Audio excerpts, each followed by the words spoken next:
Hello. Hello. Hello.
Yep.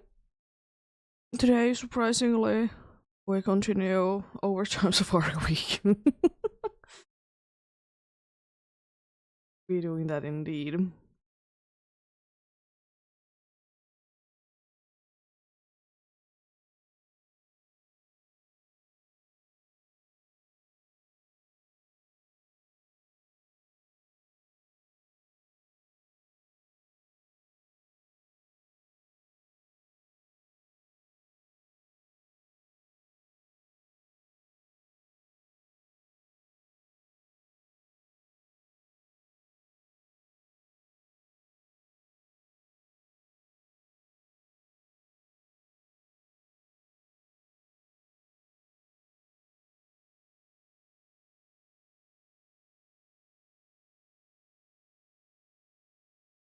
Apparently.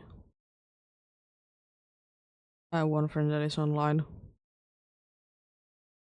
It's not like it could be me or anything like that.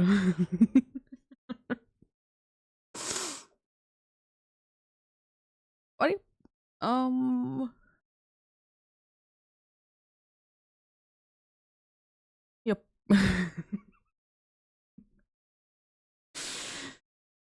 Today's definitely interesting day. One of those days that there wasn't really anything too interesting in the daily ones. Which is a little unfortunate, but you know, it happens. I was first like thinking that I want to do Alpha Gutra today, but then I was like, but I really want to be getting this done, you know? I really want to get this to be done, so I'm thinking that because I'm most likely gonna be having off day this week on Thursday, that will be going, you know, today and tomorrow if necessary. And then we see what I'll do, because I think that life is fun and want to maybe do something else. Oh, we'll see. Yeah. Today's Pokemons are quite interesting. There is Toxicroak and Skoruby, because those were like the only two interesting ones. Because for Shining Pearl again, I didn't find almost anything. I kind of chose both of them because they both were the ones that I wanted. And also because they both are in the same area. So now it makes it a little bit easier.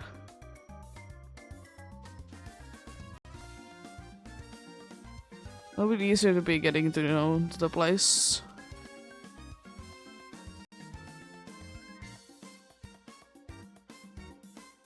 It's good. So silver there as well.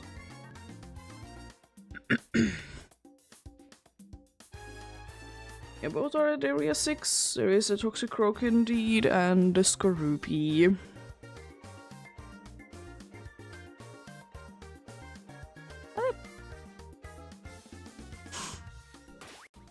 Let's get going. Yeah, it is definitely a possibility to be hitting today 30k.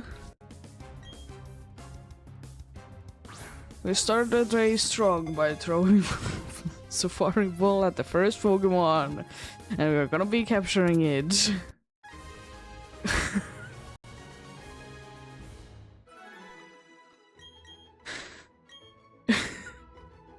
We started out the day strong.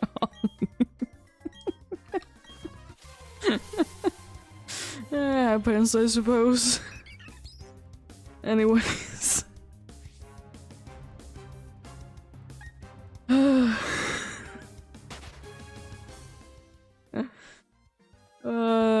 Yesterday I didn't capture or throw Pokeballs at anything, did just throw a little bit of bait, and today we're starting off strong, catching the first Starly we see. Happens, I suppose.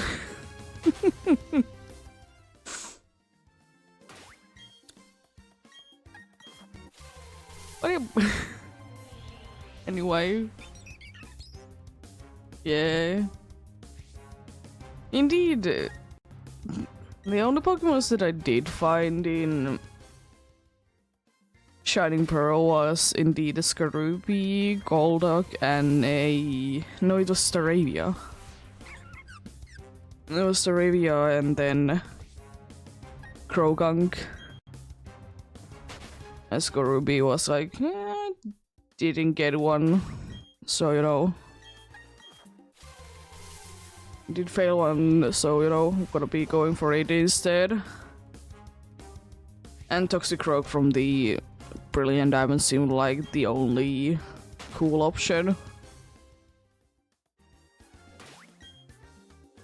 And as I said, the bonus thing is that both of them are in the same area.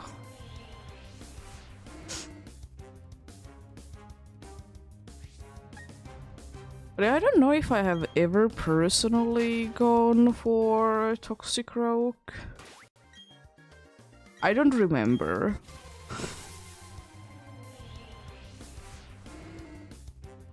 Already Azurill, wow.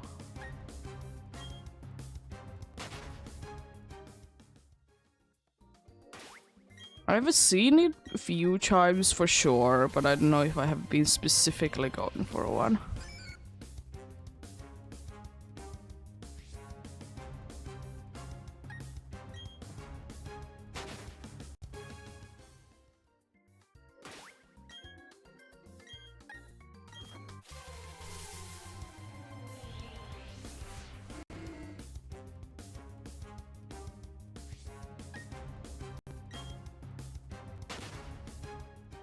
But yeah, hopefully everyone is having a good day today. I'm having an okay day myself indeed, as usual. Nothing too bad going on today.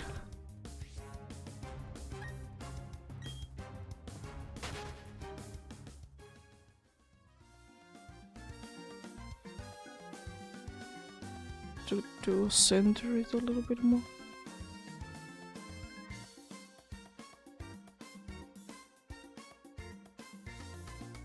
Put it a little bit upwards. So weird because I don't touch the camera like at all. Then it's still like it's on like weirdly aligned. Hello there, Toxicroak. Also 1% Pidgeotto as well already. Jeez.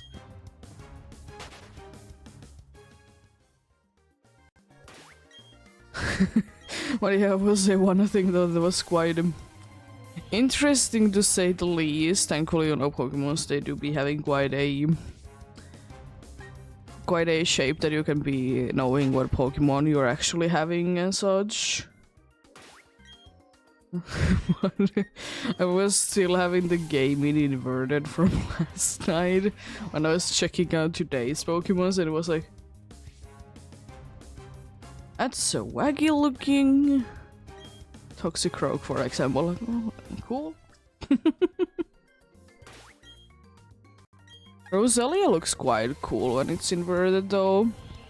It was one of the options that I could have been going for. I was like, let's go for Toxicroak.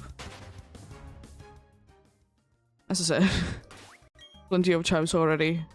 Just because it's in the same area, I don't need to be thinking where I'm needing to be going in both of the games. And that's nice. That's very nice indeed.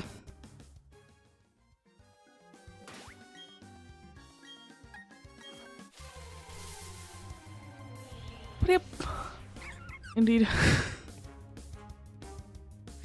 We'll see, we'll see. I'm gonna be hitting quite soon 7k on PDSP and 6k on Soul Silver. So it's not gonna be taking too long to be hitting those numbers. Hello, Princess, how are you doing?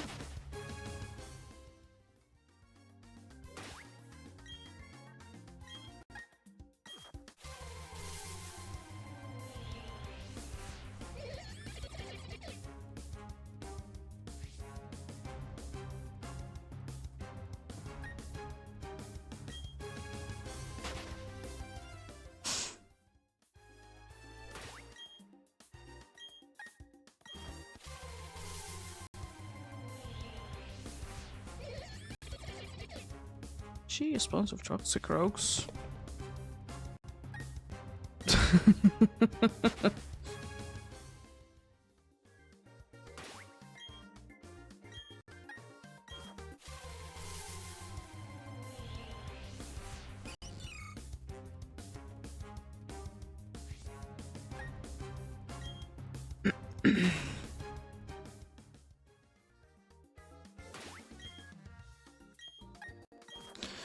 Are you up to... or have you been up to any hunting lately?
Yeah.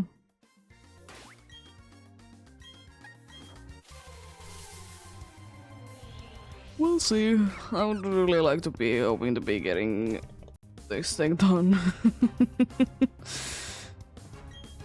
I guess, as I said, I really want to be moving on to other hunts as well. But as I said also that at least I know that both today and if it's needed tomorrow I'll be doing this, then I might be moving on to some other things.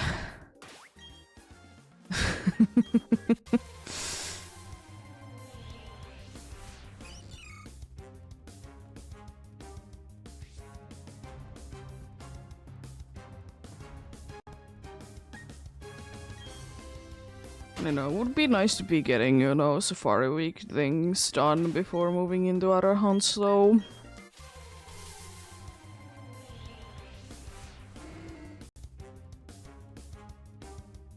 Would be nice indeed. Then don't need to be going back to here. One of the few hunts that I really would like to be getting done. Like relatively quickly when it's in quotes supposed to be done. This, you know, technically Safari Week did end on Sunday. So. But you know, I want to be finishing up hunt.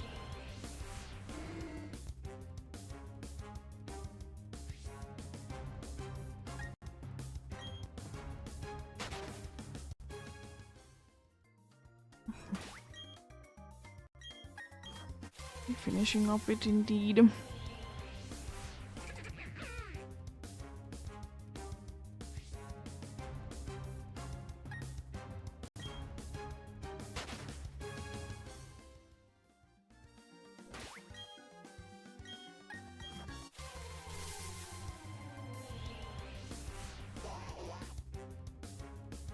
Yeah, I guess Brilliant Diamond is overall, not Brilliant, Shining Pearl is overalls.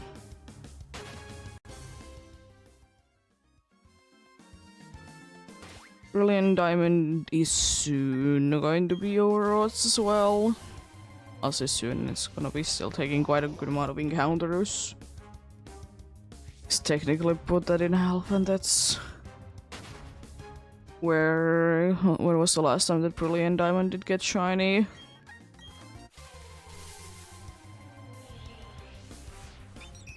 But yeah, Shining Pearl is definitely overodds. That happens, you know. Happens indeed.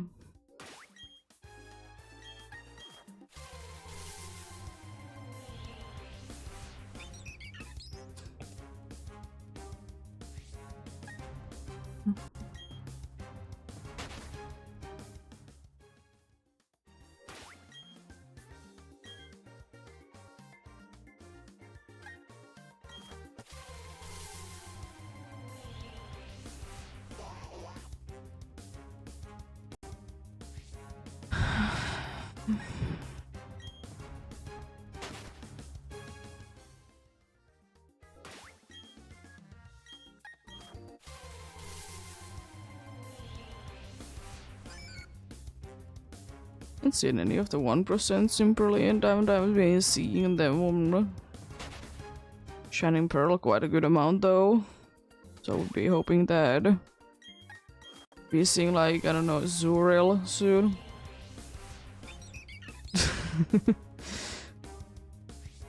Be liking that indeed.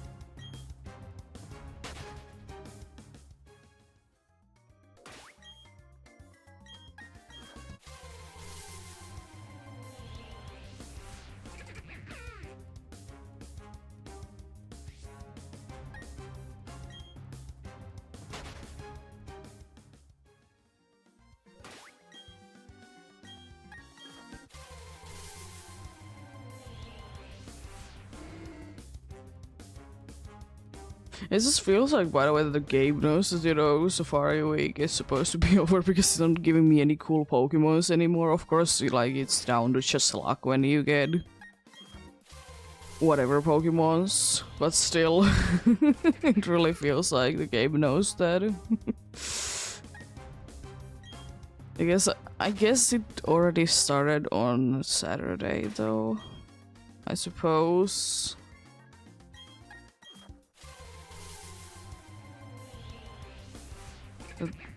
Then there wasn't really any cool Pokemons.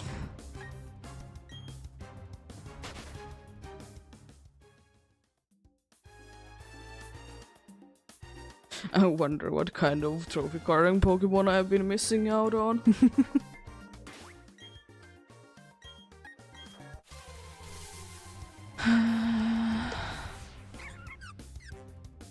Yeah. Probably cool ones. To be fair. I think the only cool one that I would really like to be getting there, I think, is Porygon. Which is at the same time a very strange place to be putting it, but at the same time it kind of makes sense.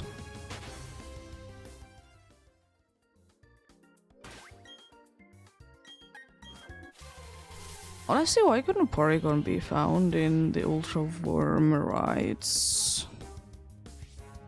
In the Ultra games? I know that, you know, Porygon is one of those kind of special Pokemons in that you can almost never find it in the wild.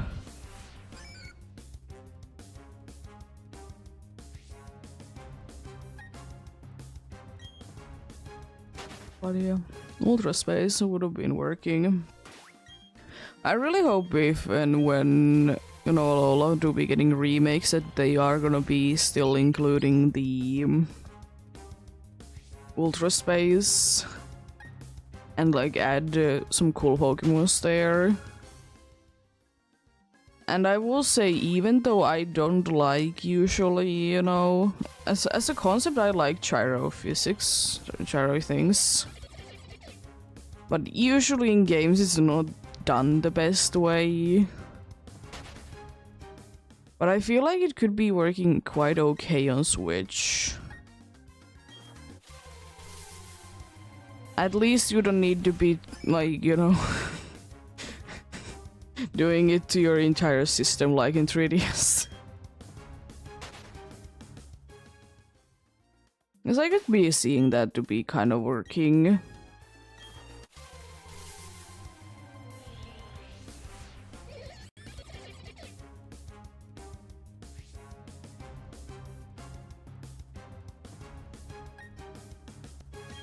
I like them too. I just don't like the first time you need to be like throwing your whole system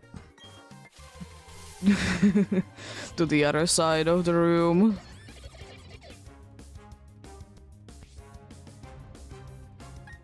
I don't know. They usually like to just remake like the original ones, unfortunately.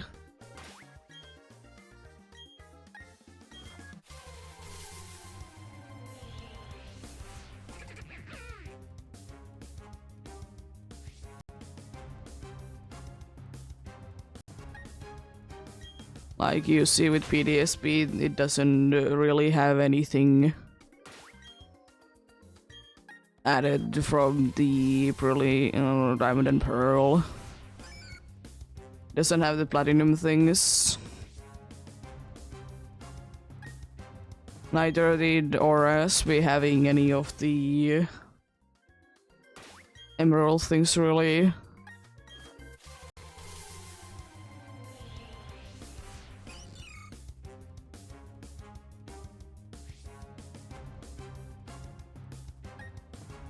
I mean, I will say that, you know, Joy-Cons, for example, they already have that feature. So, you know, I think it would be working a lot better on Switch, because you can just be like turning your Joy-Cons around instead of the whole system. That's why I'm saying that the gyro feature, it would be working better on Switch than on 3DS.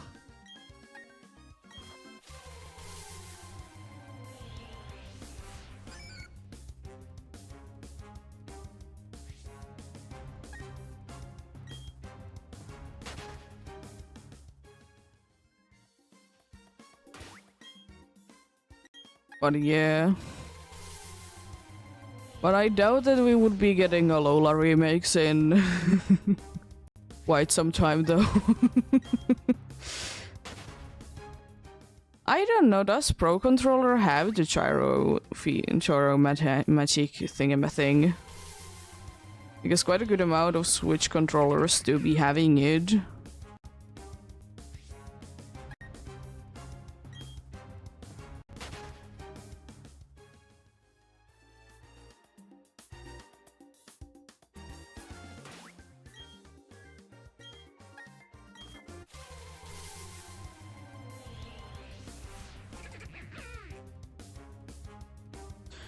Yeah.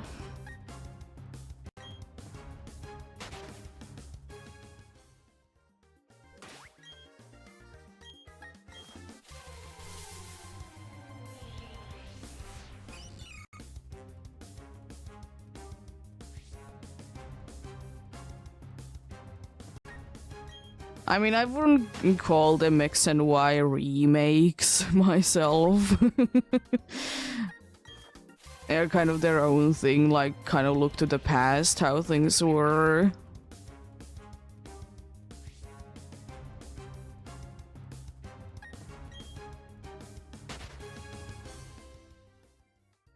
I mean, would you say that Legends Arceus is a Shino remake?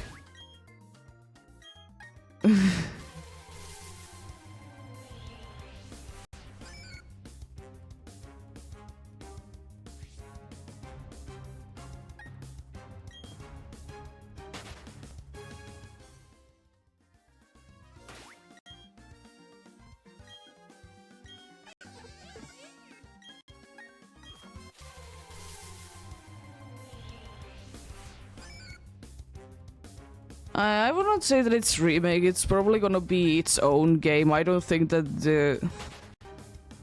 Because it's like gonna be... ZA is, at least what we know of, is...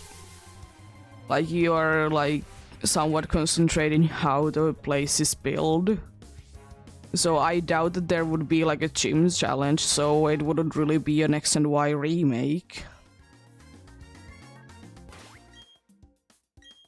I feel like we're gonna be at some point actually be getting an X and Y remake, like PDSP. Like you can be doing same things as you could be doing in the original games.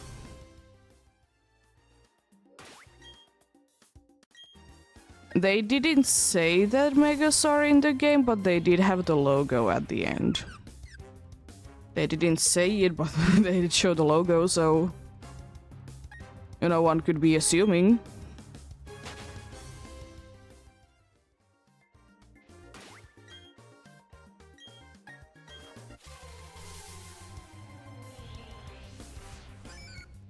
Yeah, but I will say that I don't expect that Megas would be sticking around too long, though. If they... I mean, they most likely will be having them, to be fair, but I don't think that they will be sticking around for too long.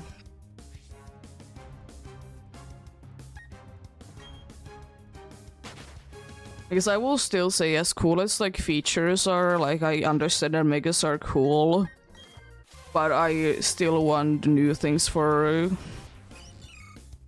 new regions, because it's just boring to be seeing the same thing over and over again.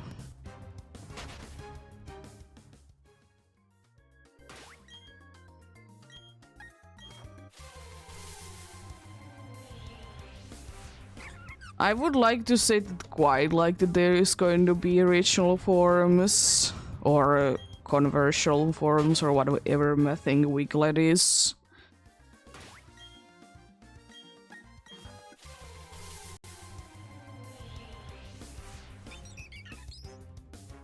To be fair, at that point it was Hishui, not Shino, so...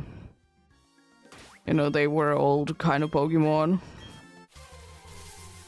I mean, you would think that Zygarde would be quite a big part, considering the Z is kind of like Zygarde Z is.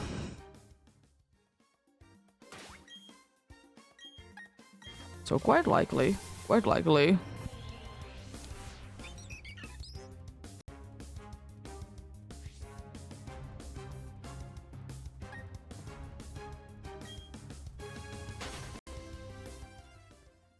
I will say that I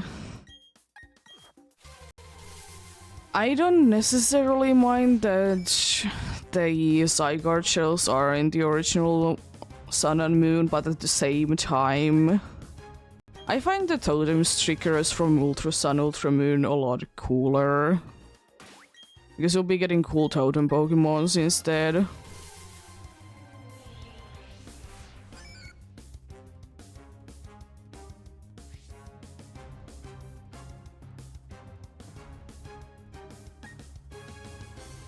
Yeah, that's the only way to be getting Ash Greninja is through the demo.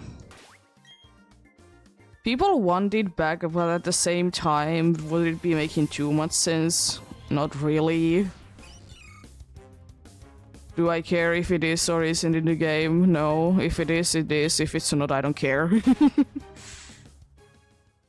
Because I don't know, if it's gonna be like available, like again, like easily to everyone, it kind of takes the specialty away from it. So that's why I'm kind of wishing that it wouldn't be, but we'll see.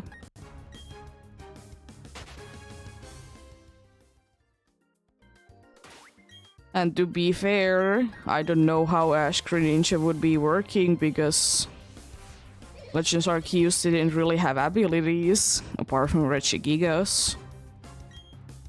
So if it's gonna be same kind of game, then I don't know how abilities will be working.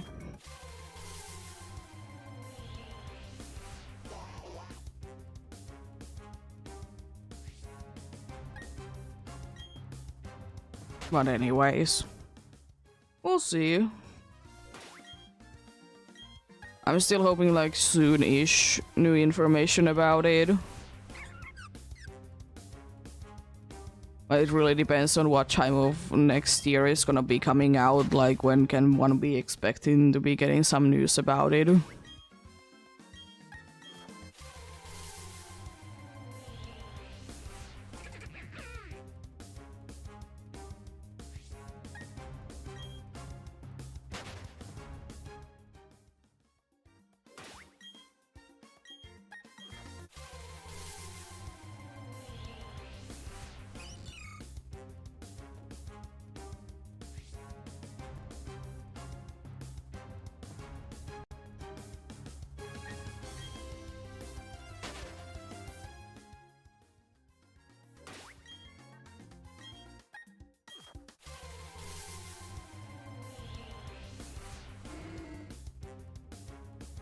But we'll see, we'll see.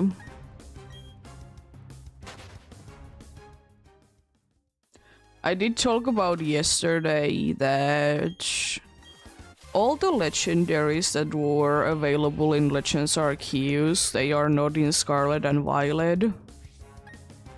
So I'm assuming that at least some of the ones that are missing from Scarlet and Violet and weren't from Legends Arceus, they're gonna be in Legends ZA.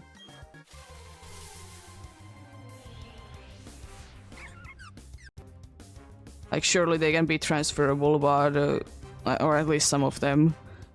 But you can't actually, like, get them through the treat system in Scarlet and Violet.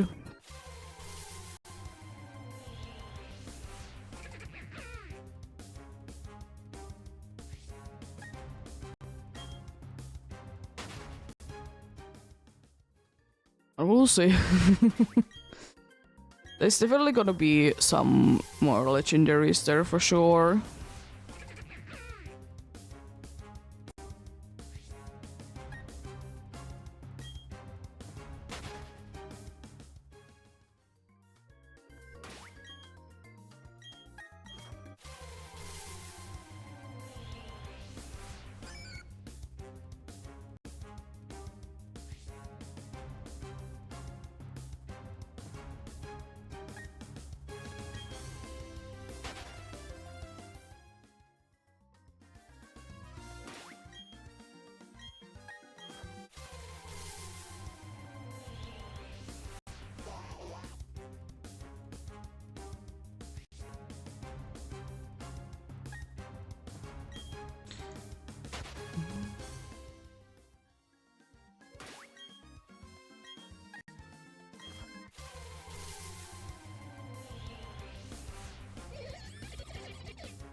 But yeah, I will say that it was quite interesting when it was announced that Kalos was the ones that did get, like, indeed something. Because people were expecting either Chodo to be getting something or Unova, both of which make sense. But I don't mind either way. Gen 5 remakes at some point, most likely anyways.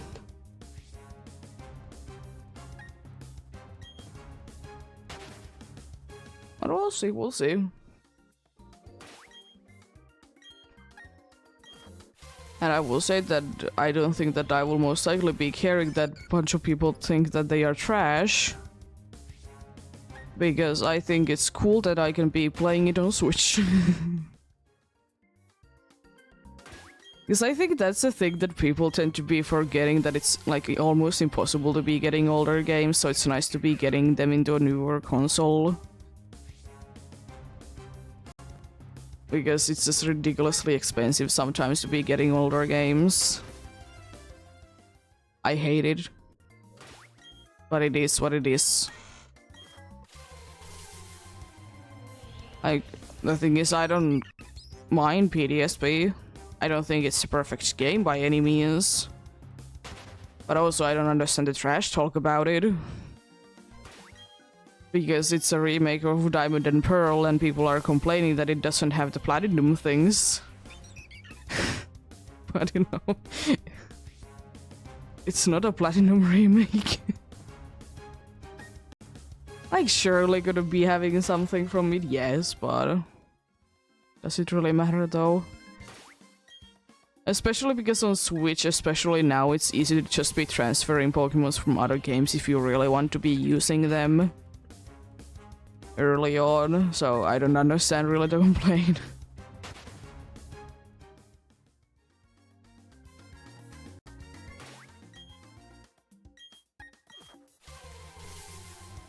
Hello, cat. I'm gonna be destroying everything.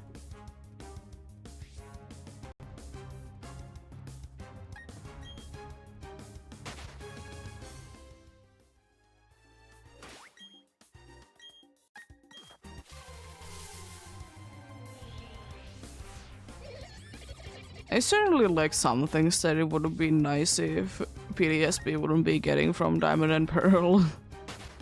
But there isn't that many that like bothers me. The main thing that bothers me is that, you know, suction cups doesn't work. And I will still say that in my opinion, for whatever reason, PTSP is the game that I did find the friendship mechanic to be most broken. You know, a dude survived with 1 HP because it cares about you thing. In PTSP I did find it the most, like, ridiculous.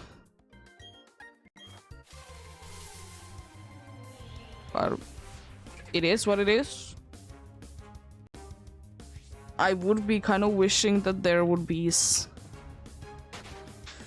maybe settings that you could be turning them off instead of making the Pokemons dislike you, but I doubt that it's gonna ever be a thing though.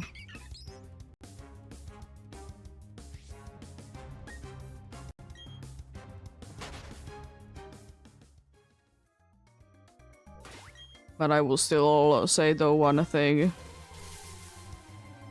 PTSP Elite Four is no joke.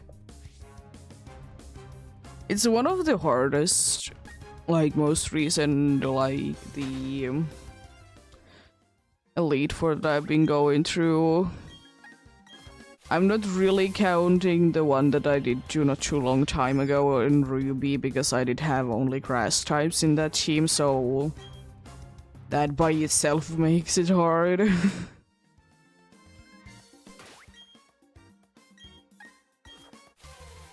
Yeah. Considering that I did have, like, wide balanced team and everything, wasn't that bad.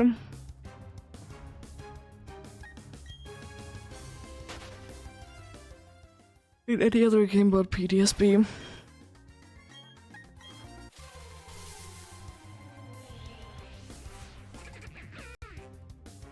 Because I will say, in my opinion, it's better to be making easier game than a hard game when it comes down to Pokemon, because if you actually want to be making Pokemon games hard, you can always do it yourself.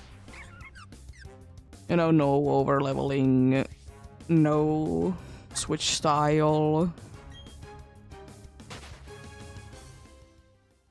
You know, you like overall, in my opinion, you can be making the game harder for yourself if you really want it to be. Well, welcome back.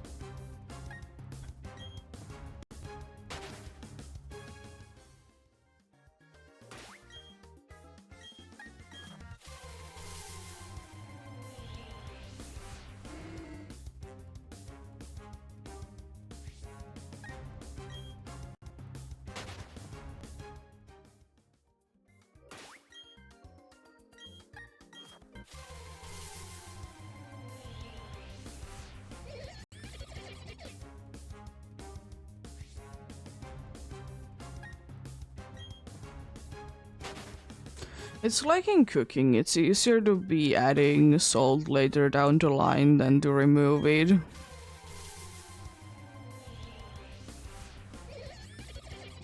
Because you can be, like, most of the time you can be making the game harder to yourself. But quite often it's very hard to be making it easier to you. So that's why I don't mind that, in quotes, Pokemon games are easy.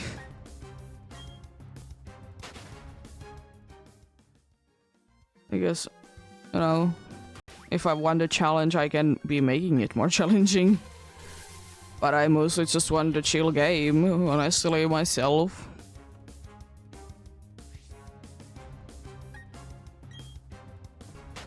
But different people enjoy different things in games, to be fair.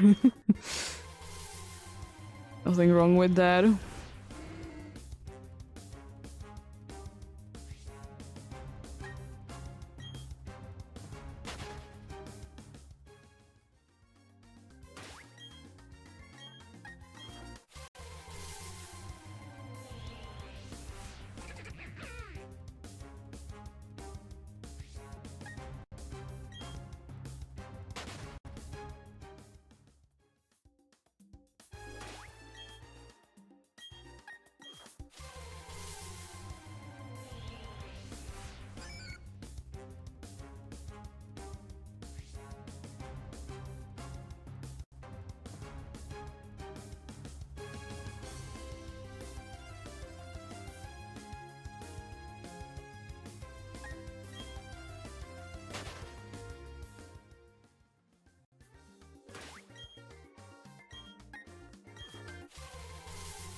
Oh yeah, by the way, speaking of difficulty things in games, I hate when not too many, but some games do that.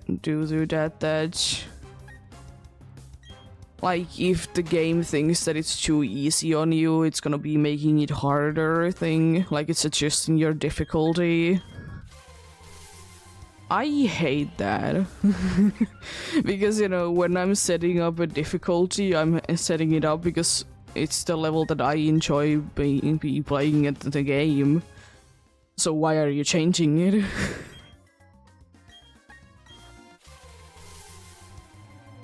Like, slight changes I understand, but sometimes, like,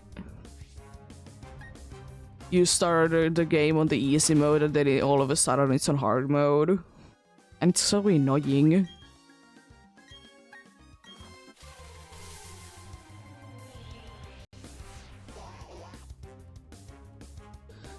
But it do be what it do be, though. I just would wish that there would be in all the games that would be doing that there would be an option to turn it off. Because in some games I need to like consistently be changing my difficulty back to like one step lower because I just don't enjoy playing the game when it's too hard. So why do you then have me even an option to be playing the game in any difficulty, honestly? If you're just gonna be changing it, like then just have the game that it just gets harder and harder the further you go. I don't mind that. But if you give me an option, can I just stick with whatever I did choose? Please. Because I will say that I'm personally the type of person that even though I would be finding the game too easy on like casual setting, but then again, you know, most of the time I want to, at least the first time when I'm playing the game, be enjoying it. So I just go with like a casual setting. I don't think that there's anything wrong with it.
Bunch of produce. I don't mind it, but still.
Is the bait good today? Bait might not be good today. Who was charging the bait for the day then? Bait doesn't seem to be too good. To be fair, I will still say that if I would be finding a shiny, I'll just be throwing Pokeballs at them no matter what it is, in what game. I'm not gonna be throwing bait and mud / rocks at them to make it more optimal. Can't be bothered with that.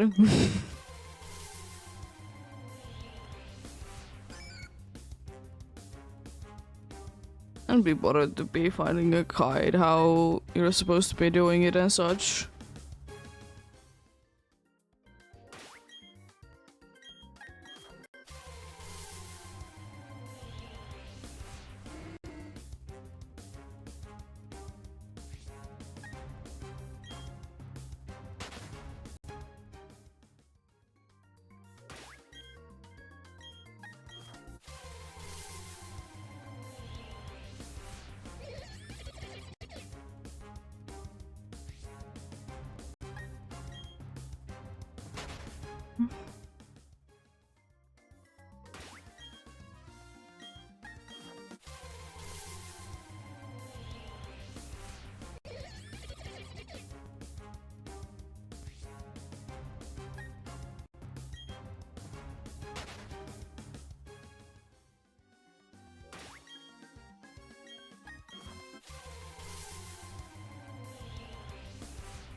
Yeah.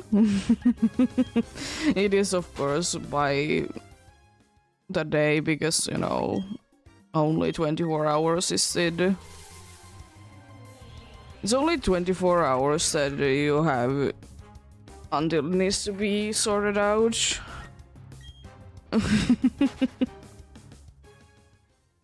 Yeah.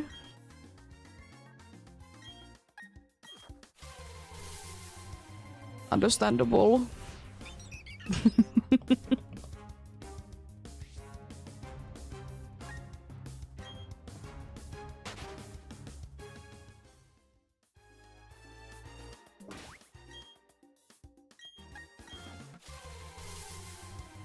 And I will say that much that there is always a chance that I might be getting a shiny in Pokemon Go because Meltan is available in shiny in there, but it doesn't count.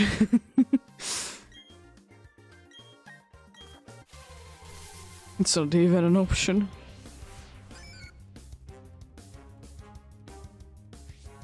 For the Safari Week ones, indeed.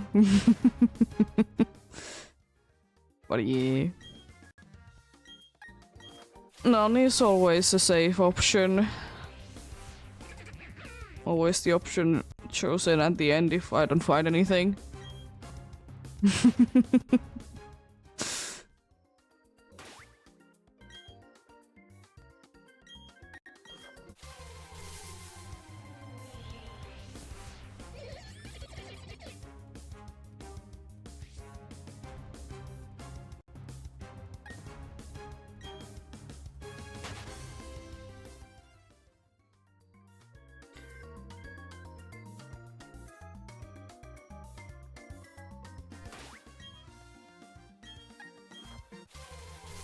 Birds have been ridiculously loud last night onwards.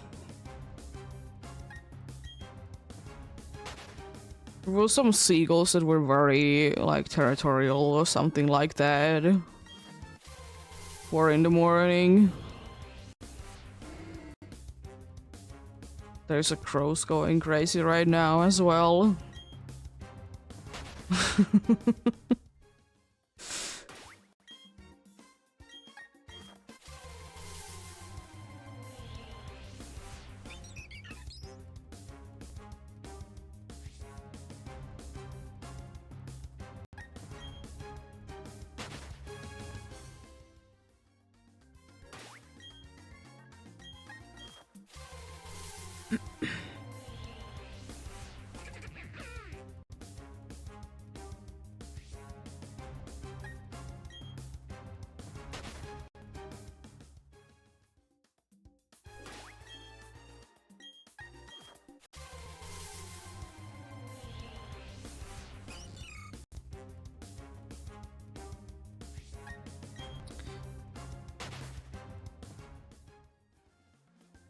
At least today it's easy to be seeing if if I'm hitting the about 500 in an hour, since, you know, starting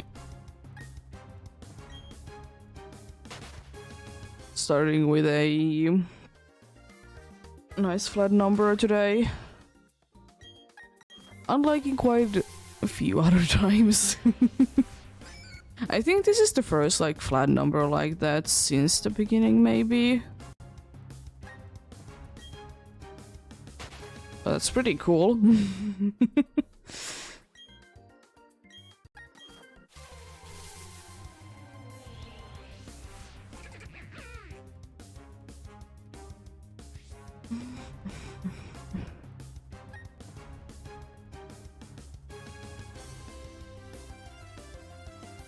Nice.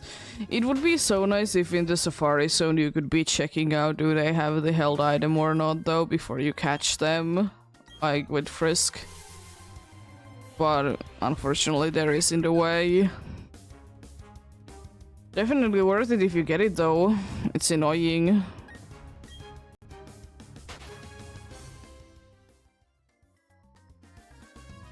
Yeah, unfortunately, Lucky Egg is ridiculously low chance on Chansey, which is low chance in itself.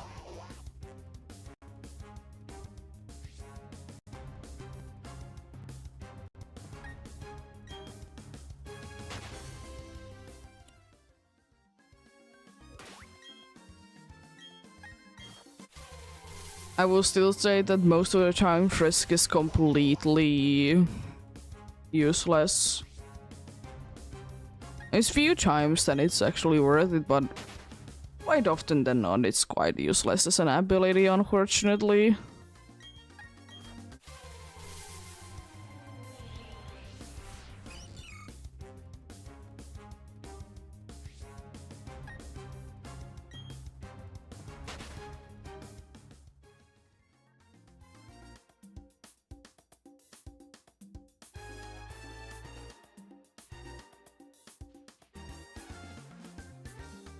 I'm pretty sure in any of the Safari zones that like function as like Safari game,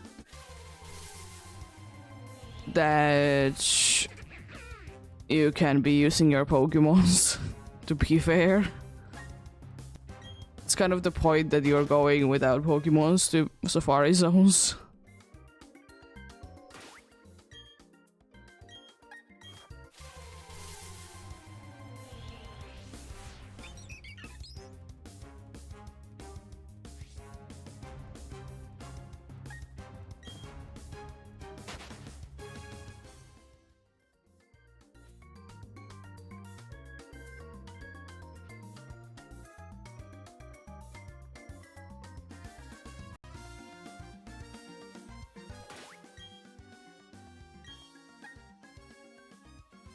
Nice.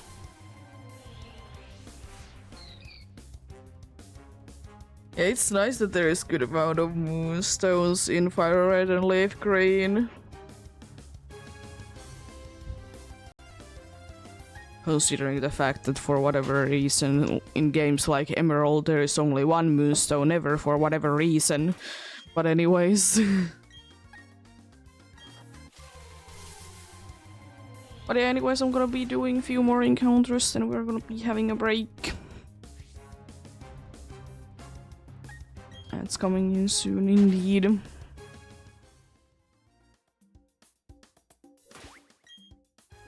Nice.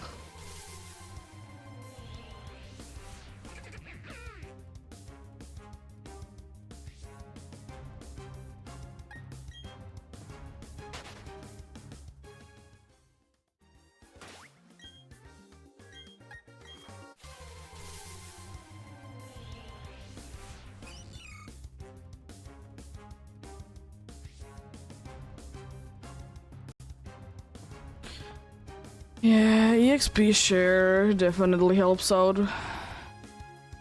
Definitely helps out indeed. Hopefully it doesn't take too long. Yeah, understandable.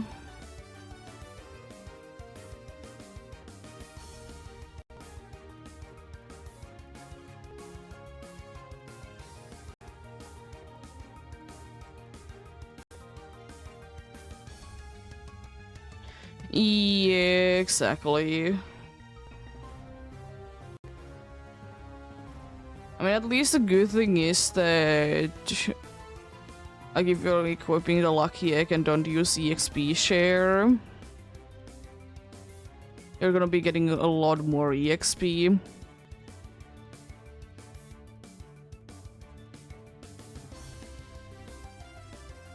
Which is very nice.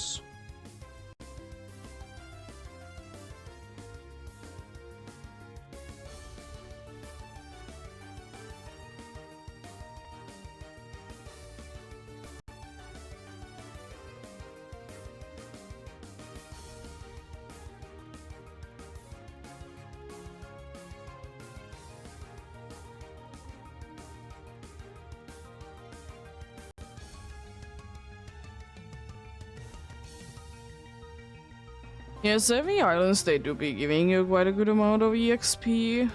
So that's usual place for grinding from what I have heard.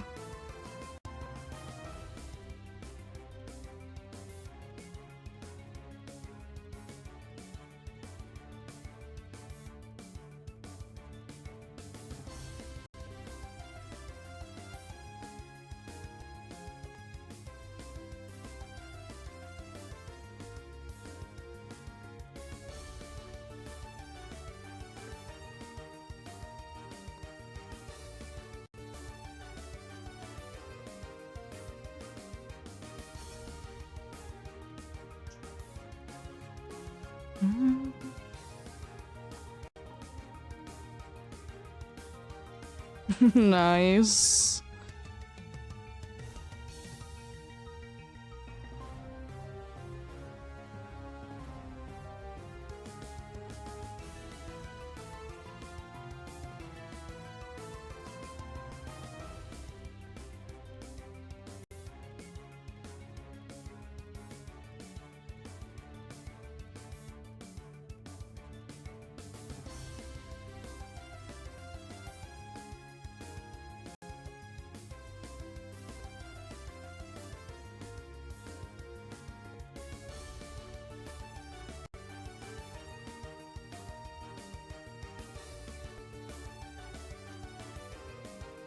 I have been getting in situations like that sometimes. Not too often, thankfully.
Yeah, there is of course times that some like games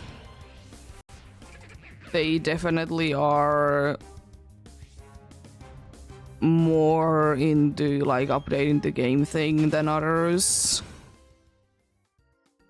In the cases of in some games you can be wait like a week after the update and then you only are forced to be updating it. And then in some games, like the minute that the update comes out, you have to be updating it and it's annoying.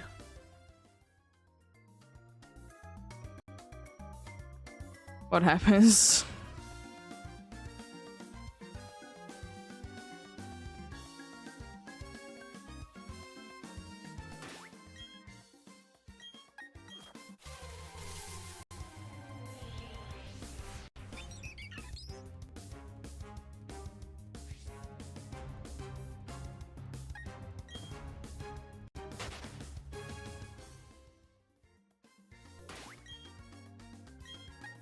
But I absolutely hate those kinds of games that, you know, you are meant to be like going back to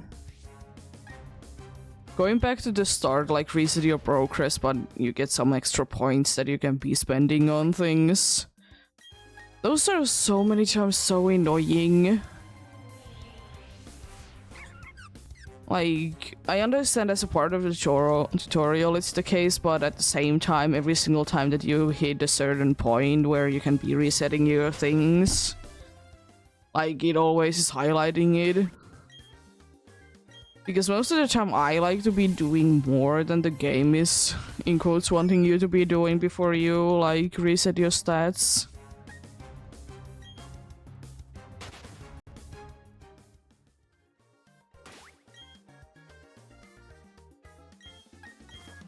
But it do be what it do be.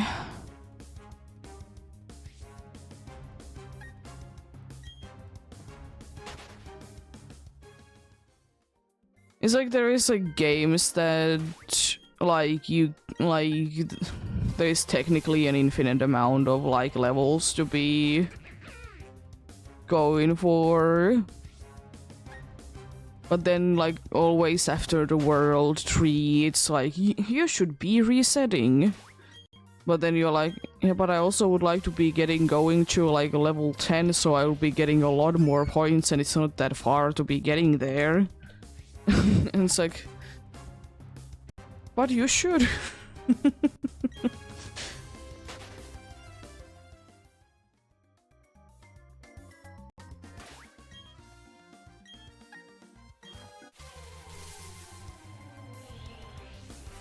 It's interesting.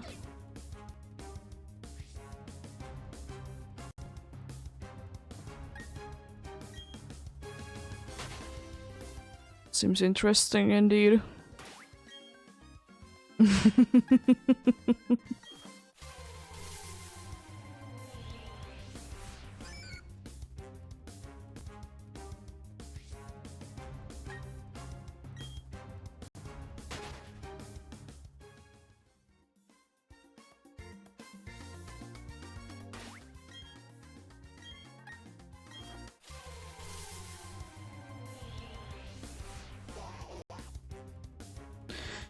Yeah, quite a good amount of games to be having that.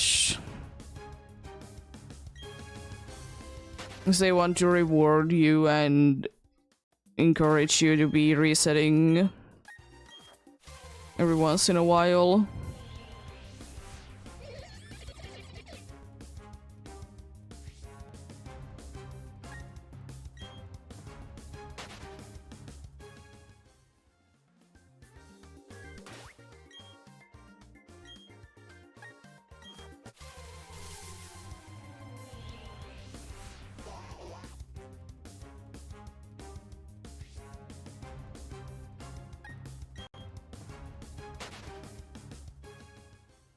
But I sometimes will say that it seems like games nowadays, well, maybe nowadays, but at some point they used to do it a lot that like every game needed to be having like the reset stats thing, and it was kind of annoying. And for most of the games, it didn't even make any sense that you need to be doing it.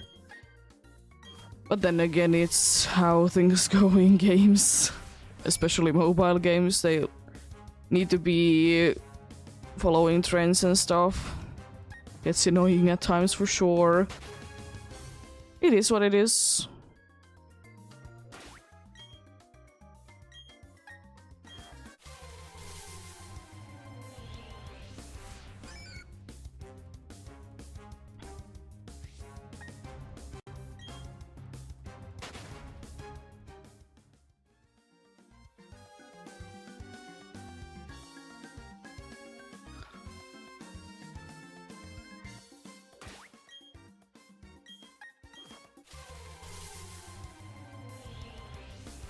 And the problem also is that most of the time in the games that you need to be resetting things. Yeah, surely on the next time around you most likely will be getting like EXP and whatever thing faster. The problem is that the gameplay loop is the same every single time, it doesn't change. And after a while it gets a little boring.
I will also say that sometimes if it's level based, like in the games that you need to be resetting your skills,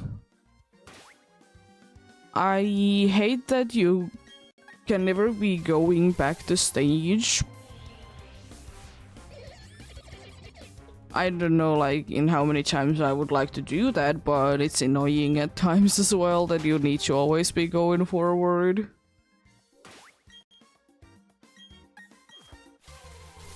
Like when you forget to be getting something rare from the stage, you remember it a little bit later, then you're like, oh jeez, I can't be doing it anymore, I need to be resetting and doing it the next time if I remember.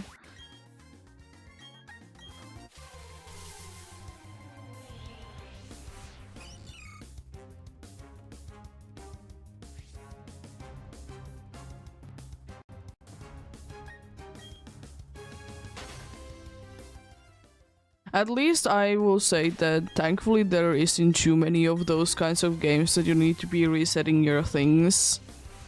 It actually costs money to be doing that.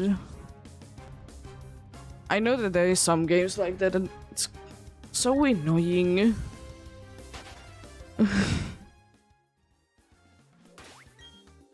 Because like, I'm not gonna be doing that. I'm not gonna be spending money on the game for that reason.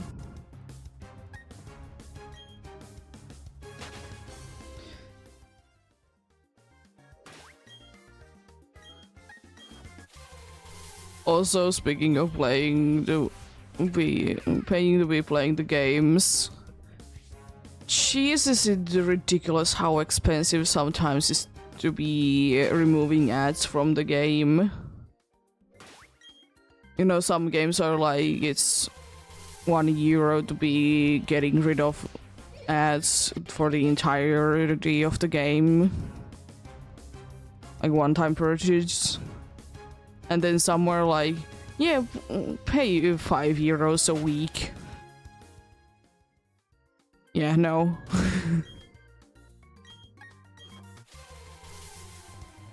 And they're like like always just like spamming it to your face as well. At least I'm glad that like something like Pokemon Go doesn't do that. Because jeez, would that be getting annoying.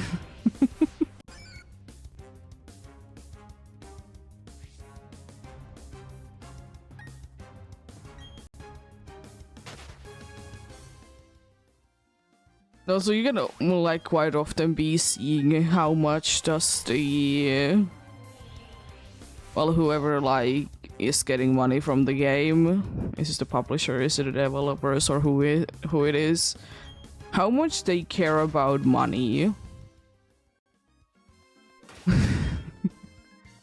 Because like sometimes you see games as advertised as no ads, offline thing, and then you like go ahead and download the game in the hopes that you can be playing it on like an airplane or something like that, and then it's like turn on your internet, and you're like, it literally said that you can be playing this offline and no ads.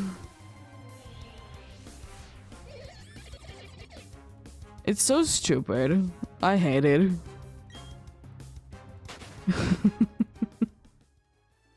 But it is what it is, I suppose.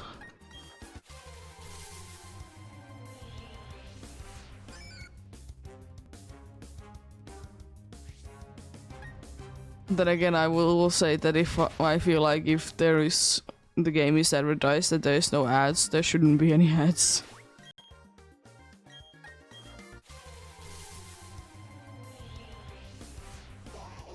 And also, if the game, like, I hate those games that they feel like they're cool games and you would like to play them, but you get ads every single time that, you know, you complete a level. Like, surely it's only like 5 seconds that you most of the time need to be on the ad to be skipping it, but still. It's kind of annoying.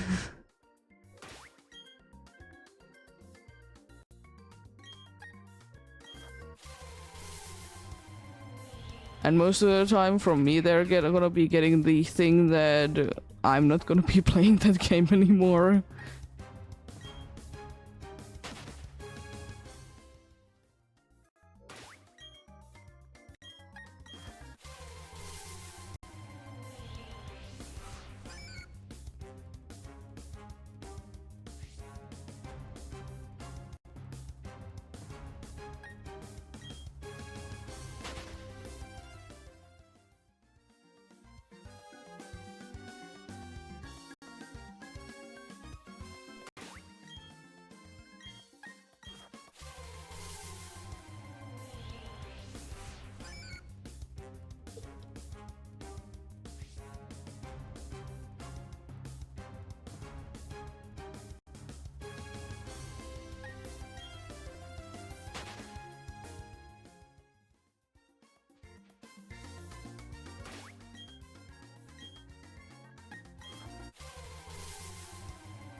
I find those kinds of games quite funny though, that you have the resetting thing, but you can be keeping whatever you did have at the time.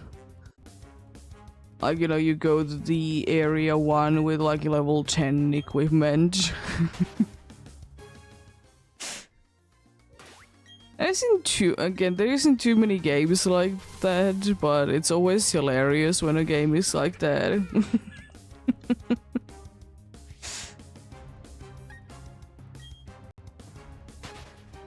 Oh boy.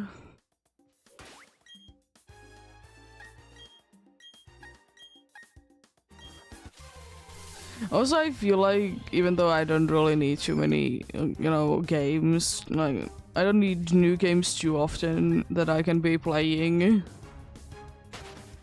while I'm out and about with my phone.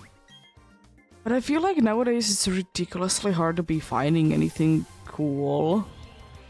I've talked about it before that it feels like every single game is like those match 3 games.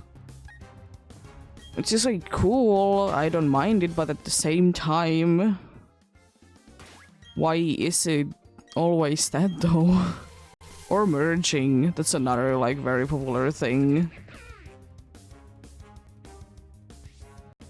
And it seems like now it's gonna be like another kind of match 3 thing, that you have like a row of things and you need to be matching 3 of whatever thing. Removing screws from things, for example, or something like that. It's just hard sometimes to be finding like cool and unique games for phones anymore, which is quite sad. Like, surely I don't mind that like the concept is used somewhere else, but at the same time though, like there's a bunch of like interesting mobile games that they seemingly have interesting story, but then it's like match 3 games and it's like, why? And I get so disappointed by them as well.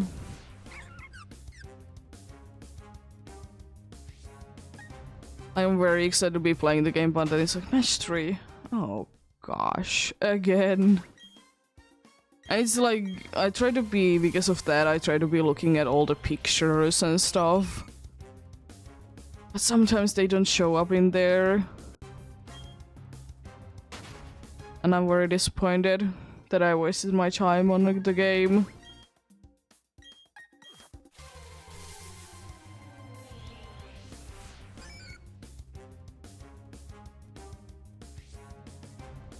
Like, I feel like there's so many like match 3 games all over the internet. I don't understand why there needs to be even more of them.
But I understand that sometimes it's very hard to be coming up with the new things for games, but at the same time, especially with mobile games, it seems too repetitive. I understand that you can be doing anything too crazy to a phone. Like a phone game, mobile game, whatever thing. But still, I feel like kind of the variety is dying a little bit. Like, I feel like there was more variety before than there is now. It's sad.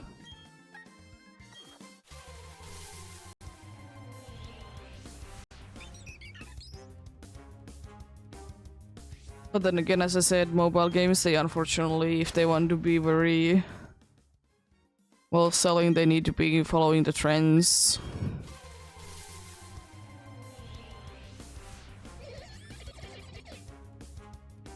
Which is unfortunate that they care more about the money.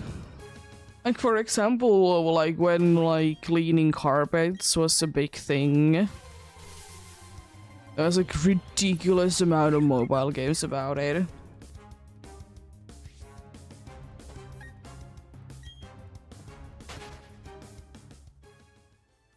And it is what it is.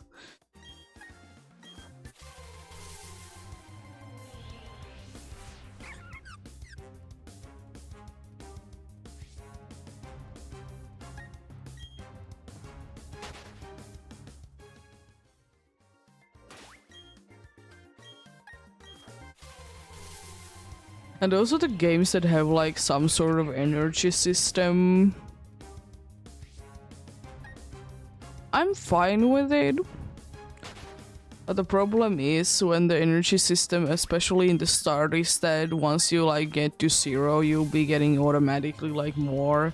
Of course, like it's meant that you would be playing more of the game and such. But at the same time, I will say that like there is like some mobile games that like when you start playing it, the first time that you actually run out of energy, it might be taking you like 2 hours, which is definitely a lot for a mobile game. Because, you know, mobile games, you tend to be playing them normally 10 minutes or so at given time. But I suppose it is what it is.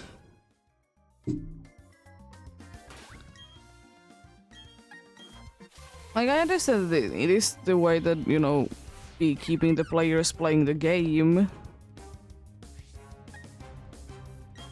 But I don't know, in my opinion, I think it would be working a little bit better if you don't give them too much in the start. Like, I would be thinking that you would be getting more money that way, but I always could be wrong, though. I just thinking that if you make the game to be interesting and the next step is like very interesting to people and you can be buying it, I think, you know, people could be more willing to be paying money, watching ads, whatever it is in that game.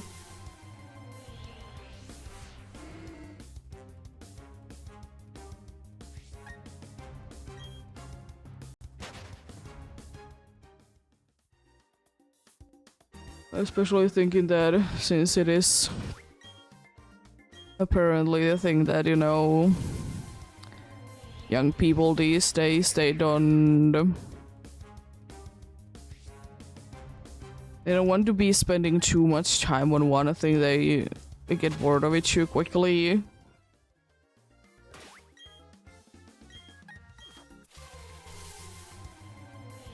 I don't completely agree with it, but I will also say that I do be finding it very silly that they need to be doing something all the time. At least it appears to me that way. Like, I'm not saying that there is in like older people that need to be doing that, but it seems like it's more common with young people nowadays than like when I was in school. Nothing wrong with it per se, but it is kind of the fault of, you know, internet being there.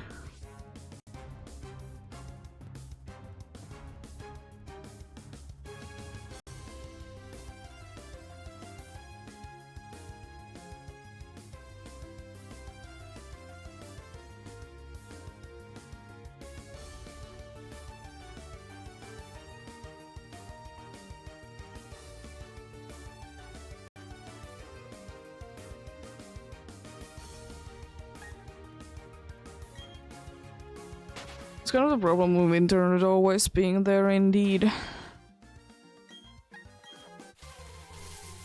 I'm used to it. Also, something wrong with my headphones again.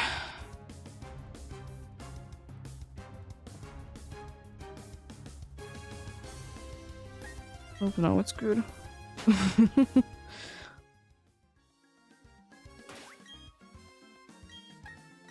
What do you? It do be what it do be though. I don't think it's necessarily a bad thing. Things are sort of different, you know?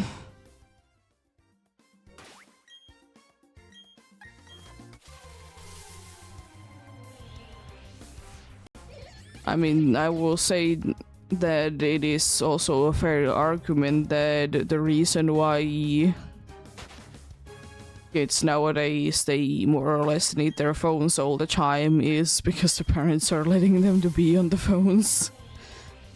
Because, like, it's not like... It's not really anyone's fault, per se, but also, like... If you're allowing your child to be on the internet, like, or on the phone or whatever thing, long periods of time and you're upset about it, you can't be upset for the kid. Because you allowed it.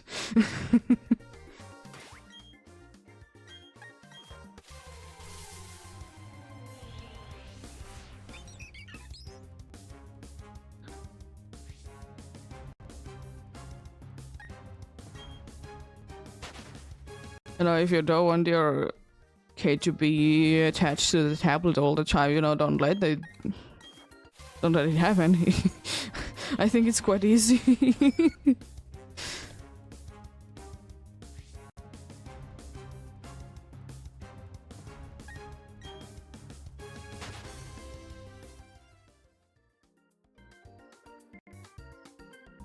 It's kind of the same thing, like how parents sometimes are very upset about that a game is like ruining their child. But my question is though, who is allowing them to be playing the game? Especially if it's, you know, an underage kid playing, you know, 18 plus game. It's not like the kid can be getting it, you know? Because it A, needs money from you, or B, you need to literally be buying it for your kid. Like, it's just so stupid. But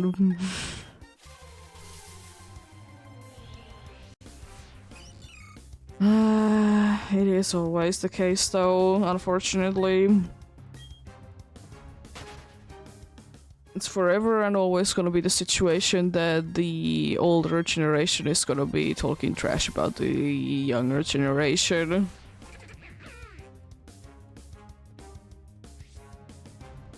I would like to say, at least.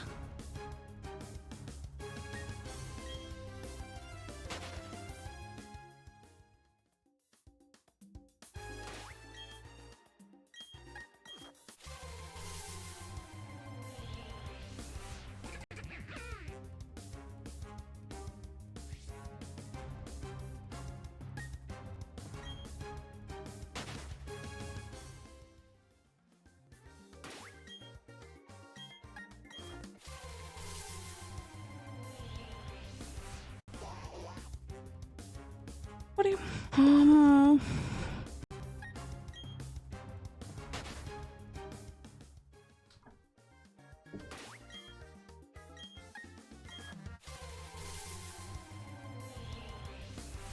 We'll still be getting a decent amount of encounters done.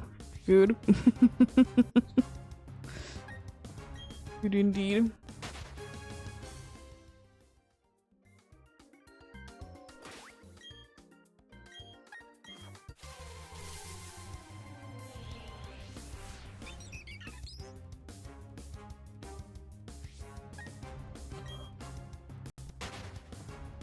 But I feel kind of funny about it that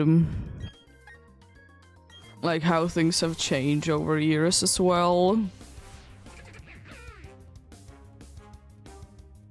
Like when I was a kid, like that you were able to concentrate on two different things was found either very cool or like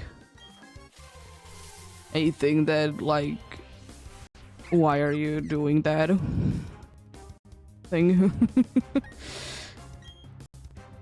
And nowadays it's just like a norm. When I was a kid, it wasn't too normal. Like, sure, like something like, you know, listening and writing was quite a common thing that, you know, people can be doing, but yeah. Like able to be concentrating on like two completely different things at the same time, it was found quite impressive.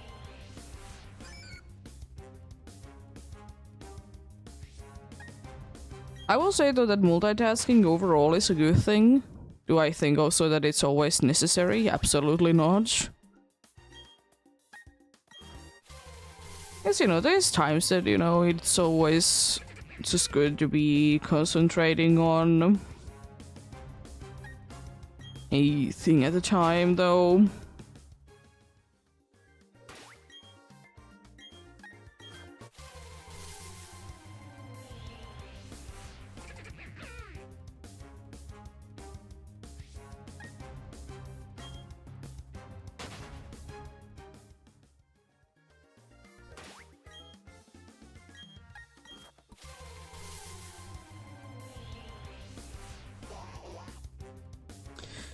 Yep.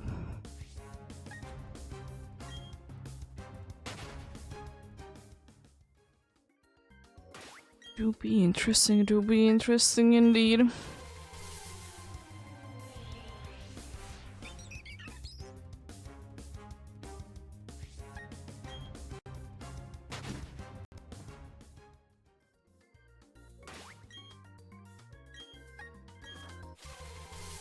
And I don't know, I also kind of missed the time that, you know, kids doing stupid things was only every once in a while, like in the internet, for example.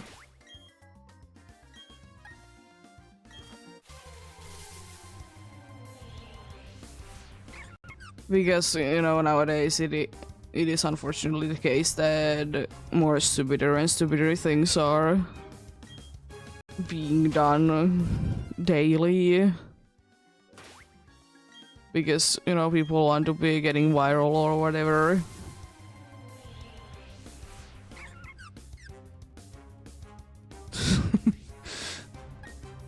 But it is unfortunately a thing that it is indeed nowadays thing.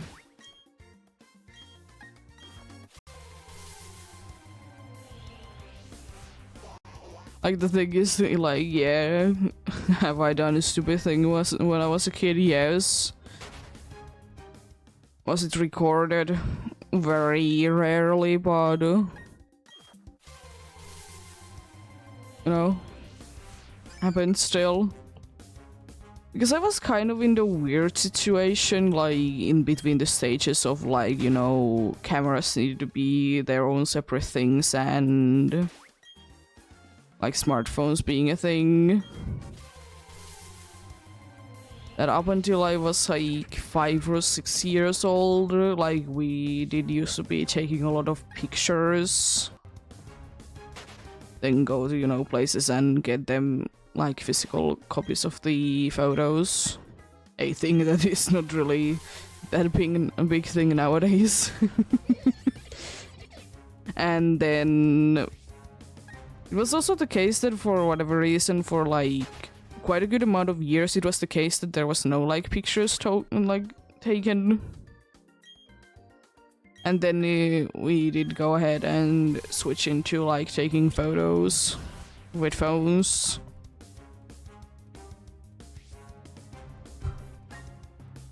I will say though that I don't necessarily mind, like, you know, old-timey big cameras.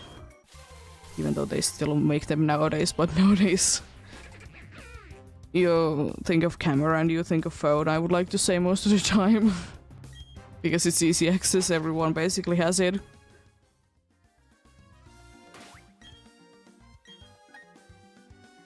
But yeah. It is what it is, though.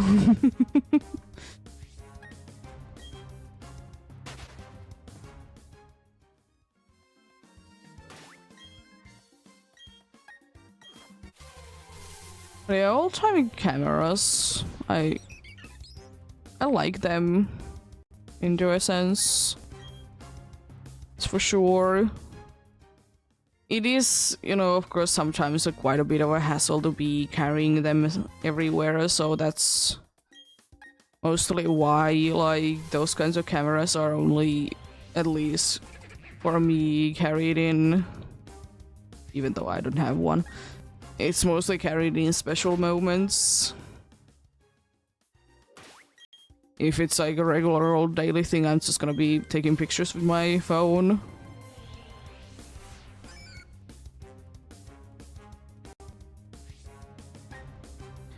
And also I will say that even though it's not too complicated to be using actual cameras, at least quite a good amount of them, it still feels like you would need to be studying how to be using it.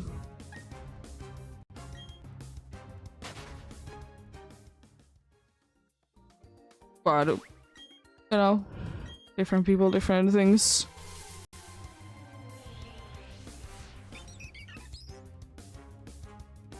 I don't think that we ever did have like big cameras ourselves. At least I don't remember. Because the camera that I remember myself is... It was like literally a pocket-sized one. I do remember that I do remember seeing like a bigger camera, but I don't remember it ever being used. But that's, you know, a different thing. I know that we did have a camera that was big, but don't remember too many times that it was used. So I remember that at one point it was broken, or it was missing something. So it literally was impossible to be using it at some point. But then, yeah. I remember that the pocket-sized camera was definitely the one that was very much used.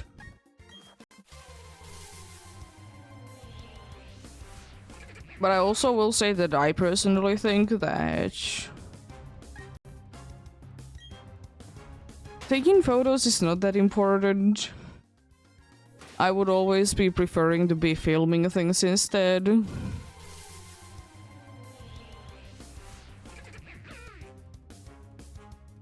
Like, surely, like, taking pictures of important things or funny things, or whatever you take pictures of, it's nice, but I don't know.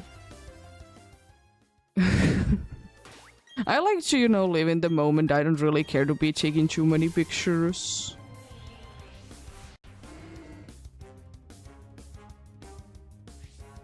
And you know, I guess nowadays it's not as big of an issue, but if you have like a big old bulky camera, then you know the moment might be gone when you're trying to be taking a picture.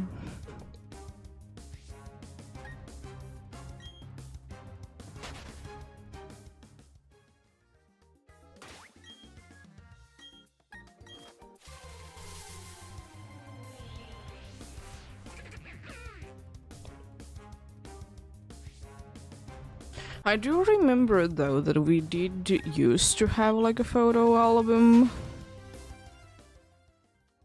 Don't know where it is, if we have it even anymore.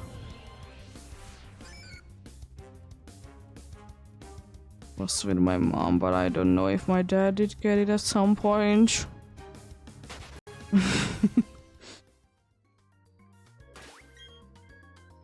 don't know if I would be caring enough to be looking at them as well.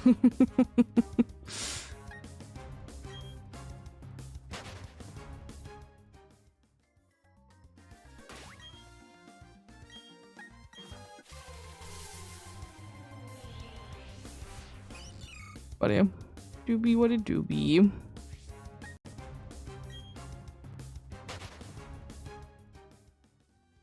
Also, I always remember as well, because, you know, old-timey cameras, you need to actually, someone needs to be, like, making them. I remember that they were, like, ridiculously expensive. They still are, but they, like, used to be a lot more expensive. I suppose if you have, like, a digital camera, you can be doing it yourself as well. But if you want them to be better, then, you know, you will be going to a professional.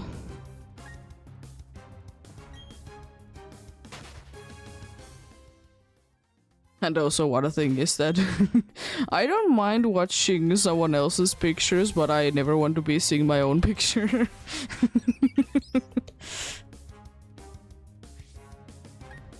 You know? I don't care to be seeing the Grinchy face.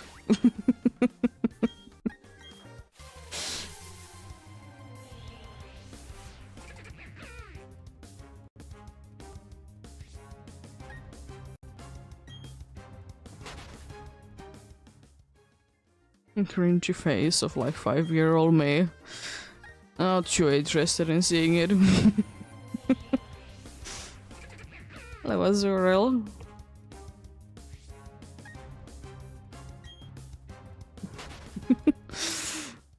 Yeah.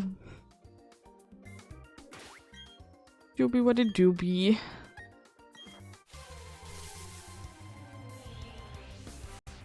I do remember a point in life, though, that I think it was my first smartphone. Potentially. That I used to be recording quite a good amount of things. I don't know really why, but I used to be doing it. Most of them, unfortunately, are gone nowadays because... Why wouldn't they be? You know, it used to be using SD cards at that point, and it did get kind of wiped every single time that I did, like, switching phones.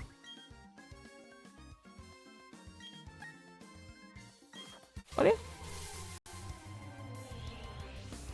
Different times be like that indeed.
I don't know, is it supposed to be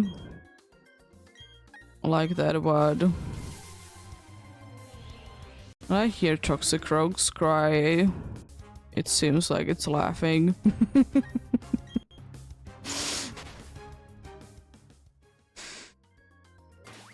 could be, I suppose.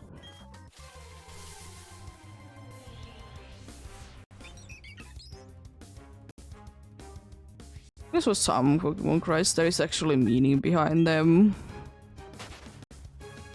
Or at least it really seems like that.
But yeah, we're gonna be having soonish another break indeed.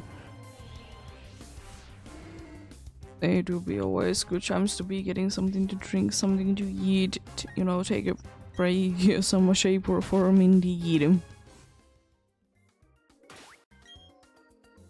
Oh, breaks are good every once in a while indeed. They do be. They do be indeed.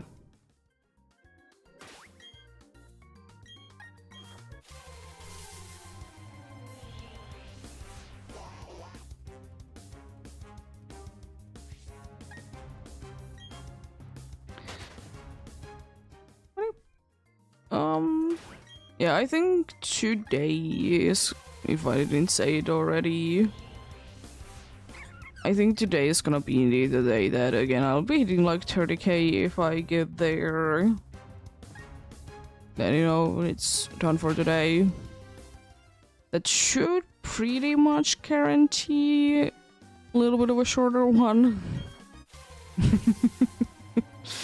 Should be. But we'll see, of course. If it's a longer one, it's a longer one, but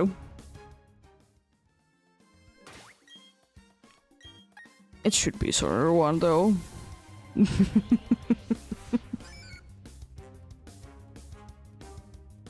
Also, I suppose in like 1.5 hours I'm gonna be booting up another Meltdown box. Speaking of that, I need to be preparing Pokemon Home for it again.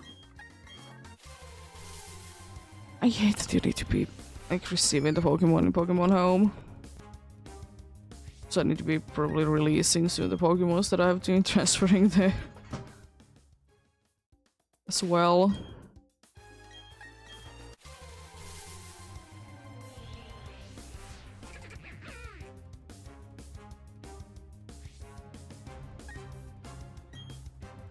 I want them to be there for no reason.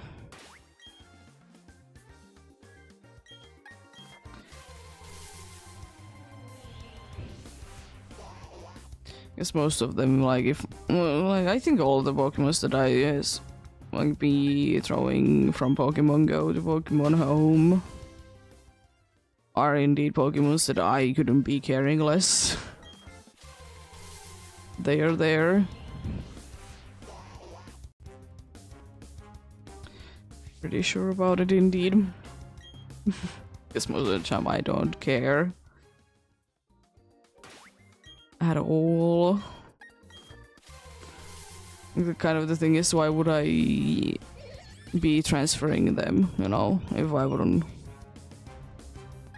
care less about them, honestly. I know that some dudes, they do be like transferring Pokemons that they want to be using in other games from Pokemon Home, but I don't care myself. Hello, bros are cool, how are you doing?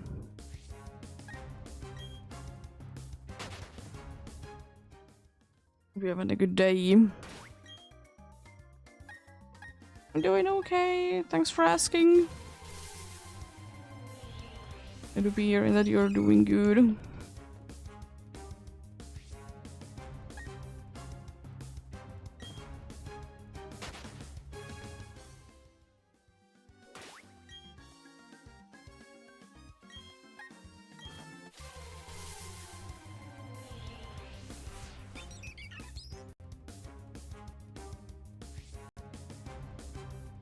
Ooh, nice. I bet do be a very cool shiny.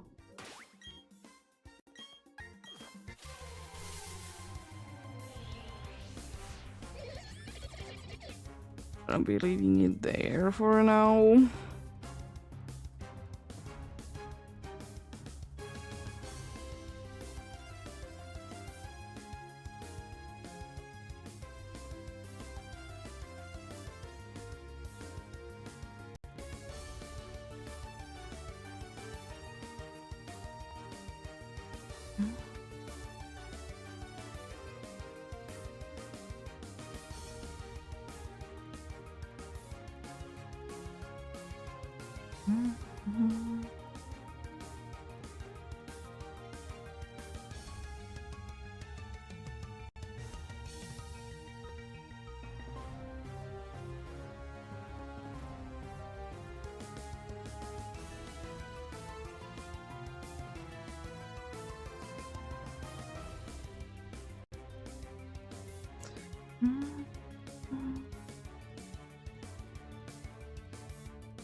Let's run away then.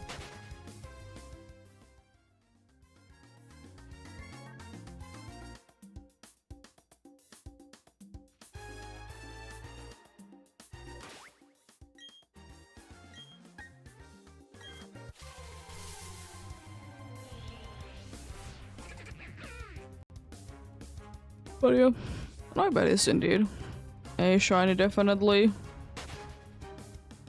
Noibet seems to be one of those shinies that it seems like everyone is liking it.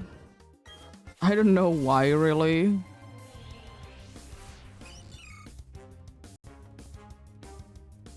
It's not like it's a bad shiny, but it's not the greatest of shinies. And I just feel like it's kind of odd that recently it has been getting a lot of attention, even though it has been in games for quite some time.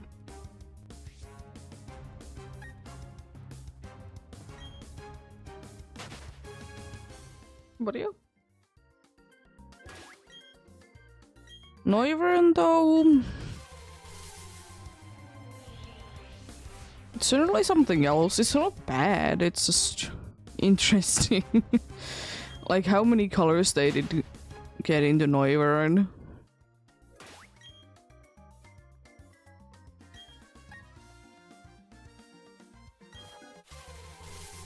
But doobie what it doobie indeed.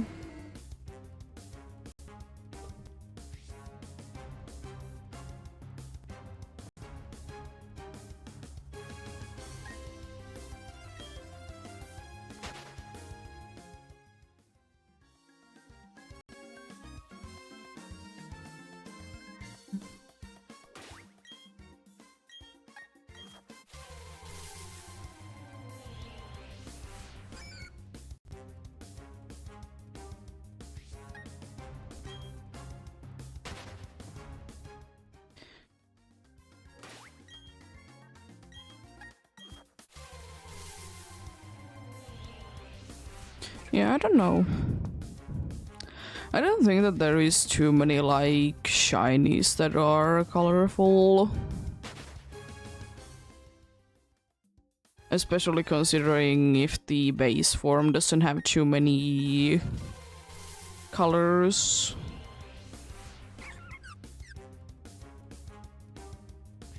You gotta be loving to be seeing though the crazy color combinations that they sometimes should be throwing at your face though. You gotta love them.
Interesting that the Meryl and Wooper did switch games there, but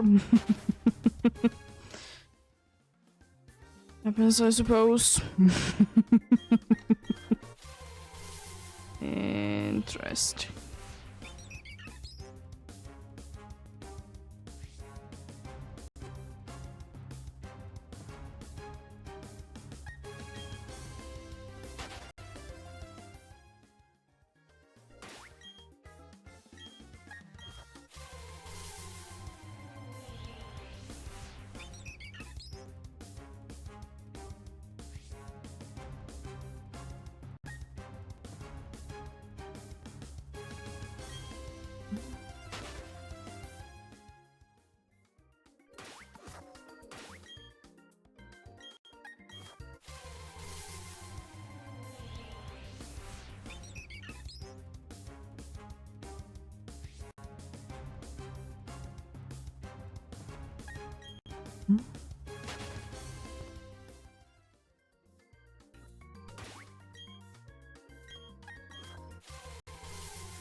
Well, yeah, one thing I will say that I have kind of always found interesting about Great Marsh, and it's that for whatever reason, at least in PDSP, if you take a look-see about the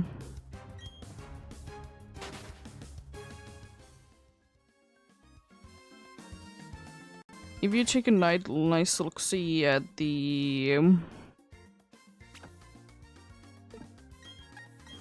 look-see at lists in different websites, there's two Pokemons that people don't really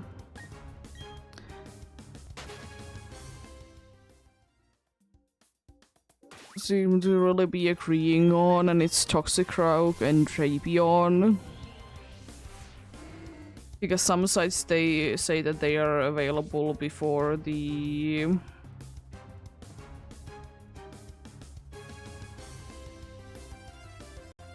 they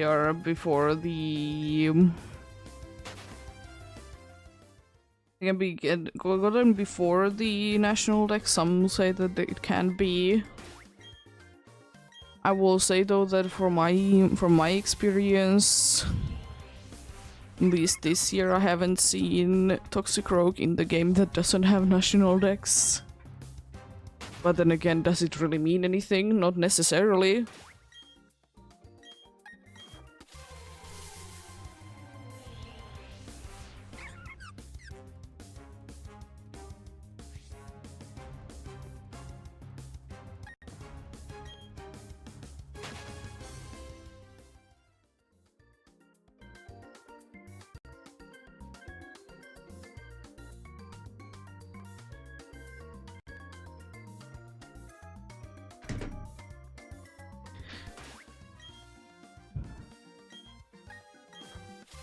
So no one could always be getting unlucky indeed. I don't think that... I think Shroomish might be the only Pokemon that I haven't seen at all this year. It's a daily Pokemon. I think it might be the only one. Which is... quite surprising to say the least. There happens to be one indeed.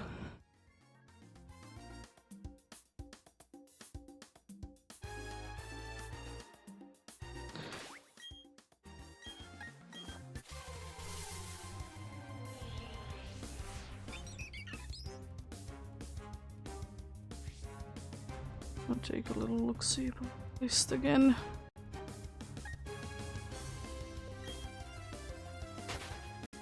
Lacrosse, Scoruby, Rabian, Krokong, Toxicroak, Carmine, all of them I have been seeing. Yeah. Shroomish is the only one. Speras, Execute, Kangaskhan, Yanma, and Golbin. Interesting. There still, like, appears to be one that was not there.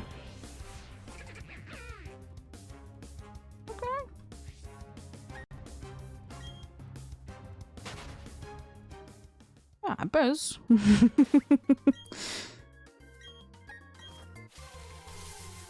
Should be finding it very interesting.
Soon, Soul Silver will be also switching to like very much of a nighttime mode, even though it's still an hour.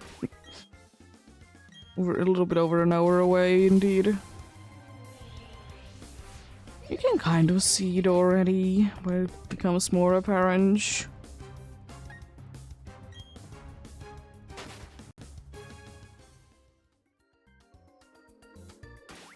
Down the line. Also, speaking of like night things and stuff, because kind of relates to that. You know what I'm kind of disappointed that is not in too many, or is it in any other games? I don't know, is it? But in Heart Gold Soul Silver, like when you enter like caves and certain buildings, you'll be getting like a cool like photo before you go there, and it shows like a Pokemon there and it switches which time of day it is. I would be wishing that that could be a thing in, or could have been a thing in more games.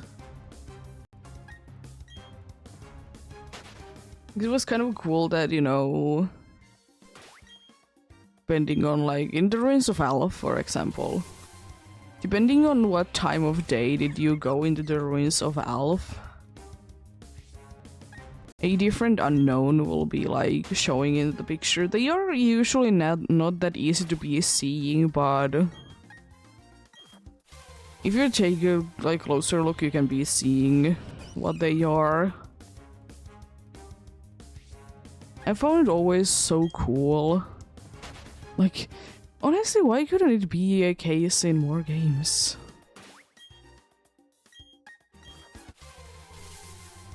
Like, when you enter places, why couldn't there be like a cool picture? Like, what does the place look like a little bit, and then have a Pokemon there? Don't really see a reason why not to be having that. Does it really do anything? No, but I think it's still looking a little bit better than just, you know, a blank screen.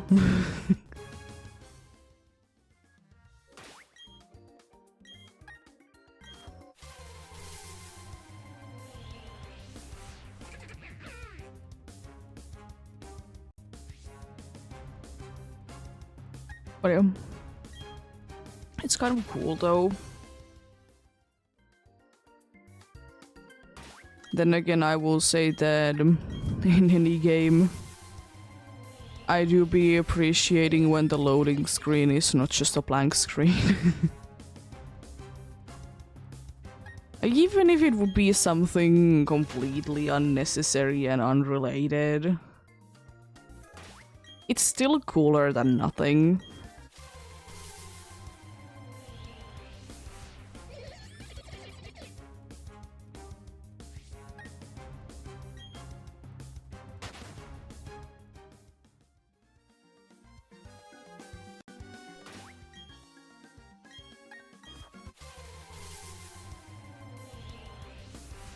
Then again, to be fair, quite a good amount of games nowadays to be doing that. There is some sort of a cooler screen. Not just a blank screen.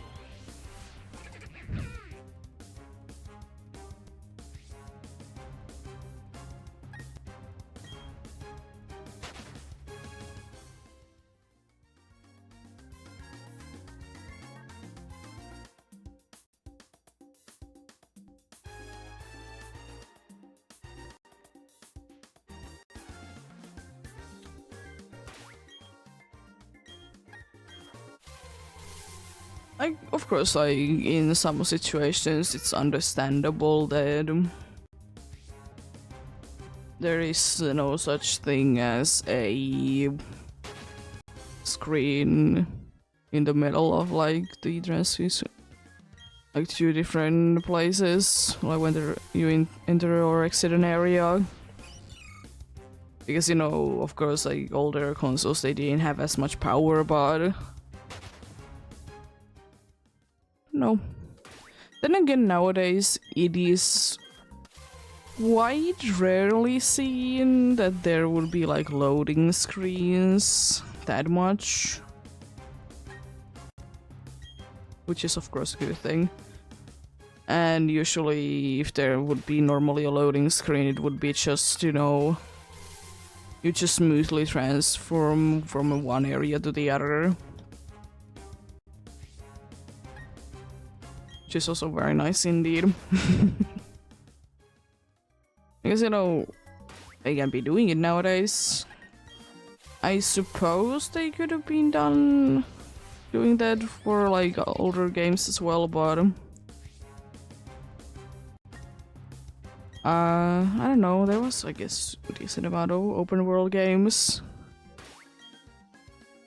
But what I know that some, like, open world games that were very old that what they did do is just, you know, have like screen like move to like the next tile, you know. And it's quite cool.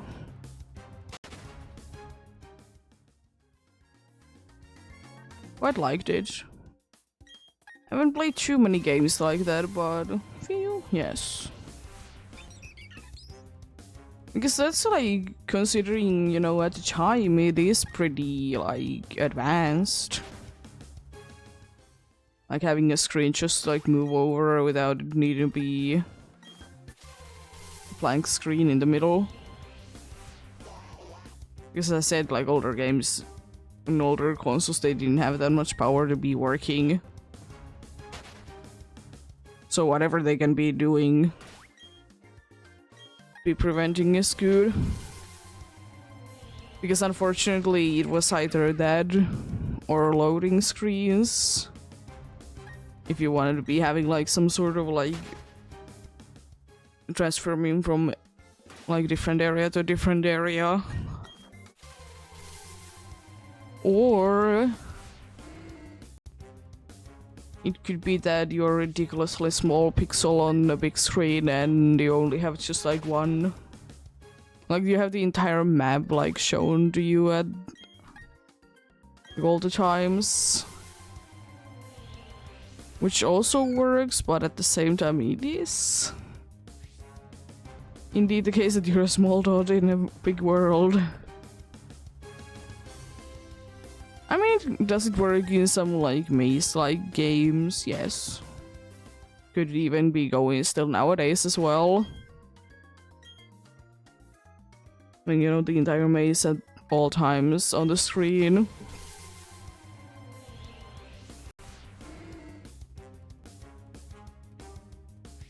What are you?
I do be hoping the best of luck to anyone else that is hunting indeed.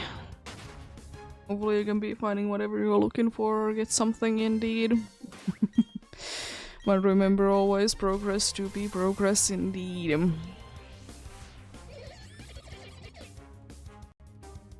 Do be like that.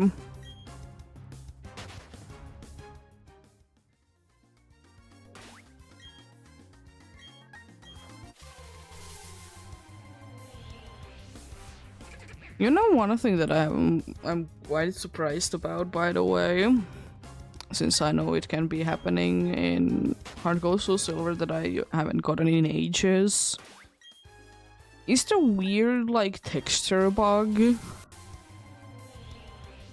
And you can get, like, everything is, like, squares for whatever reason. I'm surprised that I've gotten it in a while, because I used to get it a lot. I don't know why. I don't know what causes it, of course, because why would I be knowing? I don't know what causes it, it's just strange.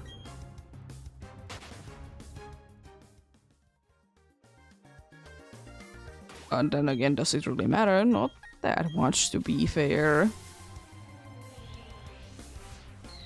And also, it's not like it does anything to your game anyways.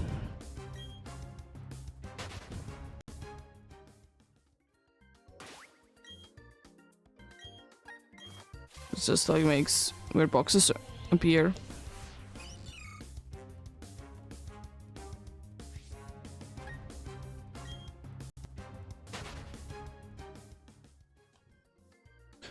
But then again, you know, the whole games be like that. It is kind of weird though, because if I remember correctly,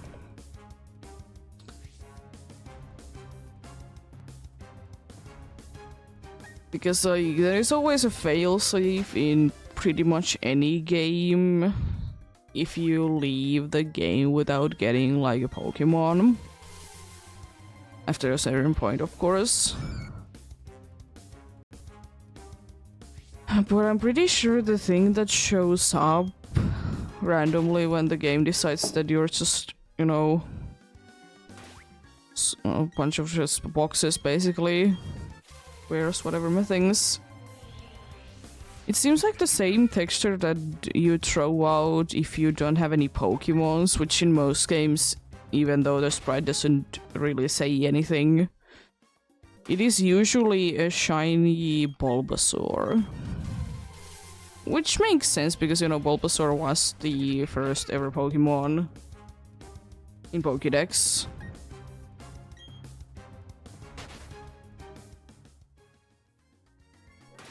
So kind of makes sense that, you know, going back to each. But why is it shiny? That would be interesting to be knowing.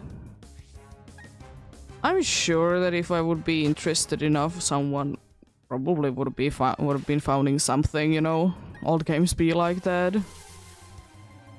That in quite a good amount of weird situations, people have been interested enough and finding out why do things happen like they do.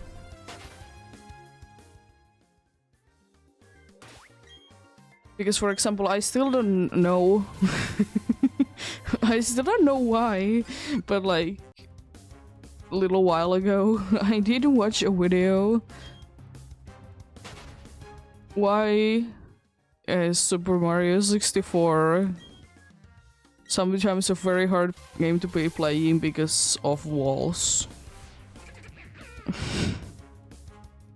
I don't know why. It was pretty interesting. I will say that I'm not ever gonna be doing anything with that knowledge, but hey, cool.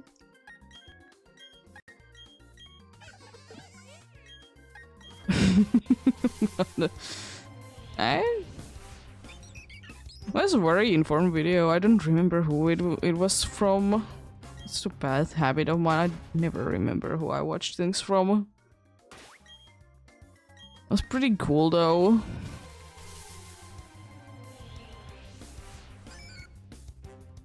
Who wouldn't want to be knowing why?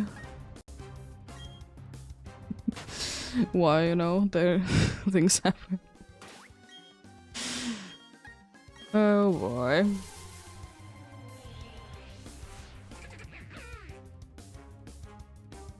Why are things, you know?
But it is also interesting to think about as well, since I like to be watching indeed how does all the video games work.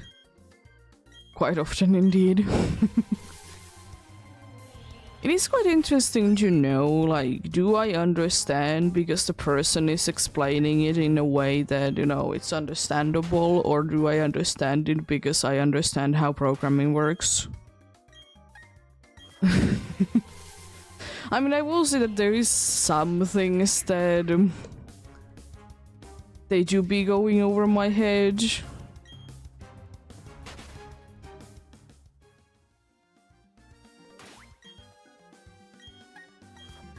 In games, but I mean, it's quite likely though. Hard to be finding something that you would be always knowing everything about, you know?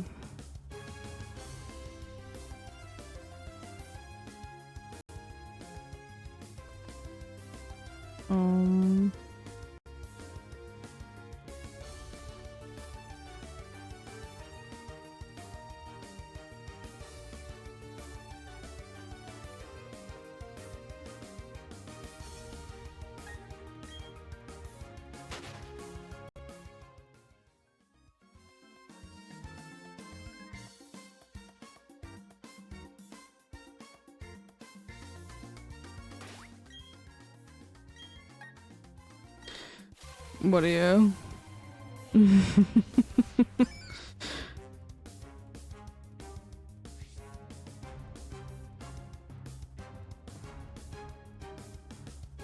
It is quite interesting though, like, I've talked about the routing. Routing in the, like when I'm playing Sword and Shield and it randomly shows like a location that is completely incorrect. Because I always forget that it's called Mingus Zone. Like, that is the thing that, you know, I kind of understand it, but at the same time don't. But there is quite a good documented information about it though, so if you're for whatever reason interested in it, so, you know, go ahead and read it. It's just interesting.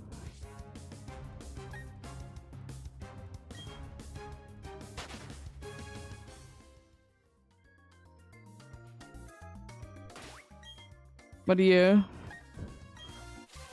it is quite interesting that indeed Even though I haven't personally like done anything with the bingo zone myself, but I know it's indeed possible that you can be getting from another place a weather and stuff like that for a moment. So technically, even though it would be completely impossible to be getting a Pokemon in a certain location, it's actually doable. Like, let's say a Pokemon only spawns in caves, but it's aggressive and it runs into you and you go to the bingo zone. You can technically be catching it outside. Such an interesting thing.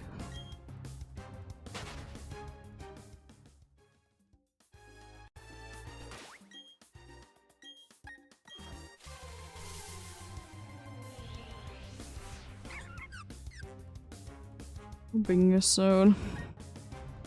It is, I will say that overall it's quite rare to be seen.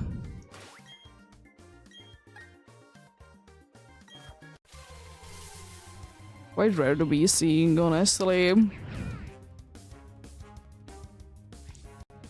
What can happen if you run into enough Pokemons? I've done it quite a few times when I have been hunting for a Farfetch, for example.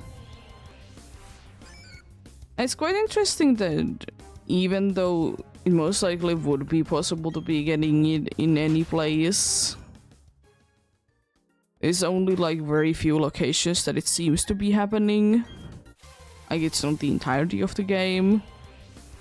And it depends a little bit where you are. I've talked about it a little bit that usually when games, for whatever reason, they don't know what to do with certain information, they put things to 0-0, whatever it is at the moment. And then they're like, oh, they need to be there, so they're fixing it the next time they have a chance to.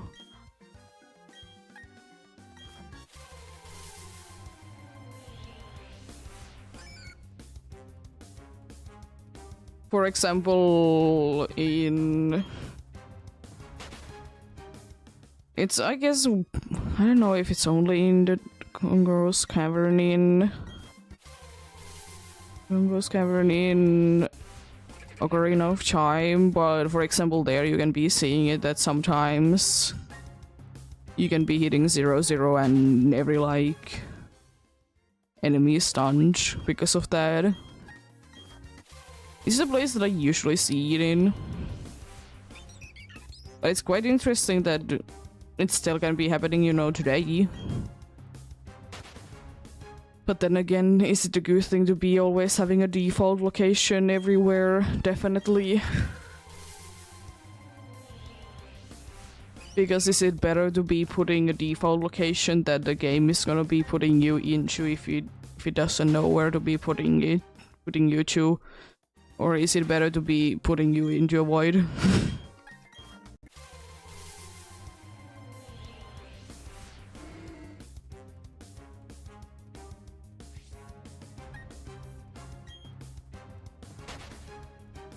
But yeah.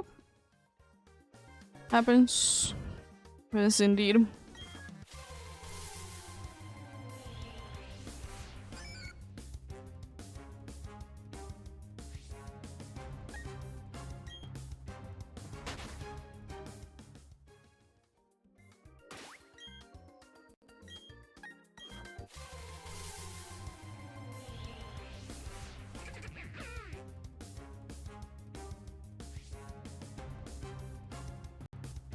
I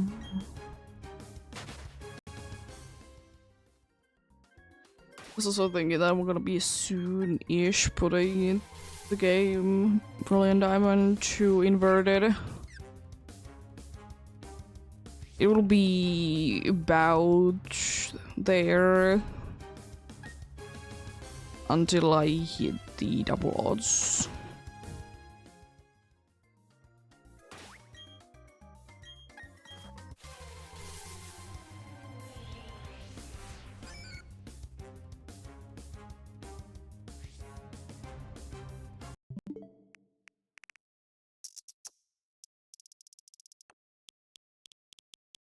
So let's do it indeed.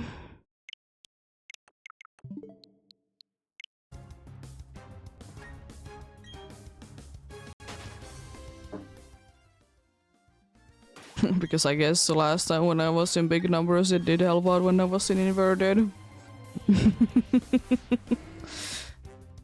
I think I might be trying to do it again as well if we do be getting into almost 10k, that I'll be putting up until we hit 10k the inverted on as well. We'll see. We'll see when or if we get there.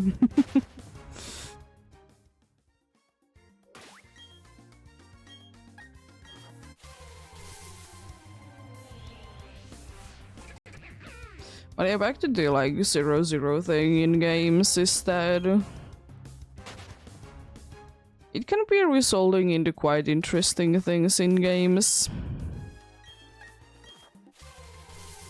I don't know how many people have heard, but for example in... You look interesting. For example in Minecraft, if you are having a... like, let's say a turtle egg in 0-0, some mobs are, you know, acting weirdly. It's quite interesting.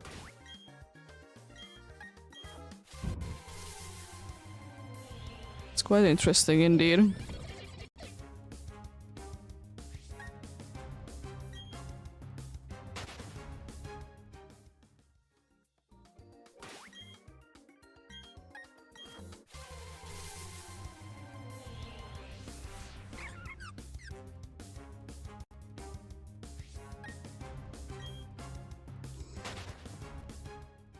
I don't remember any other games that I've heard that there is interesting things about 0-0.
Yeah, I don't know. I didn't think that the Toxic Rogues, like, regularly, like, reddish parts, they would be such a close color to the shiny ones overall coloring. Then again, I suppose should have thought it like that because like Quagsire's mouth is quite a bright blue. Quite a bright blue, maybe even in teal side a little bit. Or cyan.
No, why, but it seems like a cereal always likes when things are inverted. It really likes to be orange.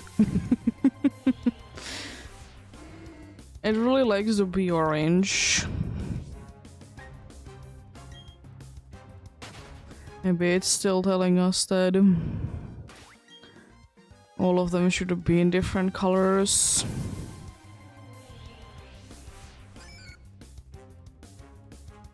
Because I still feel like it would be nice to be having like more 3-stage evolutionary lines that it would be all different colors. There is a decent amount of them, to be fair. Some more like it, some less like it, of course, but there's still quite a good amount of them though.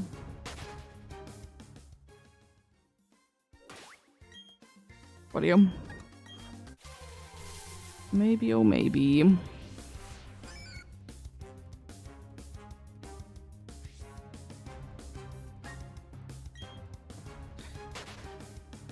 I've talked about it before that I would have been quite well liking, especially shiny wise, if all of the Marill, Azurill, and Azumarill would have been different colors. Would have quite liked that indeed.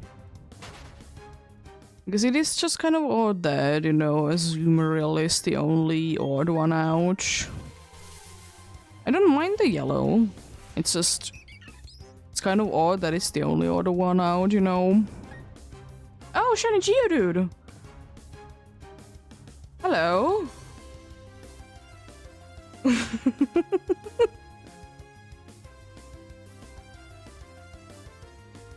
Nice!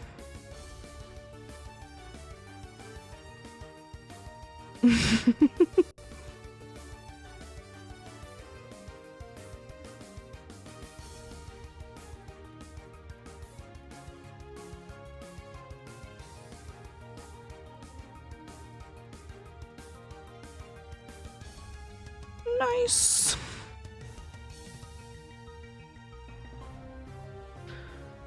Oh boy.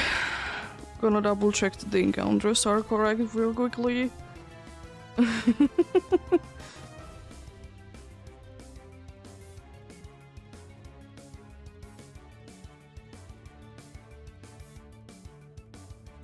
Oh, jeez.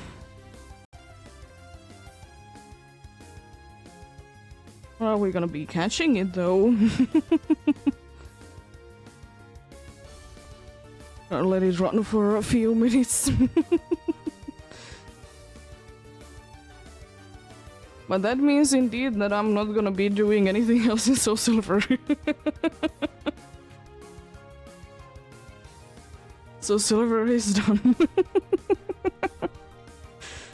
Oh jeez. Also my hand is only a little bit shaky.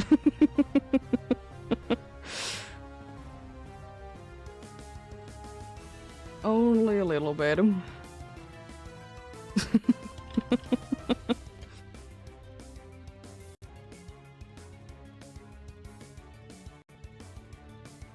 Oh jeez.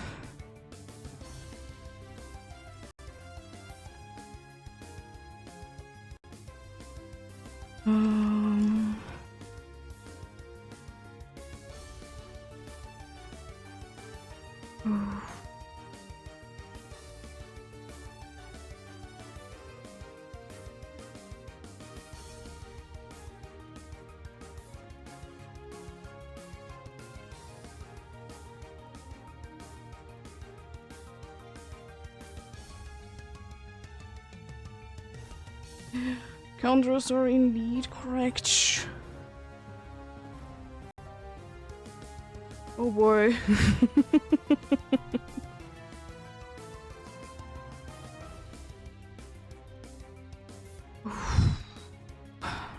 I'm not gonna read the prediction we going through first before I do anything else.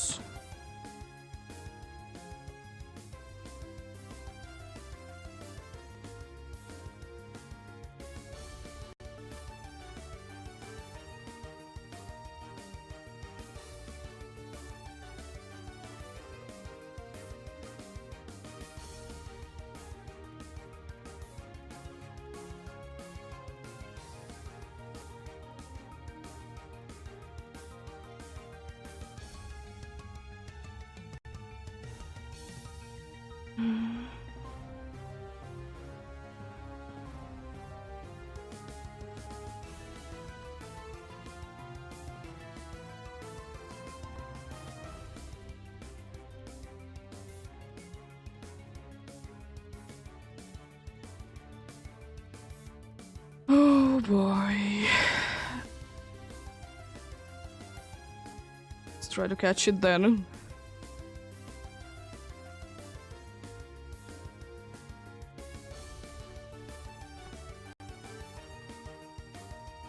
One, two, three. Let's go! Quite an easy catch though, it's not a Magmar.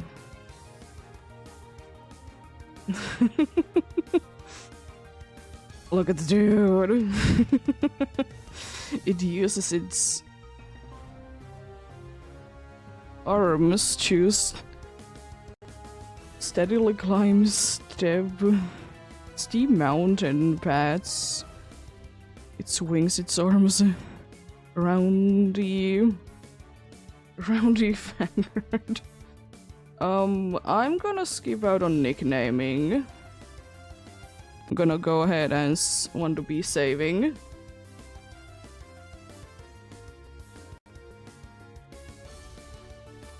I can easily be going to the nicknaming area.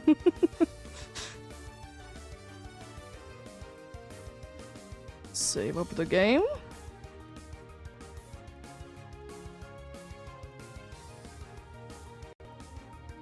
Yo. I got the dude. My nature guess for it is naive.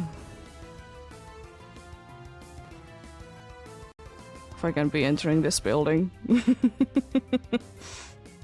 That'll be my nature guess.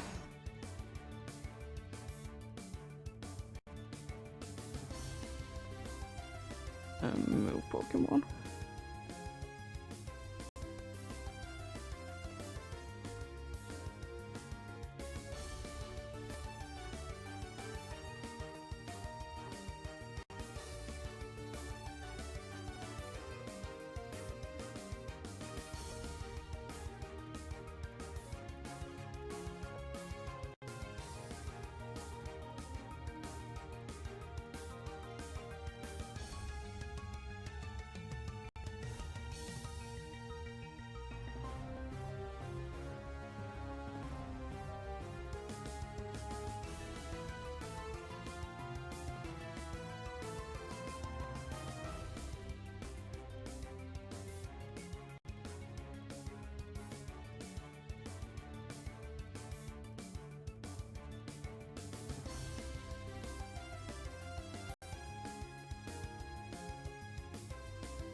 I need to be doing something else.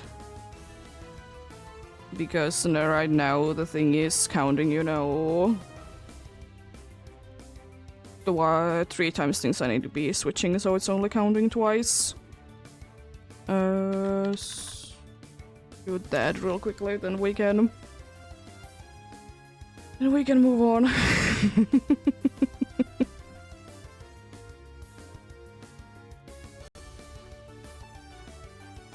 It should be 2. Let's test it out. But yeah, also this means that I might not be getting into the 30k, but if I do, I do. If I don't, I don't, you know.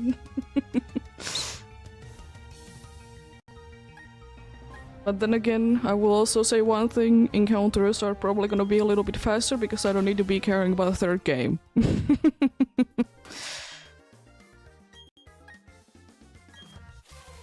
Also, I guess I could be doing another thing real quickly. And it's... Oh. Moved this to there.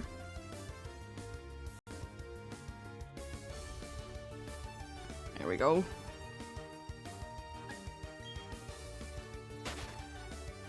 Now we good. Now we good indeed.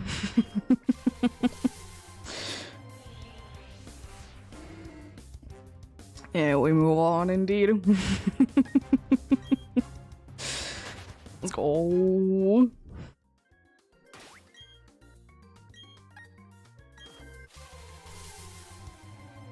So nicer because I only need to be remembering to be pressing 2 buttons as well.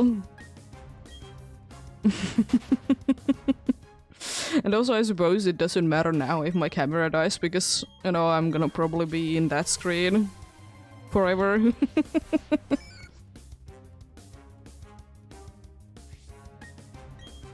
Nice.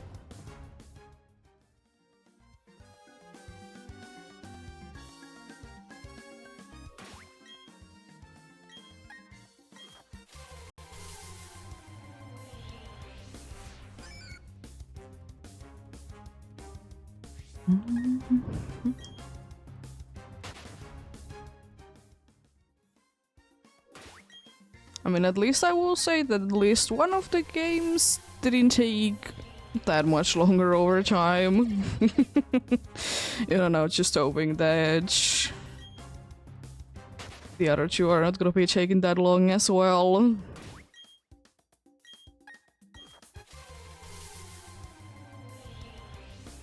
And yeah, now I can be showing the dude that wants to be seeing a Geodude. A shiny Geodude. Can be doing that indeed. Probably gonna be doing it a little bit later today. Probably gonna be the case indeed.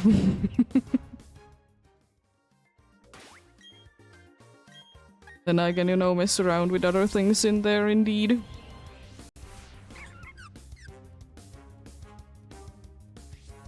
Let's go.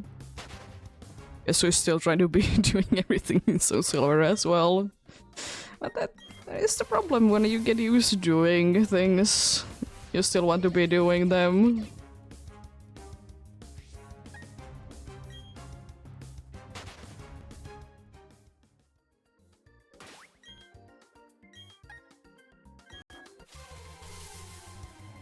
But I guess indeed if we get to be getting something in either Brilliant Diamond or Shining Pearl today as well, then it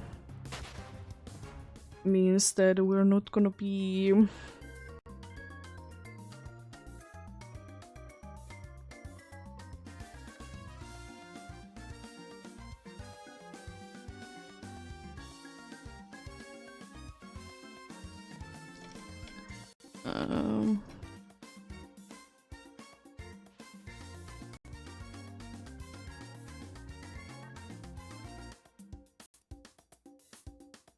If we do be getting something in there as well today, then it means that, you know, We're gonna be doing something else tomorrow then.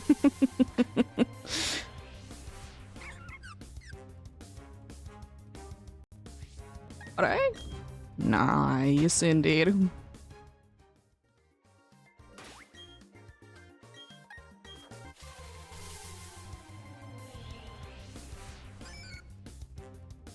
Let's go.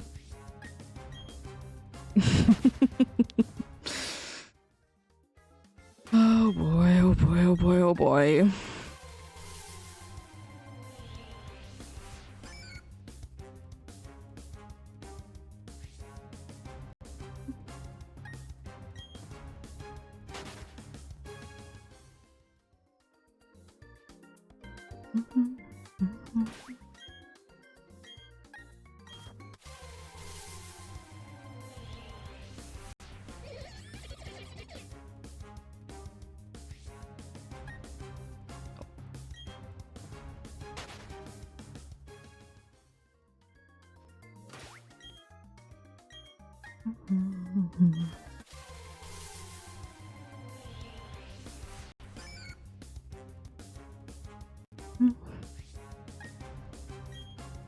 What am? Indeed. I will still be, though, standing by the thing that the Marrow line could have been having completely different colors all throughout, though. Because as I said, they look like, at least, especially Marrow looks so nice when it's orange. And as I said, also, like you'd be getting regional forms where, like, Marrow is actually more of a peach ball and maybe gets an evolution, like, I don't know, weirdly, like, it turns into maybe a floaty or a... Did I add in there? Maybe become like a beach umbrella. Silly things for sure. That could be happening though. Nothing is necessary saying otherwise, you know. Nothing is necessary saying otherwise as well, indeed. But then again, I will say that if Meryl would be getting a regional variant, then I would like to say that it's not gonna be like a beach ball anymore. But it would be kind of cool to see, nonetheless.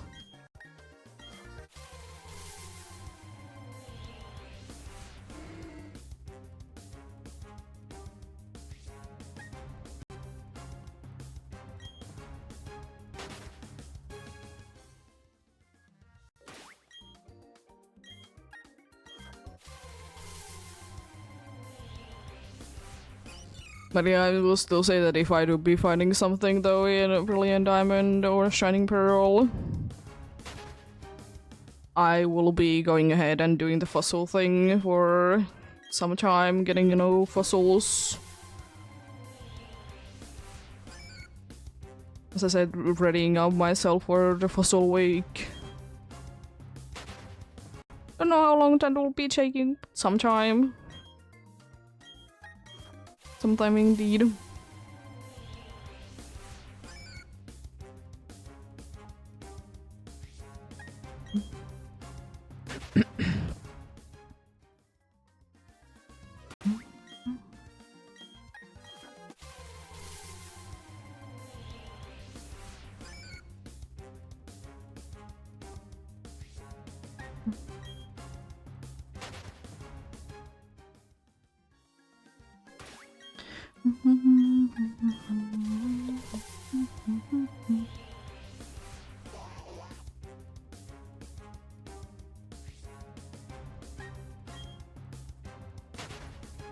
Let's go.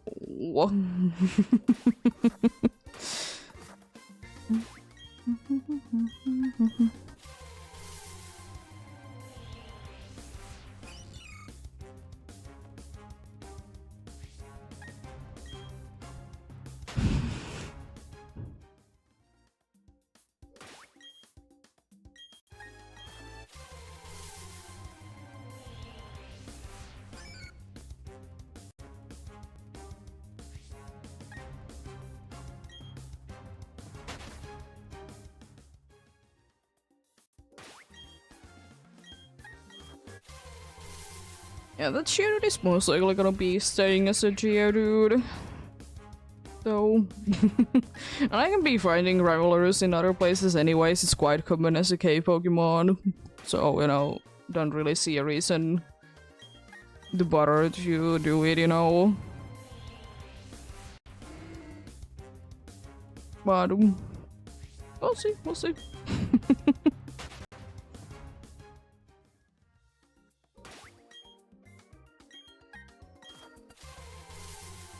We'll see, indeed.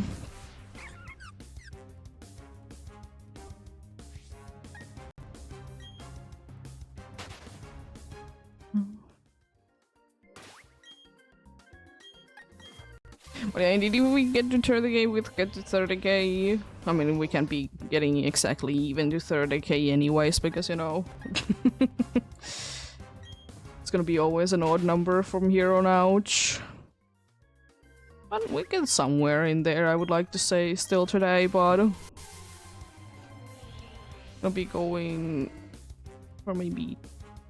at least 2 more hours, you know?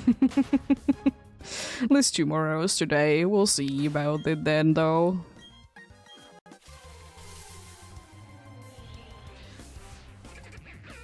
We're having a... I think it's here in English. What's other...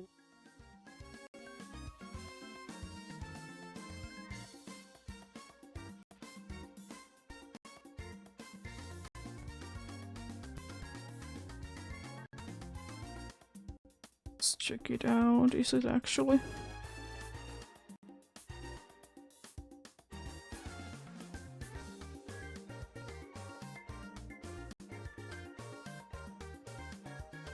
I guess here is... because we have a bunch of different names for rabbits and whatnots, and it really depends on like in what concept it's in.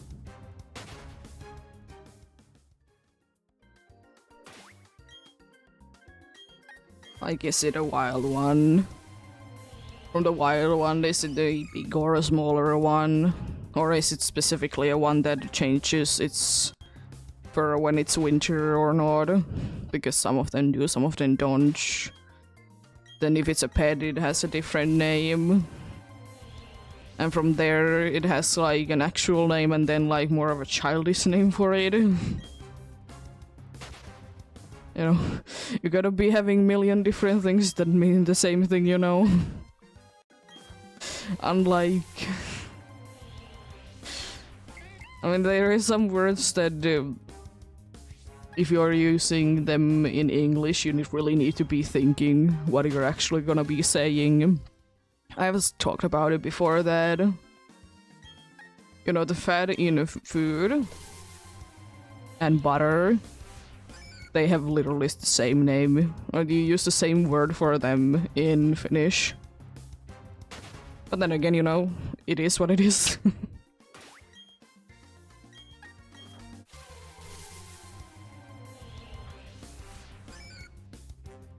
That big of a deal indeed.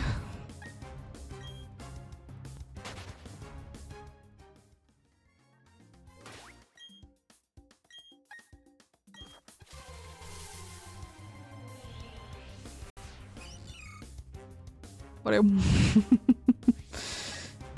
nice. Nonetheless, indeed.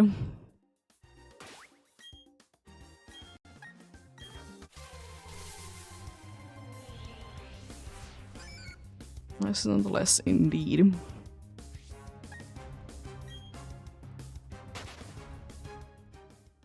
But it seems like then that it's gonna be 6 shinies then.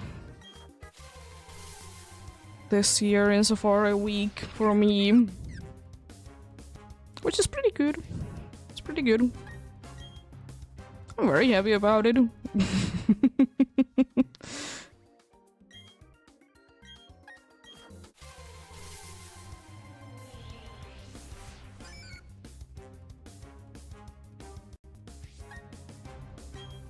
Yeah, I think Depends on what happens today. I think no matter what happens today, actually, I'm gonna go ahead and start making the compilation for the Safari week.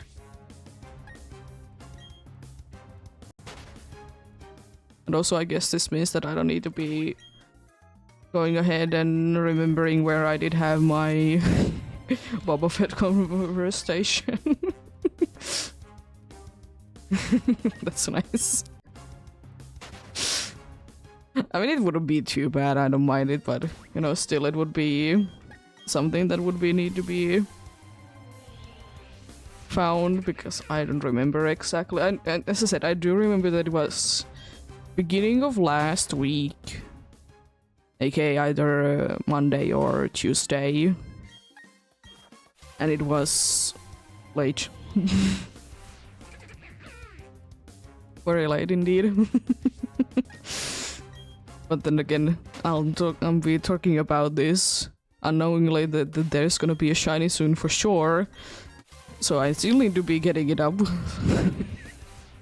Still need to be fighting it.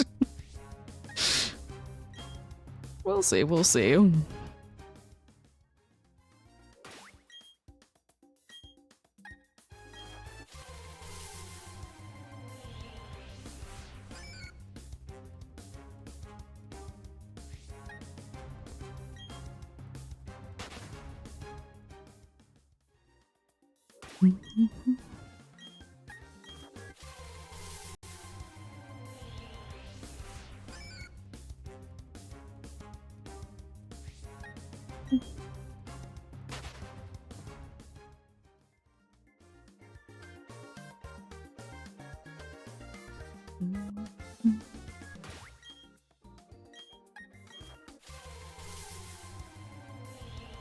What kind of stats does it have in there? Stamina is very good, I see.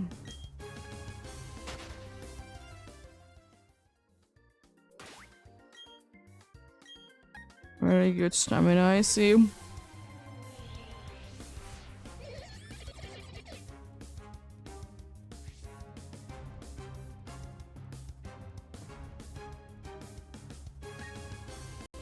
Interesting, interesting.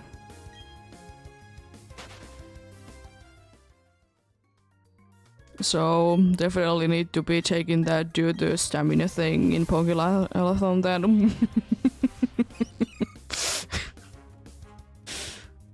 It's gonna be the thing, right?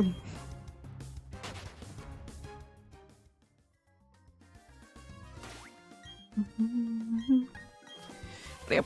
Anyways, we're gonna be getting soon-ish nighttime encounters. You know, Hoot and Noctowl. Getting that soon indeed, so nice. Nice indeed, and also, as I did say that soon-ish, I'll be able to also pop up the Melton box of the day.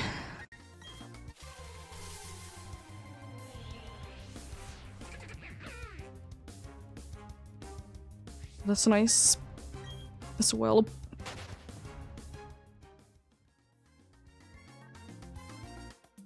Oh cool, I think all of this can be shiny, and there's even the special add ones.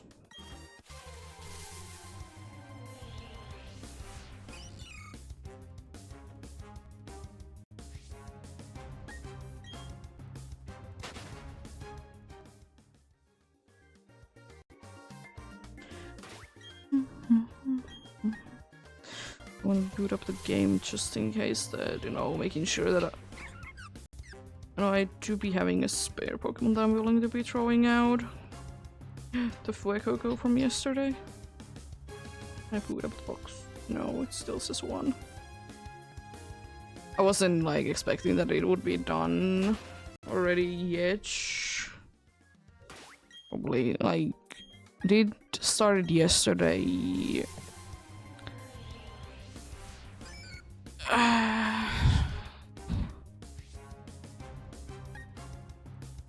It started yesterday at 6:20, I think. But I would like to say soon anyway, so... And another Melton.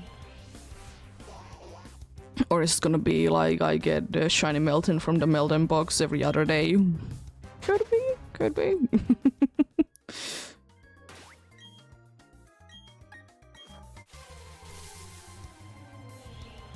Could be indeed.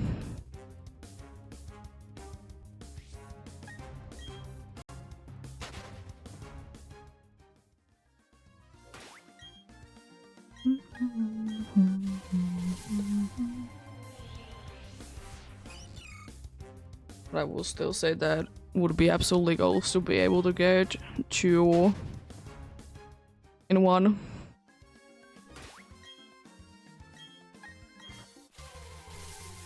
Two in 1 box for Melton. There we go, Night Chiming Elders. Psyduck do be looking even more angry than usual.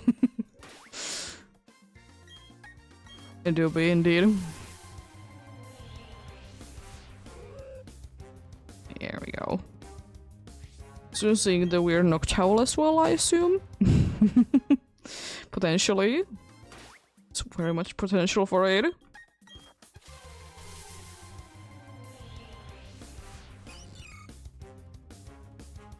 Like weird purple-ish. At least a little bit.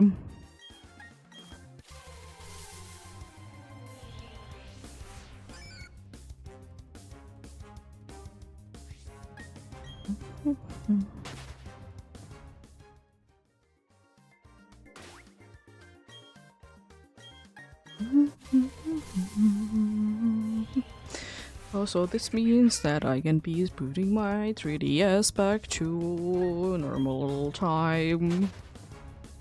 Which I'm quite looking forward to. It doesn't really do anything.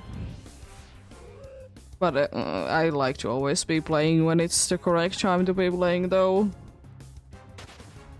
To be liking it myself in that way. But since, you know, I want to be getting more night chime encounters, it means that I need to be switching it up. Need to be switching it up indeed.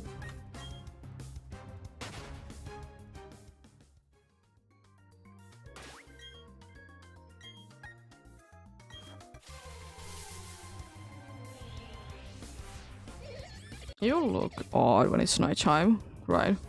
Yeah. It looks so orange.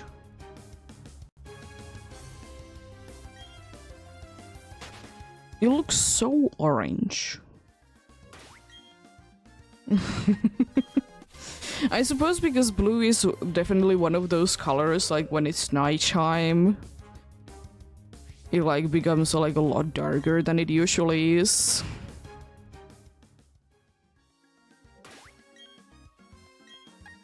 But yeah.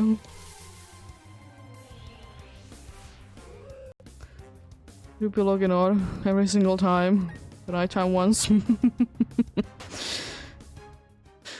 I still think that the strangest looking one during the nighttime is Noctowl. Overall, it's Skoruby. I still don't understand why Skoruby is like greenish. It doesn't it should be like yellowish more than greenish.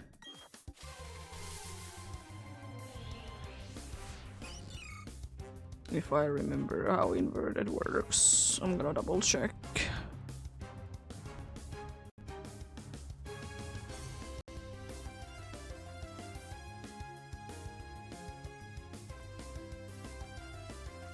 Blue is orange. So complementary color of blue is orange, whereas the light dual, its inverse is yellow.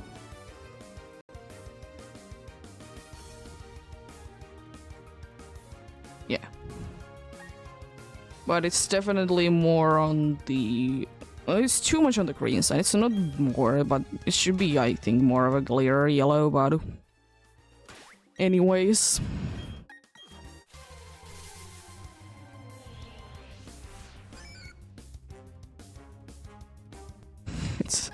It's just like every single blue one turns so orange.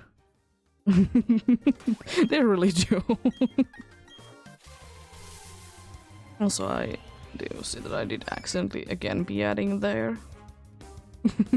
Thankfully, I remember where it is, and I don't usually add there, so that's nice. Any more Pokeros? Still no Pokeros. Sad days. Also, I'm surprised that I still haven't seen a Noctowl. What am I talking about? I'm in Area 6. Noctowl doesn't appear in Area 6. Yeah, yeah. Let's wait the entire night to be finding a Noctowl. Yeah. Can be waiting here for quite some time to be seeing that Noctowl. Because it doesn't exist. Yeah. I'm just so used to that at least one of the areas was in like Area 1 or Area 2. But yeah, it only appears in there. It doesn't appear anywhere else. Yeah, that would be helpful.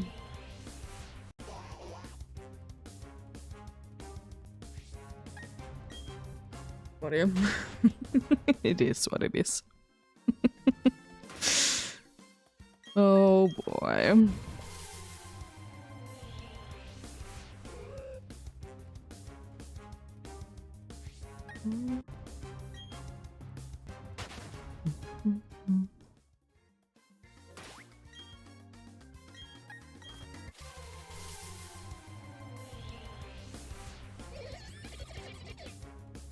I guess Toxicroak isn't too much of a night one.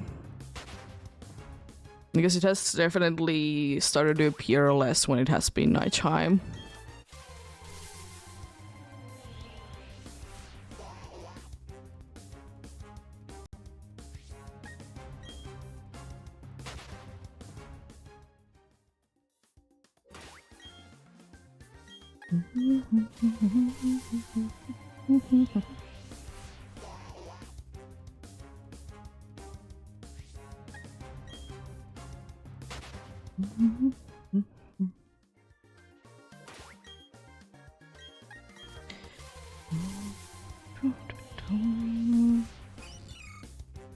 Let's go Ruby.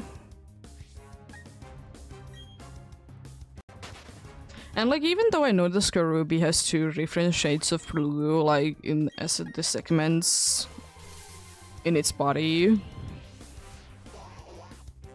it's just like it just looks normal. But when it's inverted, it just looks odd. But anyways, but then again, as I have said a few times, colors, they are a little bit different depending on what background it is having, to be fair. Again, it does make a difference.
I wonder whose shiny log I'm stealing today, though, if I will be finding another shiny.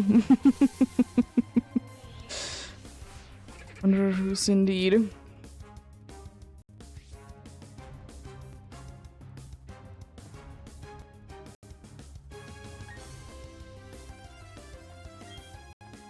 Hopefully no one's... Hopefully no one's, of course, but I wonder who it would be today.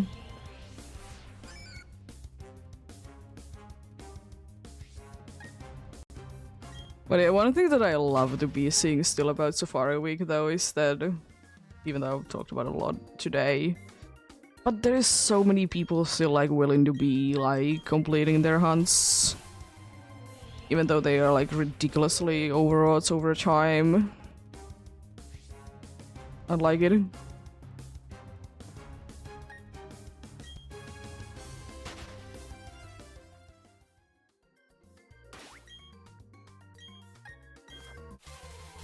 But yeah, I did. Cool to see.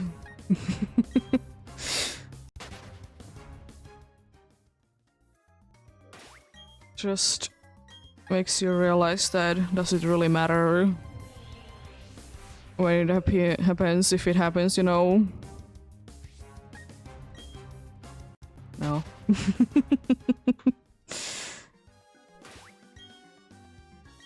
No, it doesn't. It happens when the time is right, you know? Like, quite literally.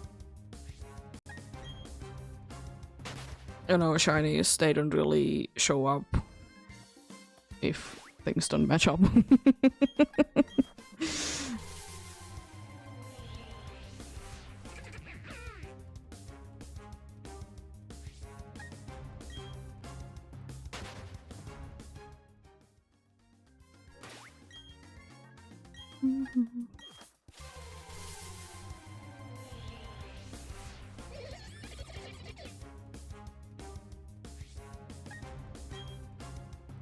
Yeah, I guess my guess, like from how things should be working, I suppose. If Toxicroak is shiny and it's inverted, it should be like even darker, like orange. And then the pink should be pink should also, or the blue parts in inverted should be also like darker. It should be overall darker colors. You know? I mean, at least I would like to say that it should be looking different. That's for sure.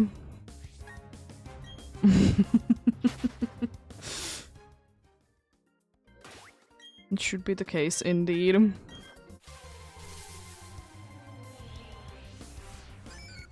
we're soon gonna be hitting also 8k, which means that about 200 more to go after that, until we hit double odds. But technically, you know, cut in half, so it's hitting the odds in Brilliant Diamond, but Shining Pearl is over odds anyways. But you know, just technicality that, you know, technically it's only...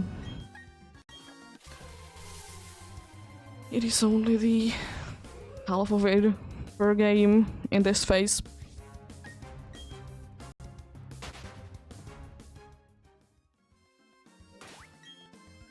I'm quite curious, honestly.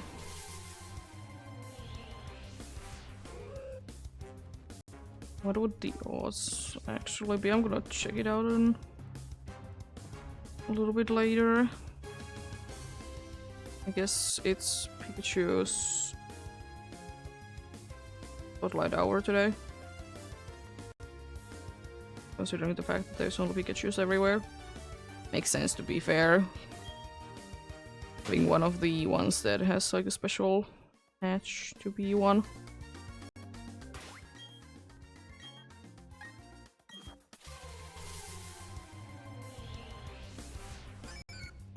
Let's see.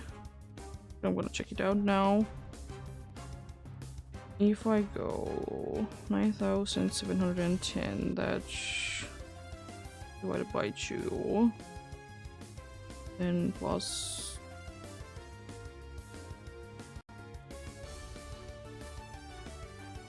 Um...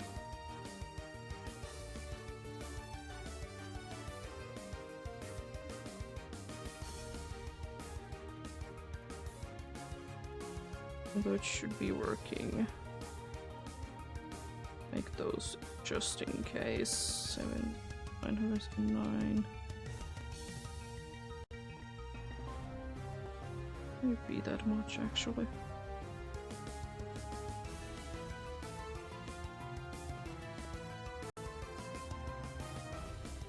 I guess it can. Yeah. If I indeed did math correctly, which, you know, happens every once in a while, I'm actually quite close to 10k in Shining Pearl. If I did indeed math correctly. I'm gonna double check real quickly. And then that... It's 4,855.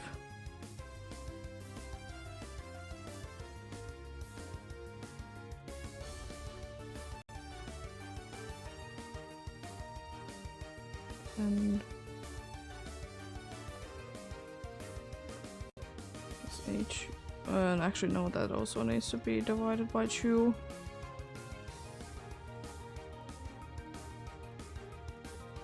And Choo Choo is 411. Oh, it doesn't really change that much, but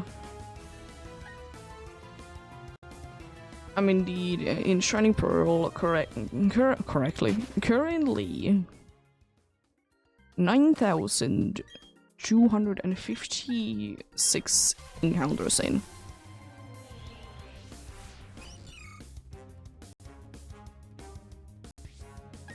So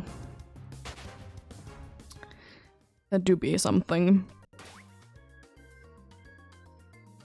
So slightly over odds.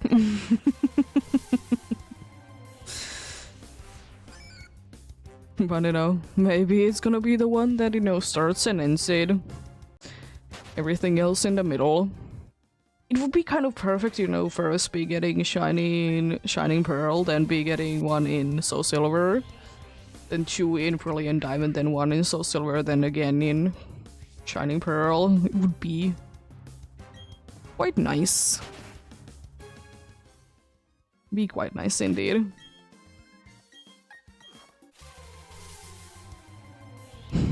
I doubt it a little bit, but then again, technically it should be the one that gets it next. Technically it should be. I don't know. Of course, you know, things don't really work that way now, do they? Unfortunately, I don't think so. I don't think so, indeed.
There's one there.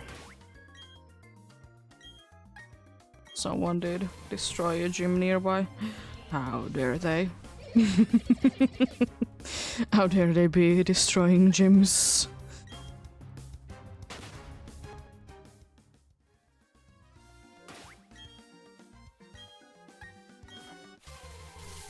I hate, by the way, when people do be in Pokemon Go destroying gyms and then they don't even, like, put anything there. It's just gonna be empty. It's like, sometimes it is the case that I might be having an empty gym, like, nearby for, like, good solid, like, 6 hours, even, if it happens in the middle of the night. But it's just like, why wouldn't you be putting Pokemon there? Like, what is the reason to be destroying the gym if you are not gonna be putting your Pokemon in there? Or am I missing something?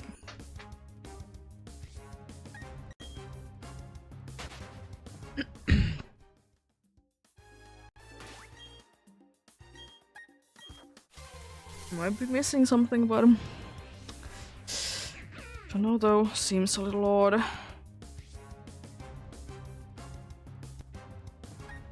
Seems a little odd for sure.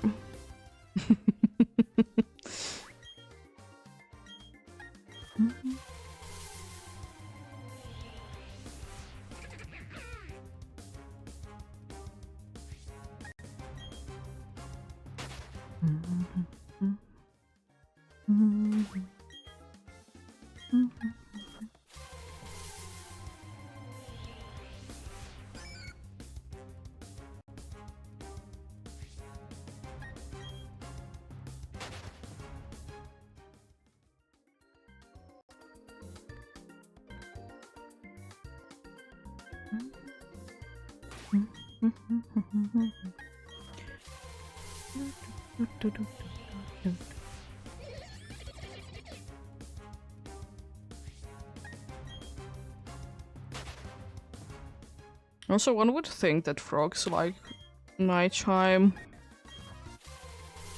It actually would be kind of making sense if we would be getting at some point a frog that would be nighttime only.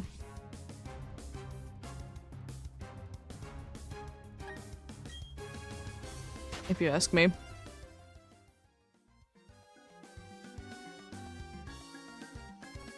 Because most of the time when I do be seeing frogs, it's either when it's raining or it's dark.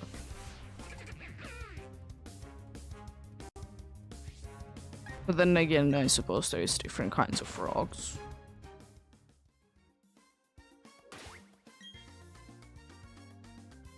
But overall, I think it would be making more sense.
I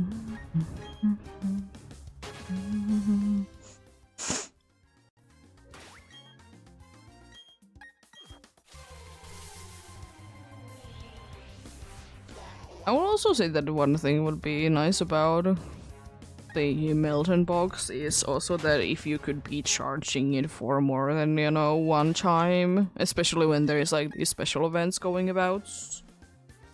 Because it's annoying every single time that you want to be running one, you need to be doing it. I mean, it's not that big of a deal, but still.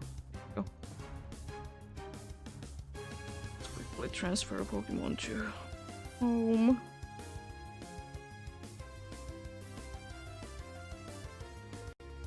It shall be that Fuecoco indeed.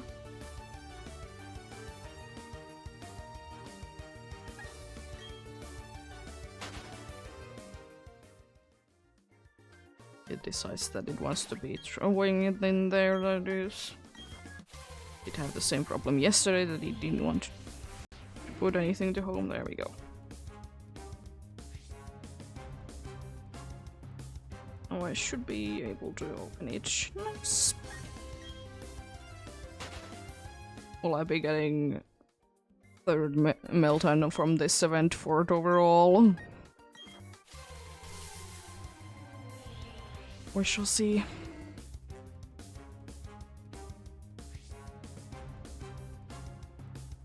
That on and that back on as well.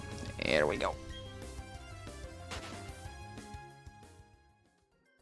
If I would be getting the fourth one, it would be kind of like done.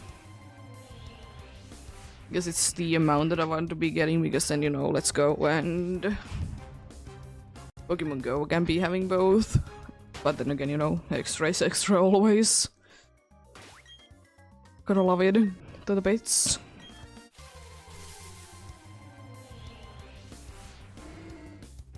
Who doesn't love some extra shinies, you know?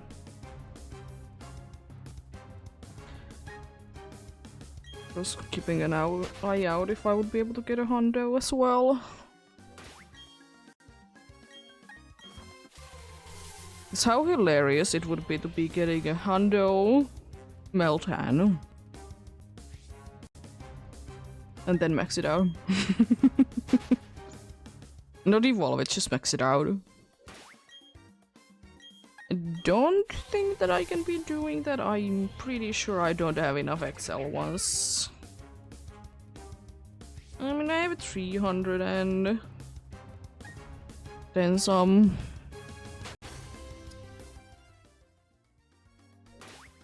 Well, maybe. Maybe not. We'll see. We'll see, though.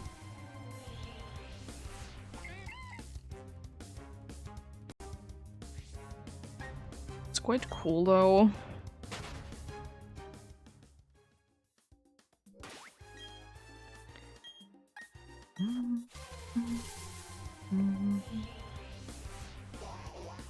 Little blue duck. And it's not meant to be blue if it's shiny. It's a blue duck that's not a blue duck, but it's a blue duck. Yeah, it's not a blue duck, but it's a blue duck.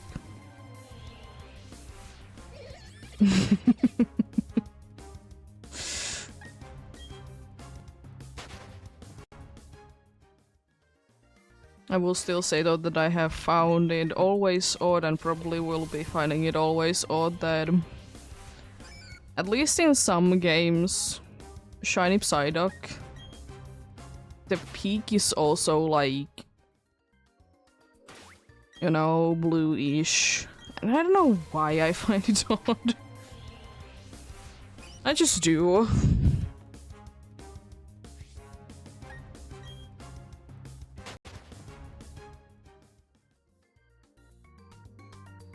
I just do be finding it quite a bit odd indeed. Another real cheese. It's male one as well, cheese. I mean, I don't mind it. Zuros, they do be cool. You know, 1% I always be cool. Cheese.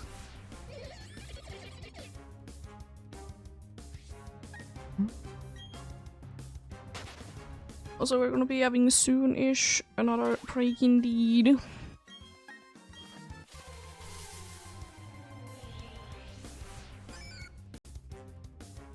No, yet another hour has passed, and you know, every hour it is indeed break time. And of course, you know, be stopping myself hunting for that time, be taking a break as well. Or be stretching about myself.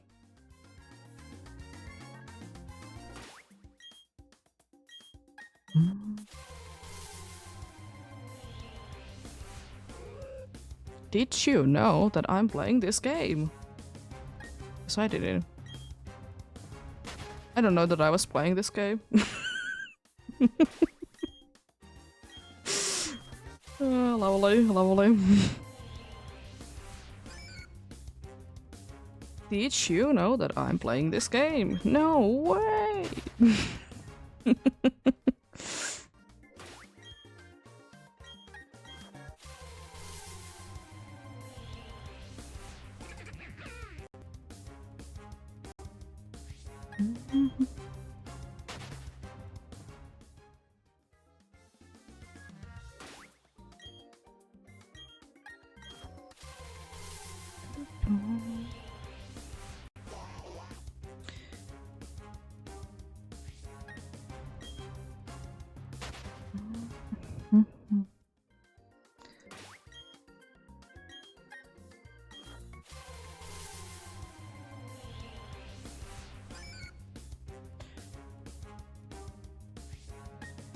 I think I could be getting like 100 away from hitting the double odds, I mean.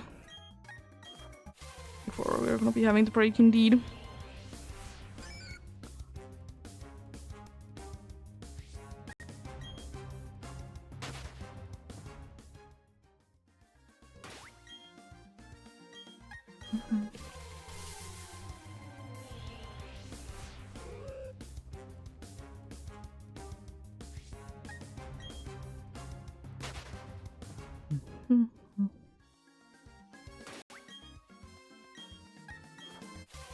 Also, now that I think about it, why did I realize this sooner? I did catch Geodude as well in the first Pokeball.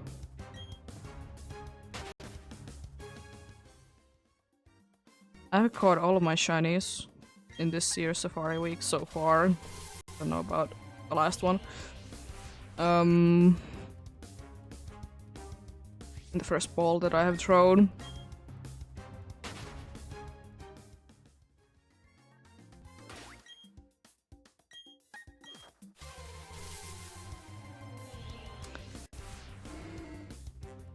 Yeah, I have a feeling that doesn't happen too often.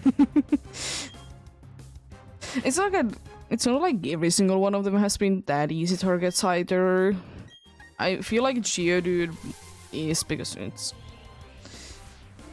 you know, low level, but so it's quite a good amount of things in Safari areas anyways. For Wooper, I'm not too surprised though. Wooper should be relatively easy anyways. Barrel was a shocker.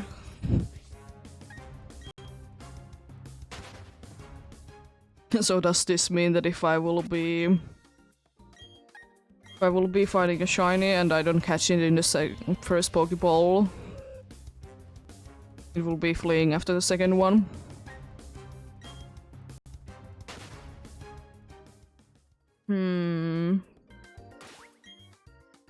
Could be.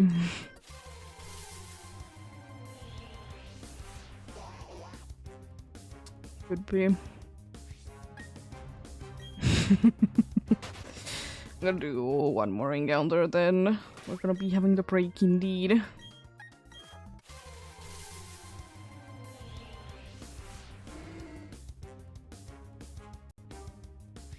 There we go. Continuing soon-ish then.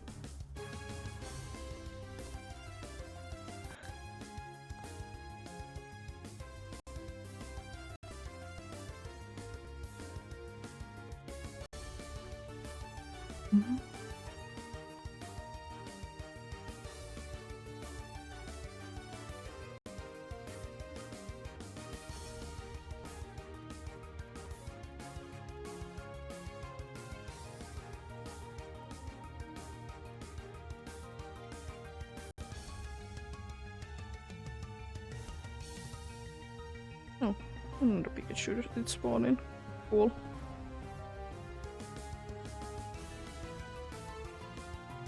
It doesn't even matter if I would be catching more because these Pikachus can be evolving anyways.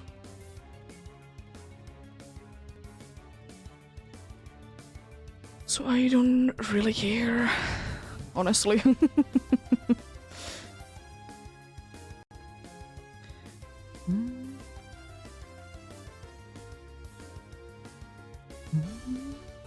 Oh, not a Pikachu. And I wouldn't be minding be getting the cool birthday had a Pikachu as a shiny. Just doubt it a little bit. Don't see them too often, but hey, you never know. No, still don't go too crazy over those, so...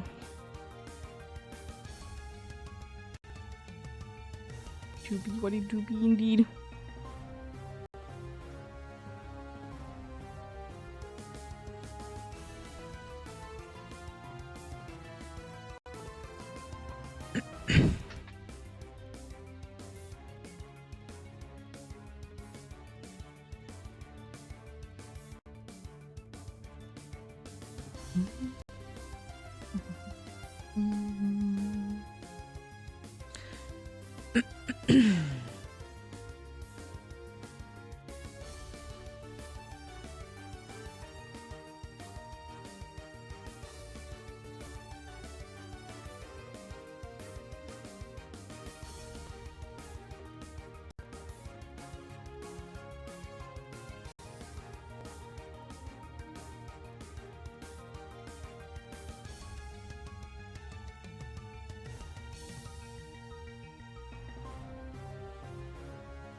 Let's get going then.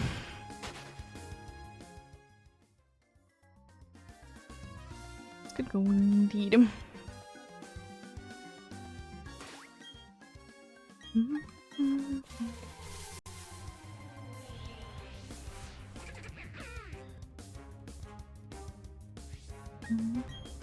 Oh. I got away safely. I sometimes think that it's highlighting the throw Pokeball button, even though it isn't. I will still say though, in my opinion, it isn't too clear what option it's in. But then again, does it need to be? No. It could be. Doesn't really do anything either. It's just sometimes I'm like thinking, oh jeez, I'm throwing a Pokeball. When I'm actually like running away. I mean, to be fair, I did throw I did throw a Pokeball at the first Pokemon though today. But you know what happens. Of course. It happens.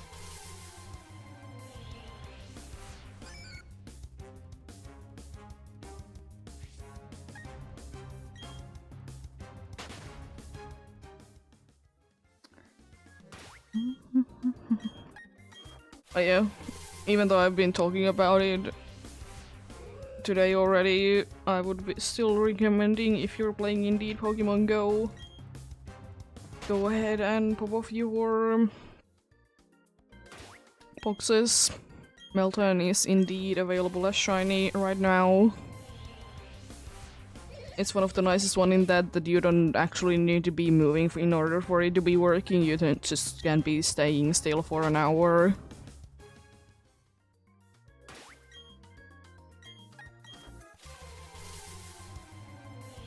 So I know it's nice to be popping it in when you're at home and want to chill about.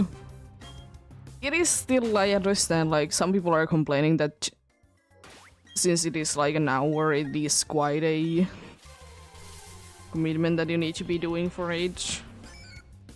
Fair enough. Fair enough. And you know, no one ever is like, you know, saying you need to be going for the whole hour. Also, I guess if you're interested in as well, there is today, depending on of course your time zone when it is, it's the special Pikachu spotlight hour. 6 to 7 p.m. local time, as it always is.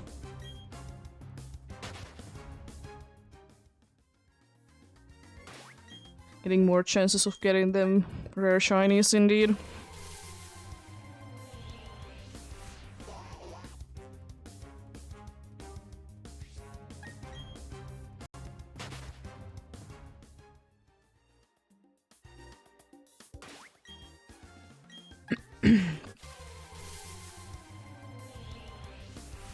And again, I will say that I'm definitely always remember to be checking out Spotlight Hour. I will say that I'm a little bit disappointed, honestly, considering the fact that Grimer is like a bigger thing this year in the Pokemon Go like 8th year anniversary thing. I'm kind of disappointed that why couldn't it be Grimer? It just seems kind of odd if it's like kind of everywhere. I get it, you know, Pikachu being Pikachu, but still.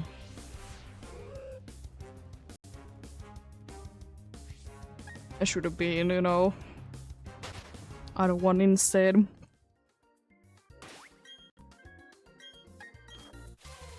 Because like Grimer and Mach and Melton are the only ones that, you know, are in the big picture anyways.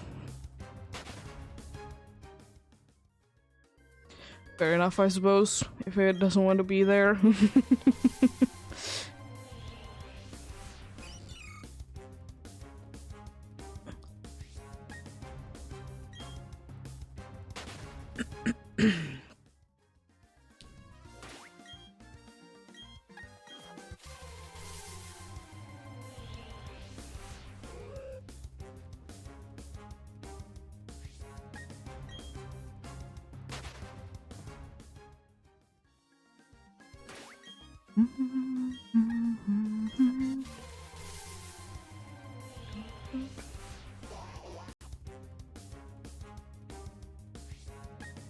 I guess also it's not that far from now that there is the... It's the big event in Pokemon Go as well.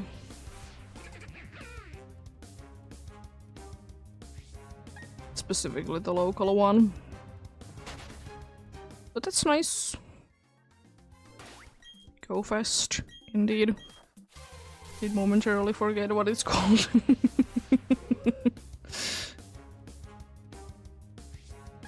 Oh, that's nice.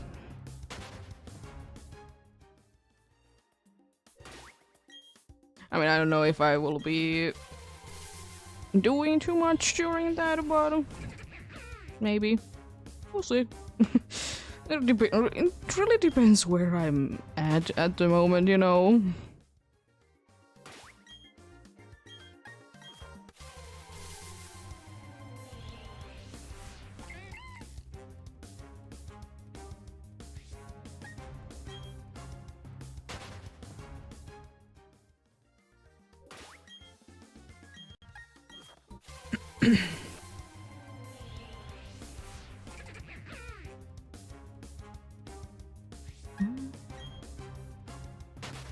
Because to be fair, I've played always a little bit when the tours have been going on. I haven't been playing that much, to be fair. As I said, I don't necessarily care too much about them, so... be going on if there's something interesting and I don't have anything else going on at the moment. You know, another big thing is that if, you know, weather is good enough for it as well.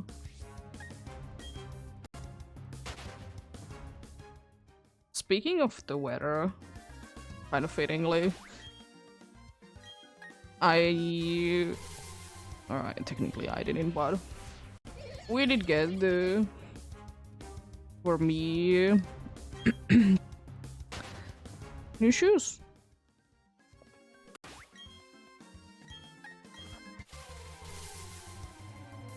They're either gonna be arriving Friday or Monday, or I guess over the weekend, I guess. Could be working as well, but I doubt it a little bit. But yeah. Next week most likely though. Knowing how things working here. No. It isn't that fast unfortunately in here, so it's taking a while.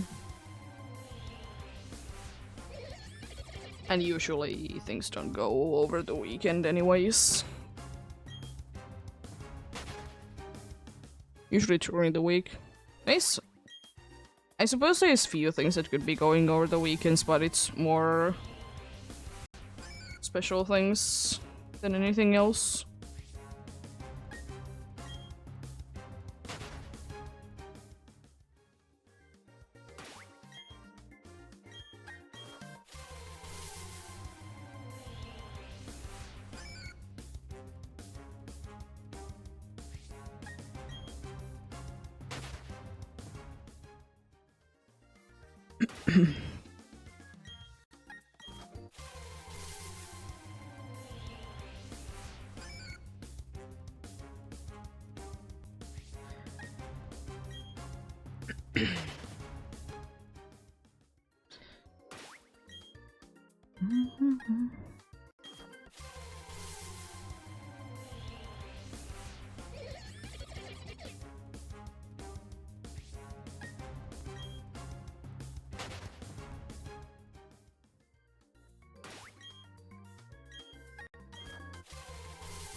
But I will say, though,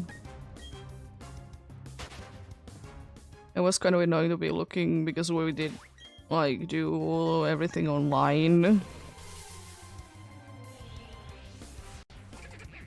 Specifically for a company that only works online. That was kind of annoying at times. Because most of the pictures, if there was a shoe that was available in white, it was usually the white one. But the problem was that also the background, it wasn't like a pure white, but it was like an off-white or like more of a gray, like a light gray white situation. But like even though I can see it, and maybe my monitor settings are a little too much, but I don't know, I feel like there should be something going on. Like, I understand, like, white background is good for either, like dark colors. But white is just not the good background color for, you know, white shoes. I don't know why. Or, like, anyways, like, light colors.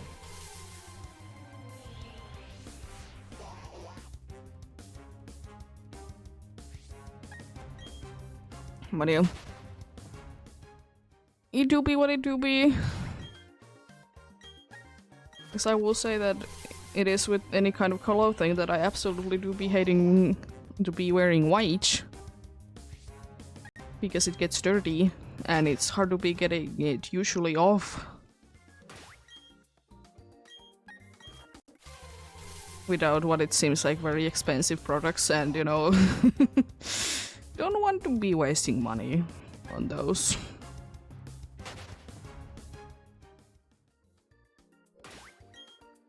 But yeah, do be what it do be indeed.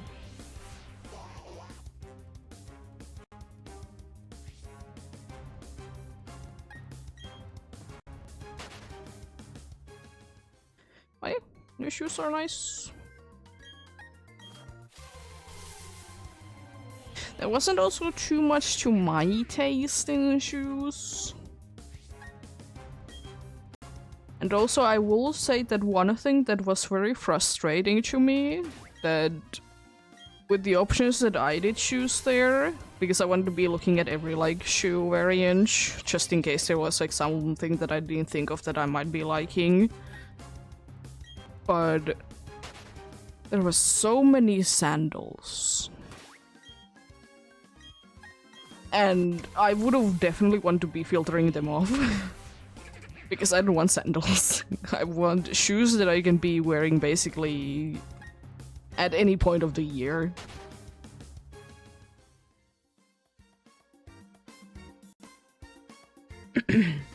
So sandals, they don't really go too well in, you know, snow.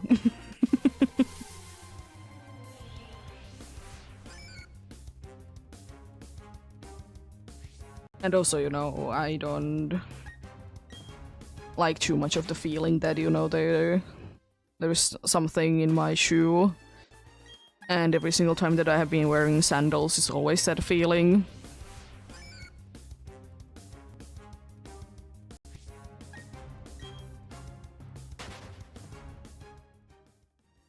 But yeah. And apparently almost all of the sandals, there was two things that there was a choice between two options. A casual and sporty. And apparently all the sandals were sporty. I can kind of understand, but at the same time, who would be doing that? Yeah, I would be going ahead and, you know, work out on my sandals, you know, go ahead and run a marathon, you know. I think that everyone wants to do.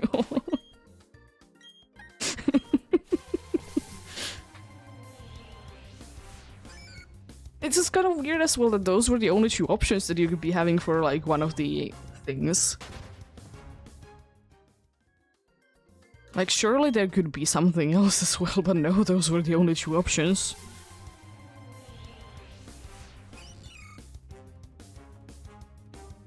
Quite another huge Meltan.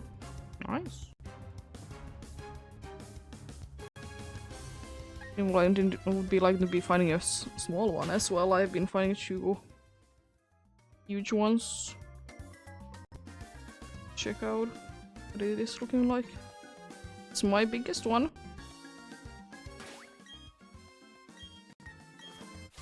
I'll go ahead and put it to Poke Center then.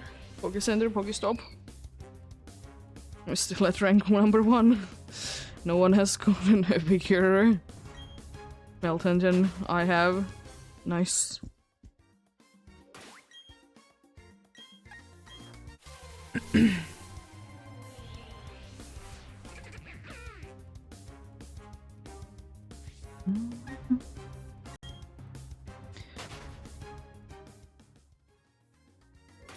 About half an hour left on Meltdown box, so about 30 more to go.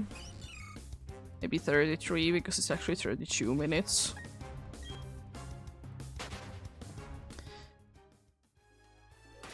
But we'll see.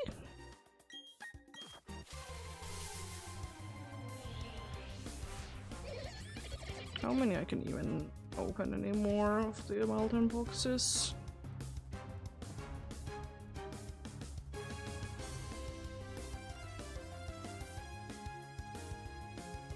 No, I guess I have only one more to be opening. It's tomorrow.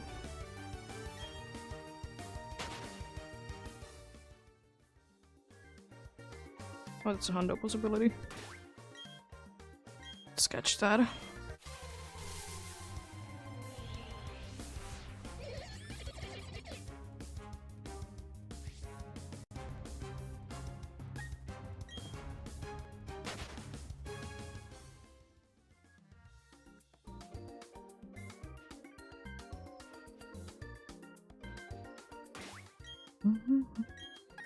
Then again, I will say that normally I will be catching absolutely everything that I see that I'm at least somewhat interested in. I honestly don't be looking at any Pokemon to see if it's hundo or not, but as I said, I don't want to be wasting my time with Meltan. I want to be capturing them that much because I don't need to. As I said, way too much, aka quite well enough in the candy department. I think I can be evolving maybe even 4 at this point. A little bit over 100, then I could be able to evolve 4.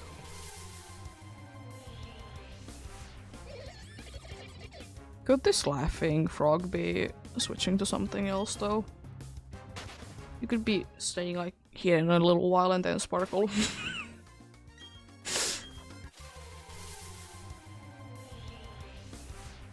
No. Still want to show up, I see.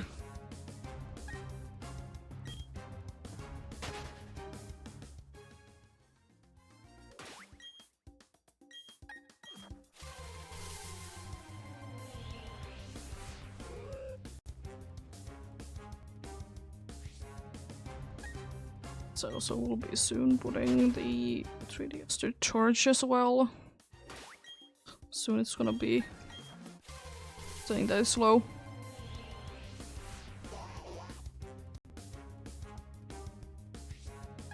Even though I don't do anything with it, but still. I still wanted to be there. Because what else I would be having there anyways?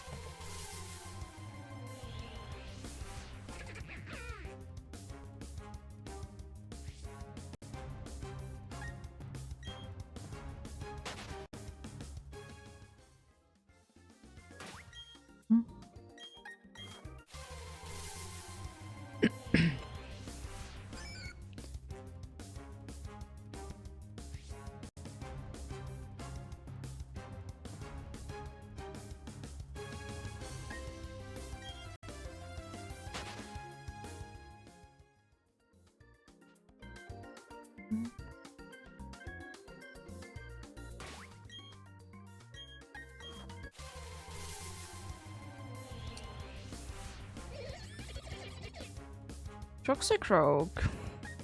Toxic Rogue, Toxic Rogue. What are you doing, buddy? I know that I haven't gone for you, like, in forever, I suppose. In any of the games. But still. Okay, please. Could you please just give someone else a room to show up? Would absolutely love it. Even though technically it is the main target, but you know, as I said, it can be going ahead and hiding for a little while, and then it can be showing and shine.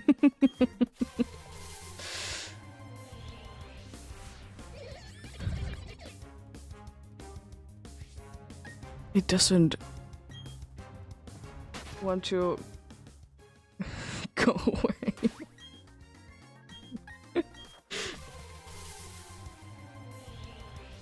Have they accidentally put like frog food everywhere, so that's why toxic rugs are showing so much?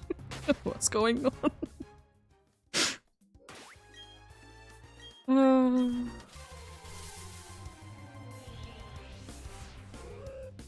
Oh wow, can be going 2 whole encounters without seeing a toxic rogue. Yo!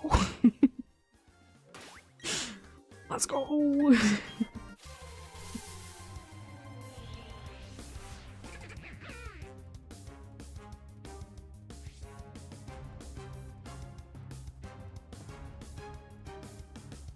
Seems like I'm not gonna be getting the special hat Pikachu. It's literally in a minute it's gonna be gone. Sad. I mean, I have them, but you know, shiny.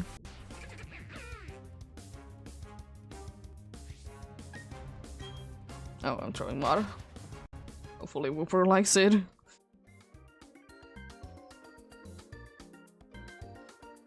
Hooper doesn't like the mod. How can that be? Still doesn't make sense that, you know, Wooper can be hating mod. I mean, I guess you don't, even though you're kind of like, you know, like in the mod, I think it doesn't still make a thing that you really like the mod is thrown at your face. But still.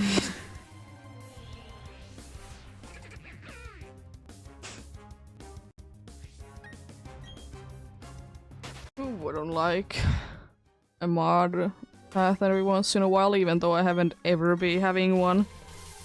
I don't think that I have ever heard anyone have one. Also, I did say that I haven't seen any crimers, but now I see an Alolan crimer. It is indeed very green.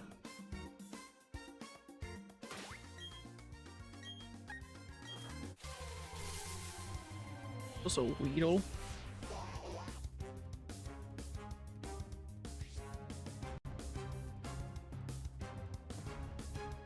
I want the regular Grimer with the funny hatch. I want a Alolan Grimer.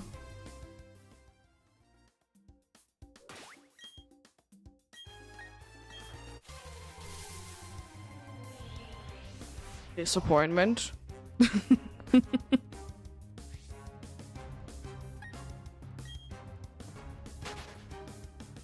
Game is being very mean indeed.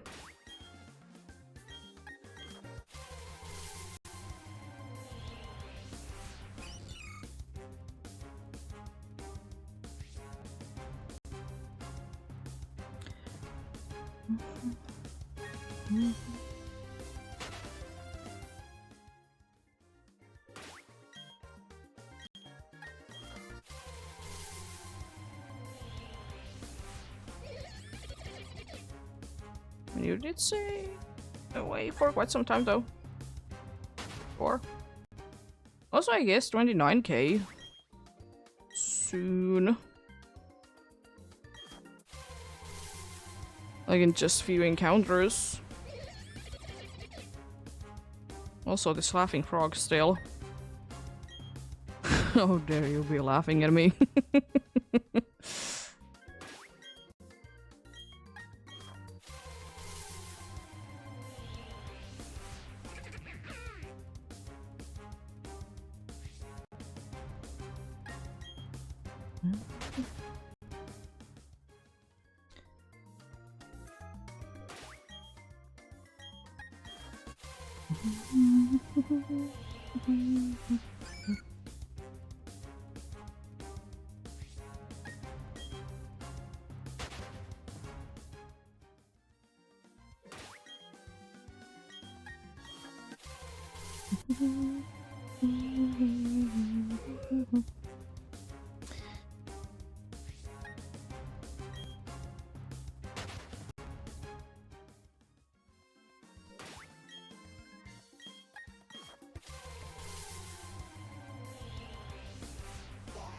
It's 29k.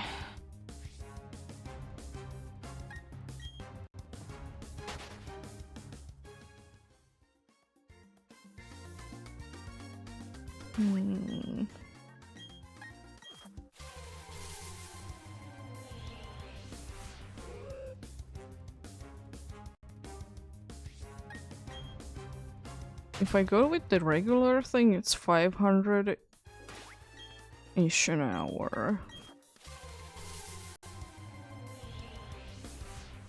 But that's with 3 games.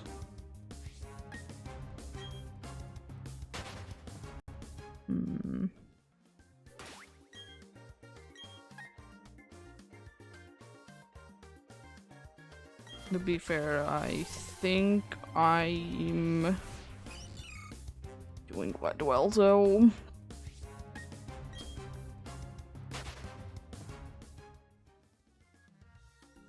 I'm doing quite well indeed.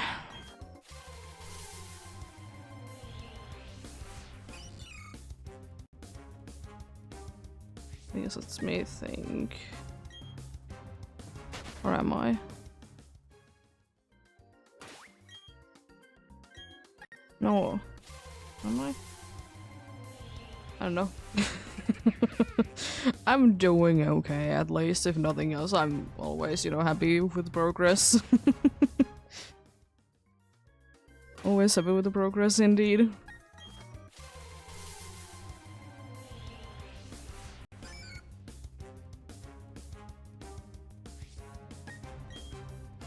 Always happy with the progress, indeed. Wouldn't you know?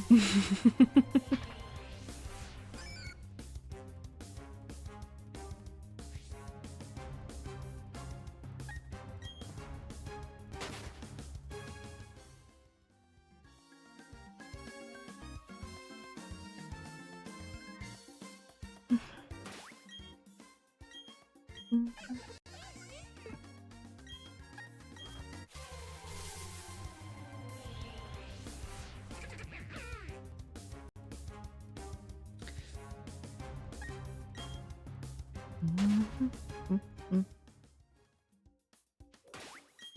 was thinking that it'd be very nice to be able to hit 9k as well. And the thing, if it's necessary, that is 9k on the PDSP.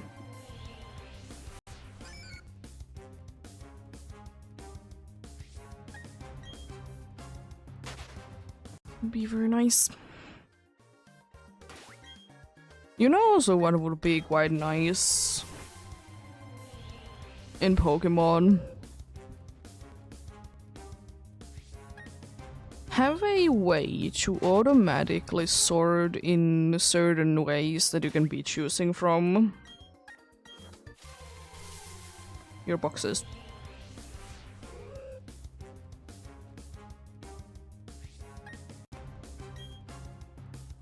Because you can be doing it, of course, to your backpack, and it makes sense, you know. Why wouldn't you be able to do that? Why can't you be, you know, having it organized? But then again, why not to do it for boxes? I know it probably wouldn't be too used, for sure, but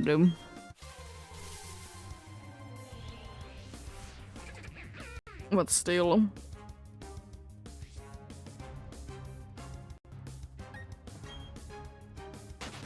It could be there still.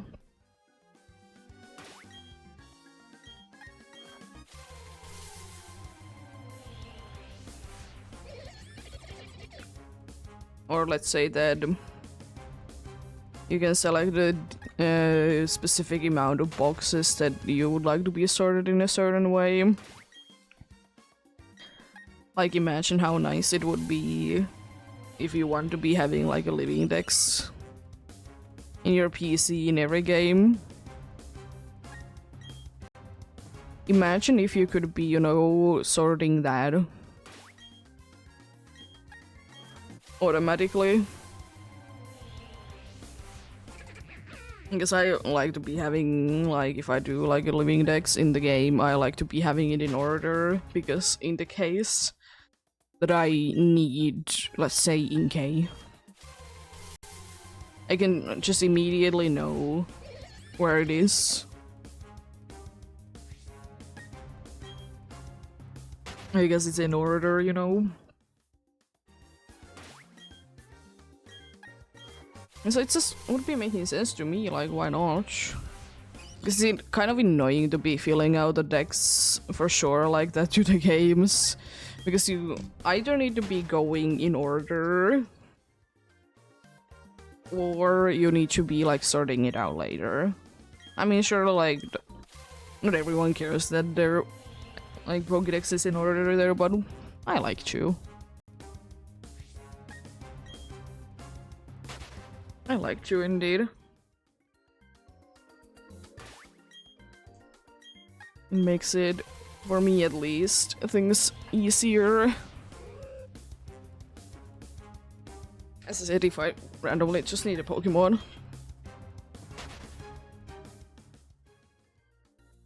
I know where to get one.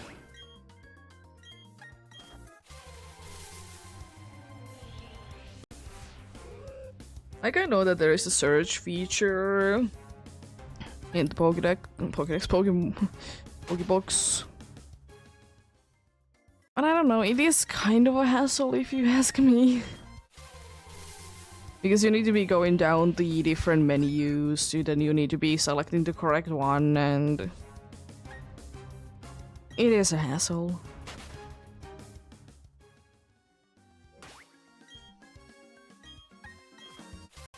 Do be a hassle indeed.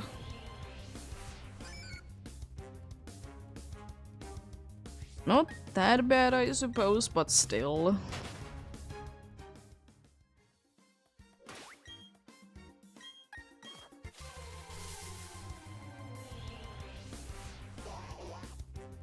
I will say though that sometimes I would be wishing though that... Yes. Will I catch that Meryl?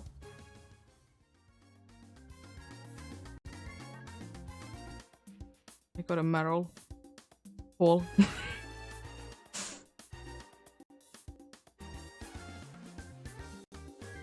Thrown accidentally a Pokeball in both of the games and captured it.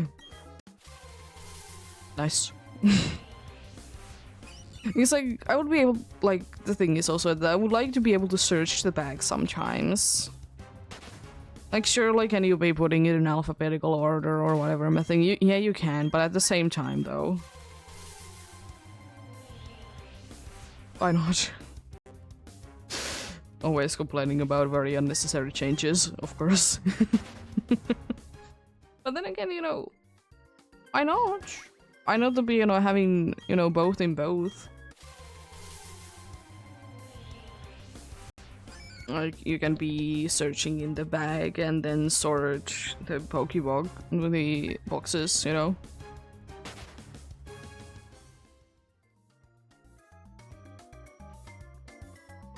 Why not? Would it really hurt anyone? I don't know. It wouldn't be hurting me, I would absolutely love it.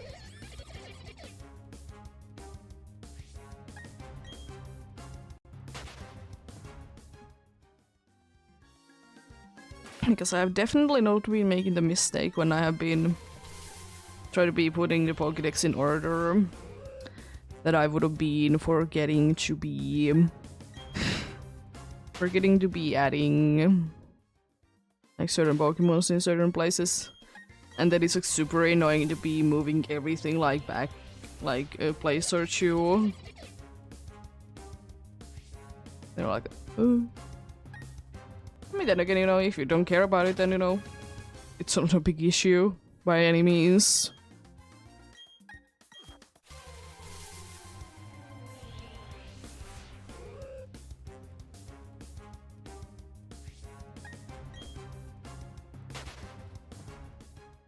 I don't know. I guess mostly, you know, in games, I like to be having everything in order. Some things in real life as well. And again, I don't know, it isn't really causing me any issues, to be fair.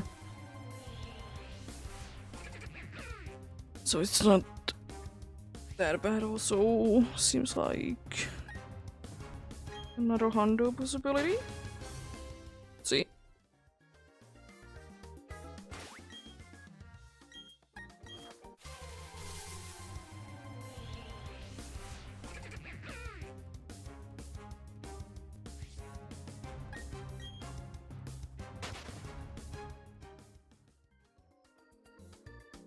That's not too bad. Not a Hondo though.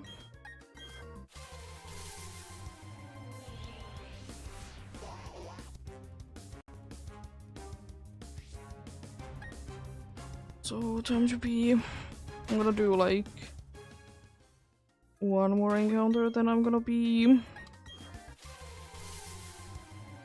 going ahead and putting the thing in charge.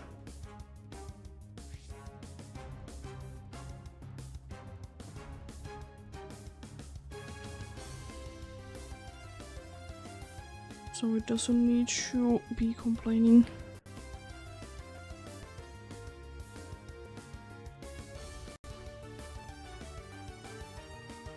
There we go.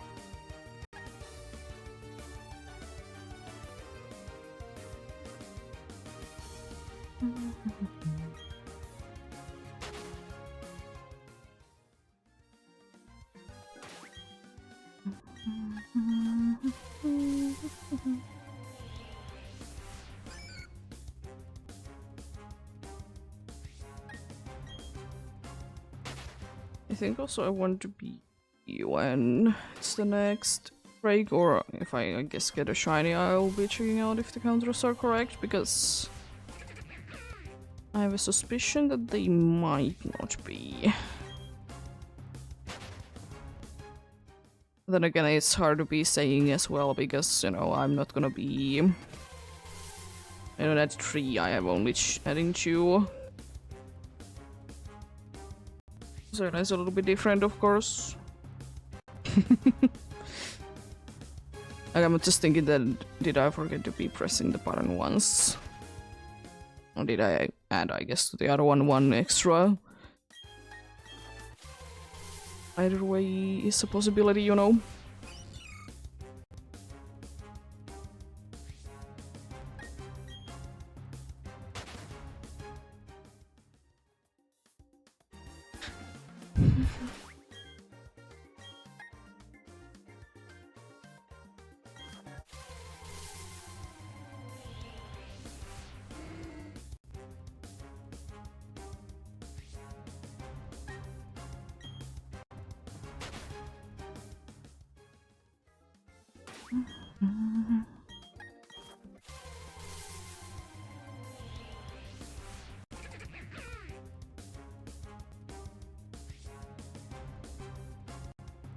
Again, be added at some point. There, one extra. I mean, to be fair, it doesn't really matter now, but... I'd rather be keeping it, you know, the way that it's supposed to be. AKA when I do get a shiny. I'd rather be having it in there like that, indeed.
I also would be liking to know one thing about older Pokemon games.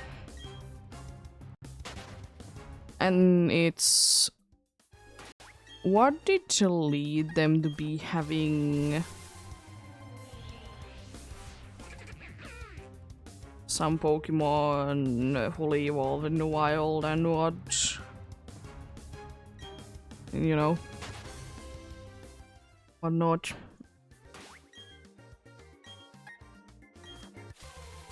Because I feel like there is quite a good amount of especially like single stage, at least partially fighting types that are like that. There is, you know, Hariyama, there is Medicham.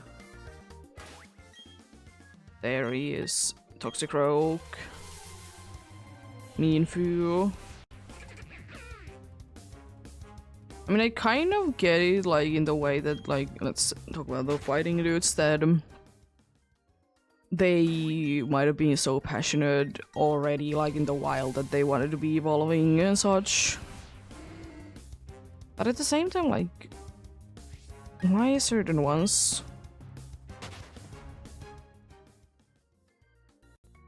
Like, not every single one of them makes that much sense. Do they need to be? No, but just why? At the same time,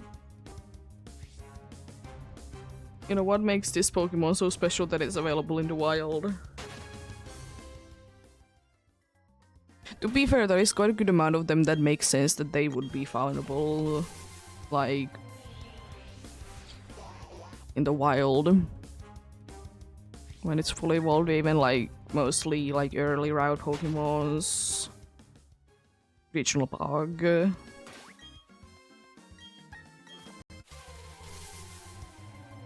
Quite a good amount of Pokemon that evolve at the low level.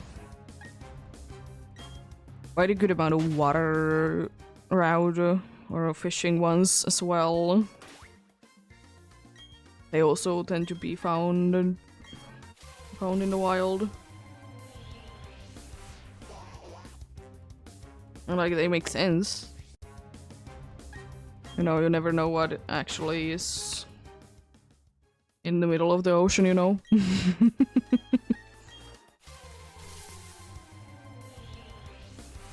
Never know. What scary things, you know, are there?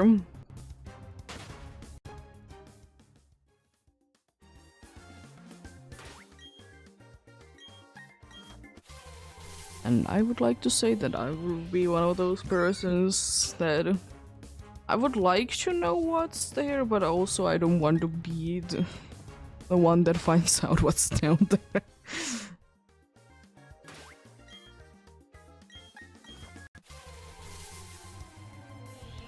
As I've come to realize that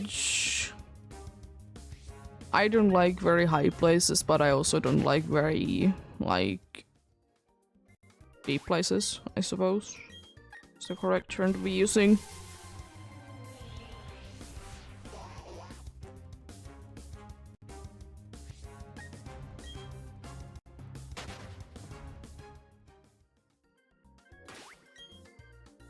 I will say that I found one thing a little weird. That I remember, like, the first time that I was flying, I was absolutely terrified of it because I don't like heights. But after that, I would like to say that I'm not, like, afraid of flying. At least in airplanes. I haven't been into any other things. I guess because I guess for me it's like when I do be seeing like actually high up, you know, you are. It might be that I don't actually see like how high up I am at the moment.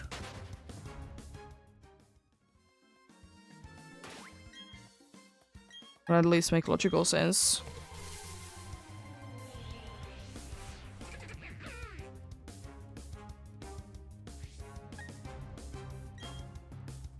What do you? I guess it could be that.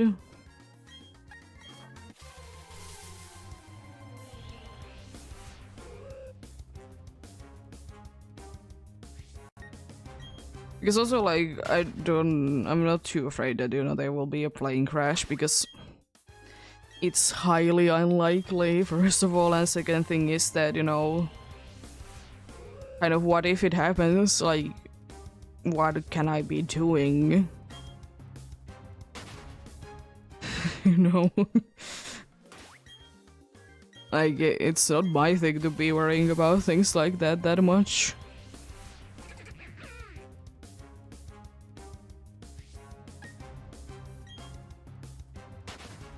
But yeah. Do be what it do be.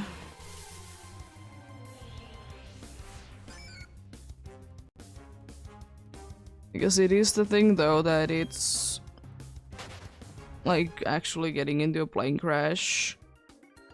It's one of the less likeliest things that you will ever be encountering when you're traveling. Like every other method, it's more likely that you'll be getting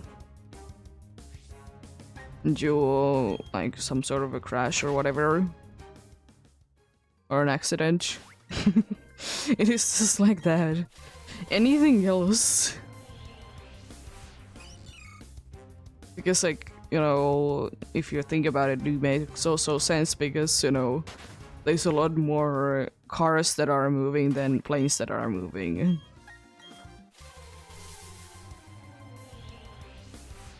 There's a lot more humans that are walking than, you know, cars are moving, you know. Technically,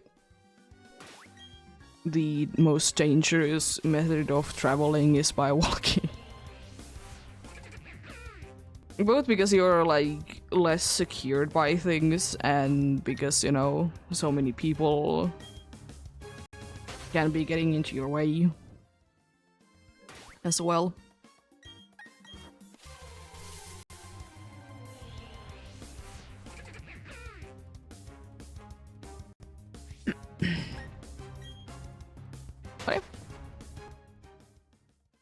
Haven't thankfully been in too many accidents myself.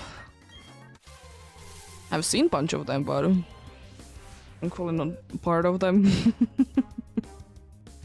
Which is of course a good thing.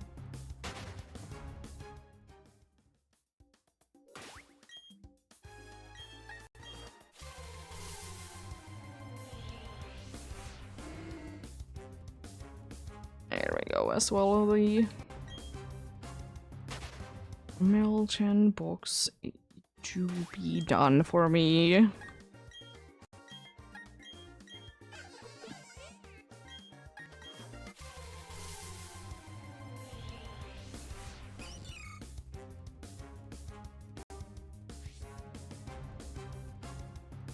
To be done indeed.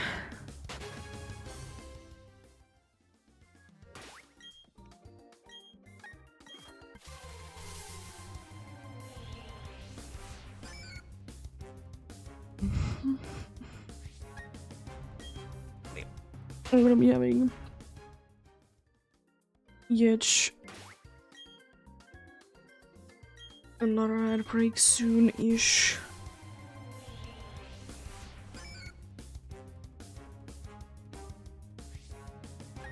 Indeed.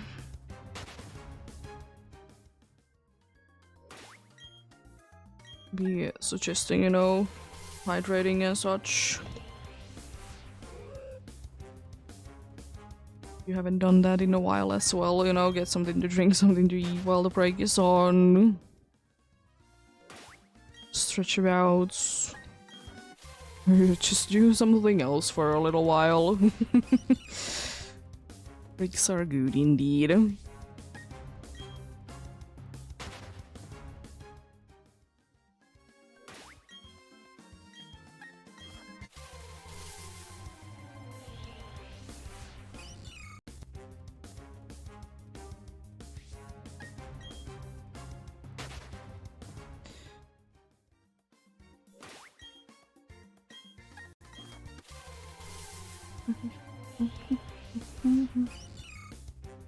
I'll be seeing a bunch of round ones I see. Marvels and Hoot Hoots.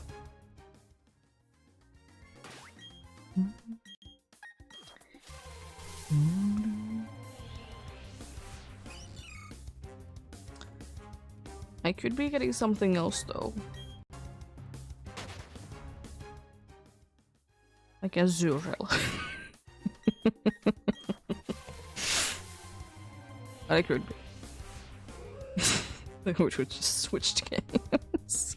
Thankfully, I don't think that I can be seeing a Skarubi in that brilliant diamond. I don't even think that there was an area that I could be finding a Skarubi anyways today.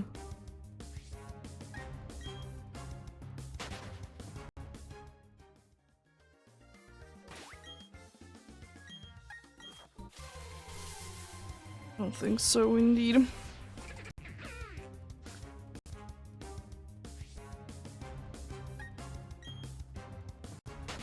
Let me double check, actually.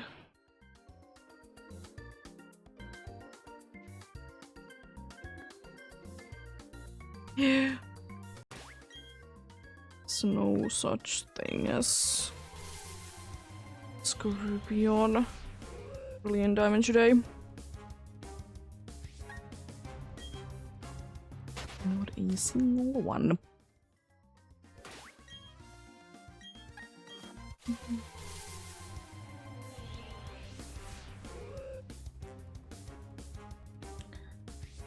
I guess we're soon also halfway done with going to 9k.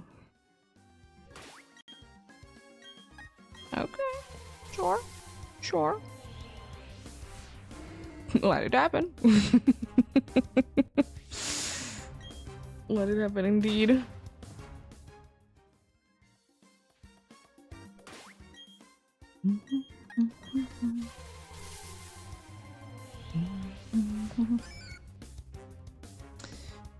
Could be possible before we're gonna be having the break indeed. You know, not that much to be going until, you know, Meeting 9k then. I think that may or may not be a thing that I'll see, like, if it's reasonable that I can be hitting it. If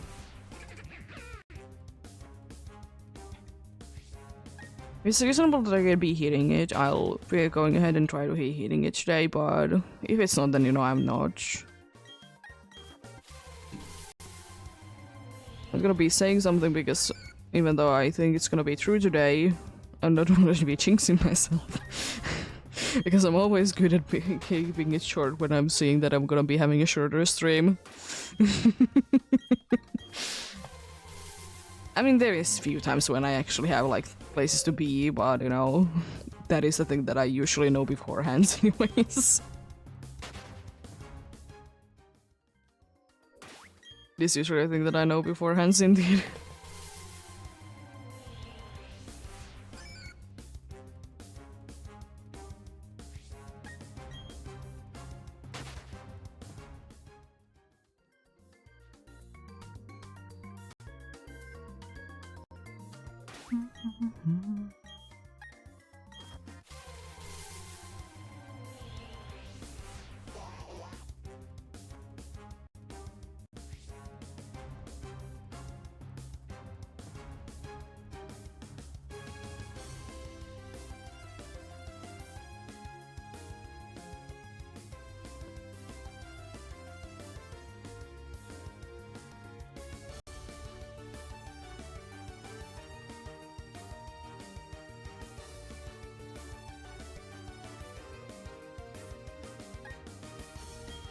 I don't know why.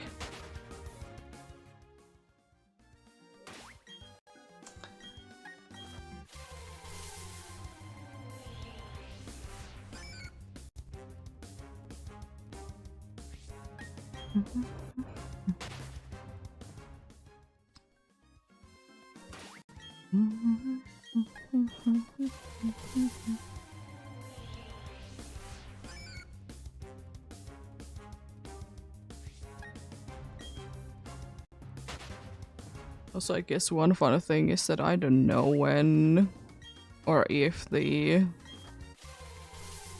camera decides to be dying today as well. I still think before I end today, I'm gonna be going ahead and showing the dude the Geodude. I will be doing that. Just because I can.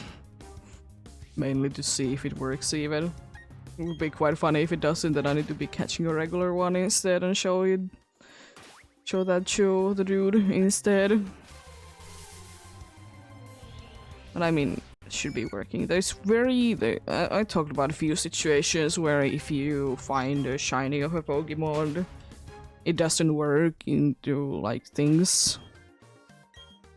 The most famous one, in my opinion, is if you catch a shiny unknown and you don't see any other from that letter, then, you know, you can be unlocking certain things in PDSP. Exactly, if you, it is actually the case that if you catch a shiny unknown and it's the only unknown of that letter that you have ever seen in that file, I think it's seen even. I don't remember. But anyways, it can be getting through the you can be getting through the place. You can be getting, you know, question mark and exclamation point unknowns. Stupid, yes. Definitely. And doesn't make sense whatsoever. But it's still a thing, though. It do be a thing, indeed.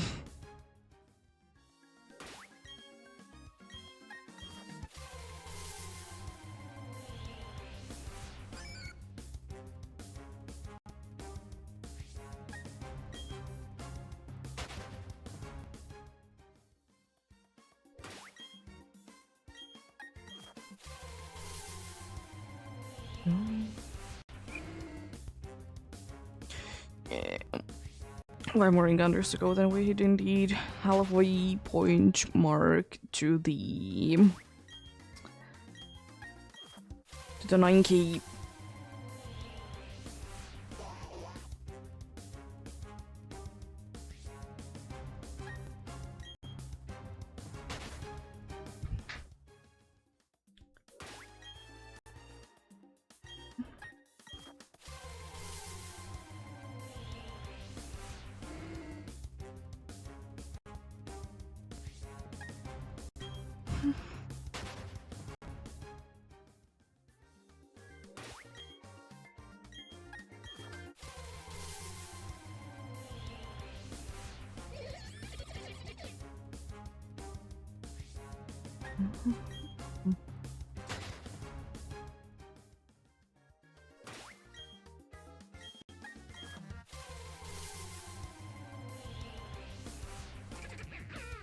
There we go. I can indeed be nice to be hitting the mark indeed. One before the next break. As I said, I'll be checking out that my counters are correct.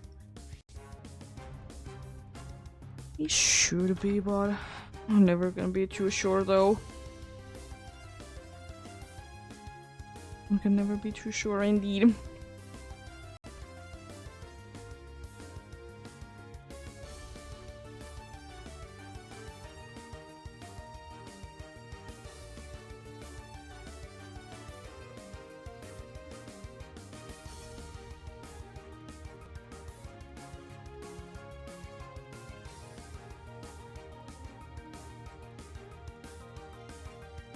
Are incorrect, but I'm gonna double count though.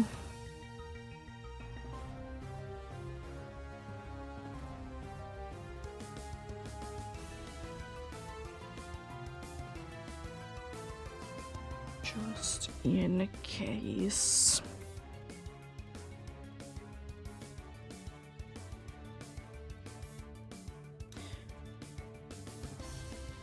Yeah, it's off by 1. I forgot repressing that button once. That makes sense.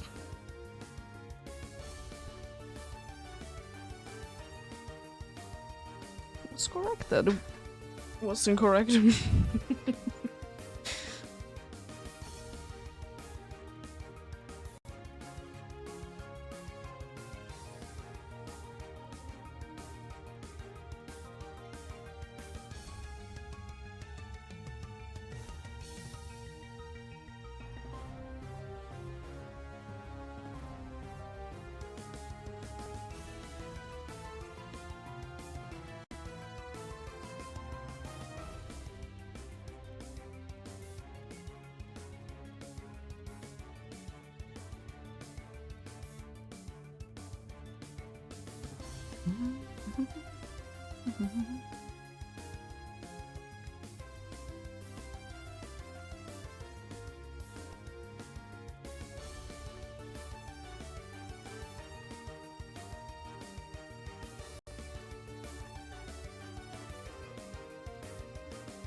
Gonna be getting going soon.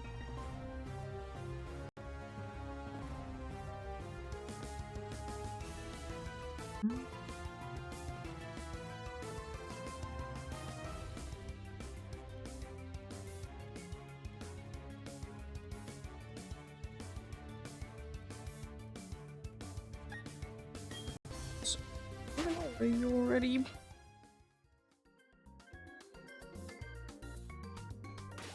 And continue.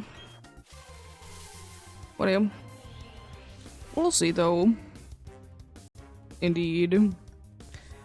About the 9K. If it seems like it's a reasonable thing that I can be hitting, I'll be hitting that then. But yeah. Unfortunately, no 30K today. Damn you. Shiny tutor. ruining everything. I mean, it's technically gonna be hitting that, but no. No, thank you. No, thank you, indeed.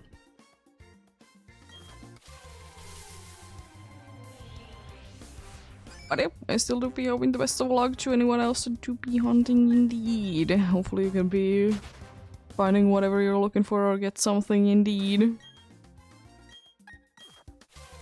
Making progress. Every encounter though. Always nice like that way. No matter how slow the encounters are, it's still always progress.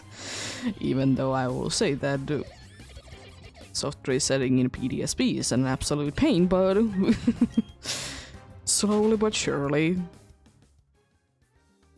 Cat has woken from her nap and she is very much confusion.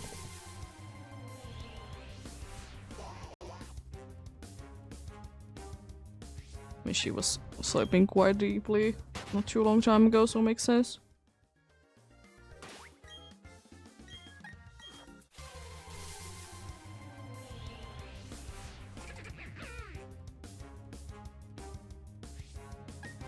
Wouldn't be very confused when they're waking from a nice nap. Honestly, it is always the case to me. Like, no matter how little I sleep, like if I'm taking a nap, I'm always like confusion when I wake up. To be fair, I don't usually nap that often anyway, so should be, in quotes, part of the problem. Could definitely be.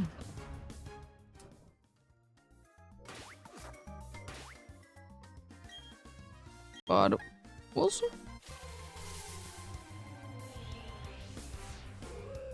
it is not too big of a deal to me though.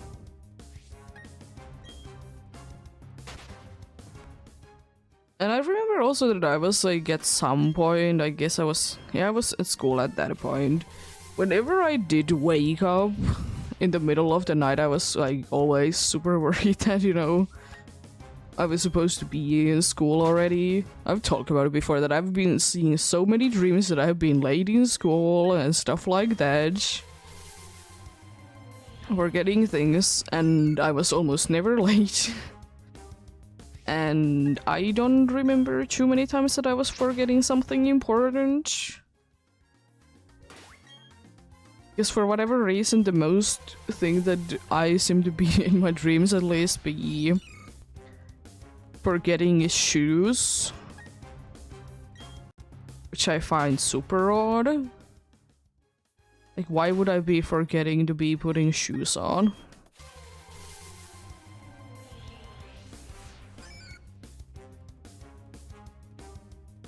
But I will say that I never did forget my shoes. Hello, Mike, how are you doing?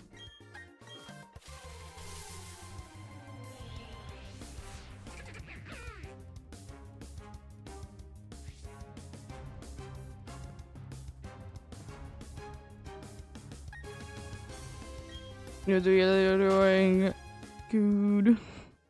Thanks. Geodude was indeed my main target on Soul Silver anyways, so nice to be getting it.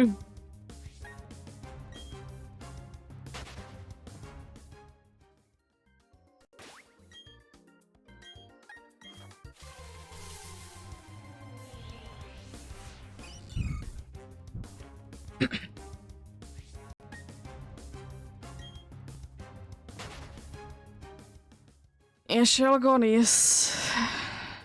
It is a hard one.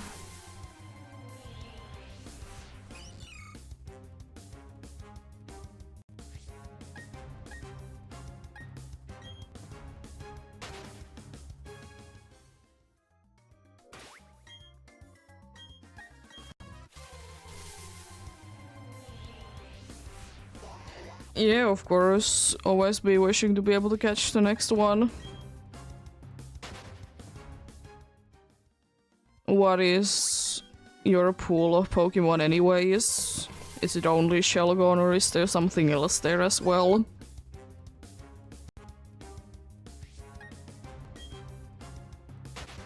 Oh, it's 100% Shelgon, nice.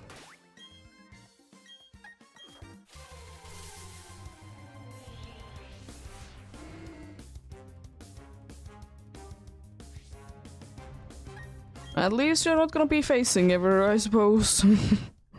Even though I will still say that I'm the type of person that I don't mind facing.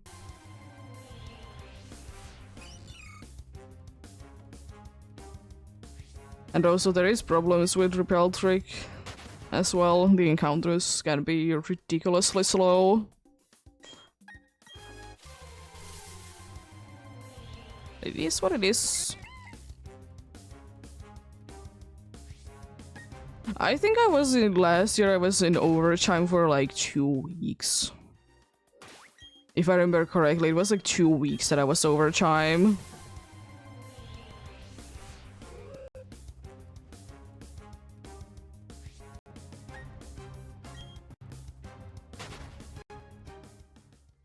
It go to 10k. To be finding a 1% Bidoof. As one does.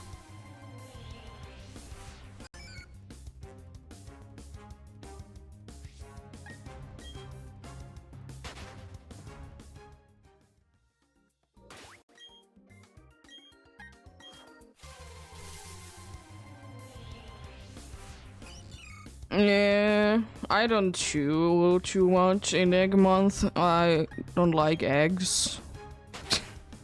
They're boring.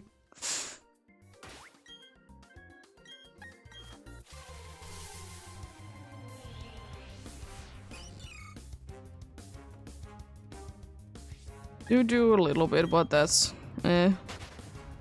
Yeah, it is the slowest form. To be fair, I guess I haven't really done egg month because I have only been doing eggs in Scarlet and Violet and Sword and Shield, and it's not full odds eggs. But I still personally counted. I'm still doing eggs.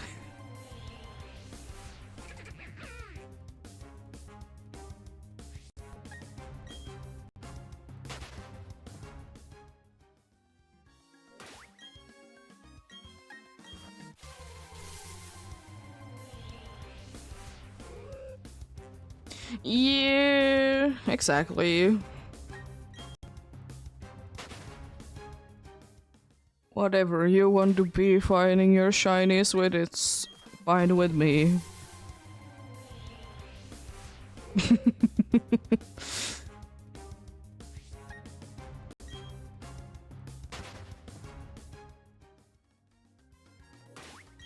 Because I will say that sometimes it gets frustrating to me that people are saying why are you not hunting in an easier way, and I'm like, I don't care to be facing. I face is what if I face. What is it about it? I have like over 200 faces on Alpha Qdra, that is 1 in 2k odds because I have research level 10. I'm over odds for Gudra and some other alphas, so it is what it is.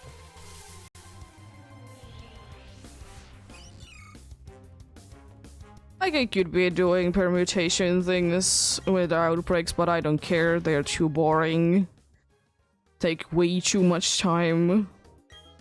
And also it's not fun to me. Yeah.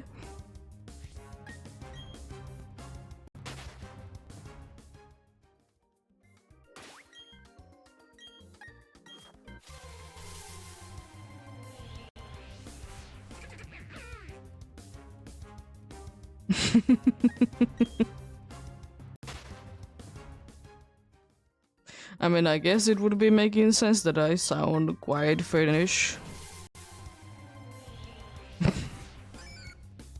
I would be surprised if I would be sounding something else.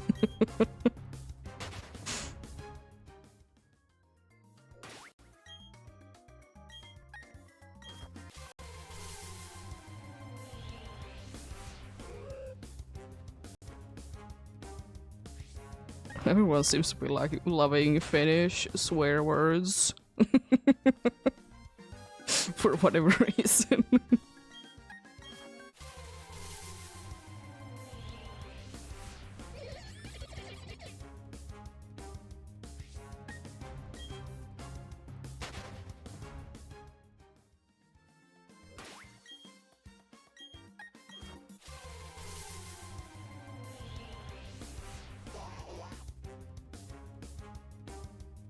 I guess for a person that's not from here and doesn't know the language from, in quotes, the beginning.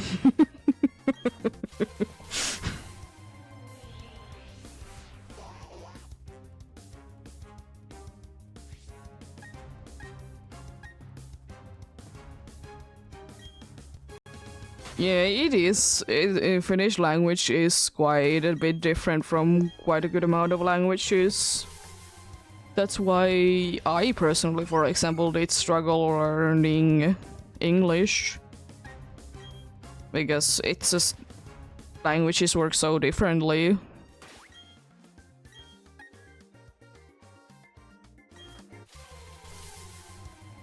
It's quite often the case indeed in here that we're struggling to be learning other languages. Especially the ones that are mainly taught in school. Because most of those languages, they are working differently.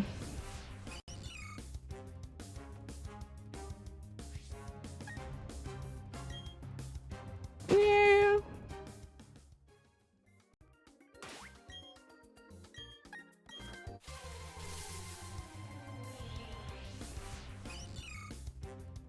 Oh, you're one of those people that actually like it. Interesting.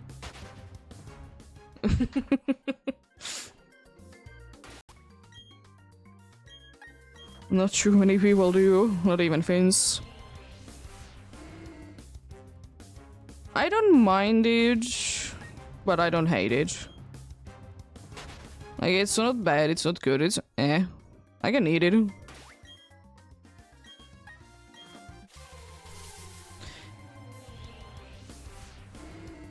Yeah.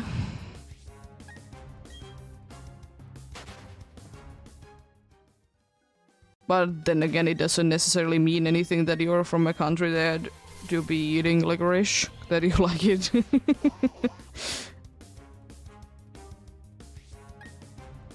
You could be from anywhere and you don't like the local special food kind of person. You could be that.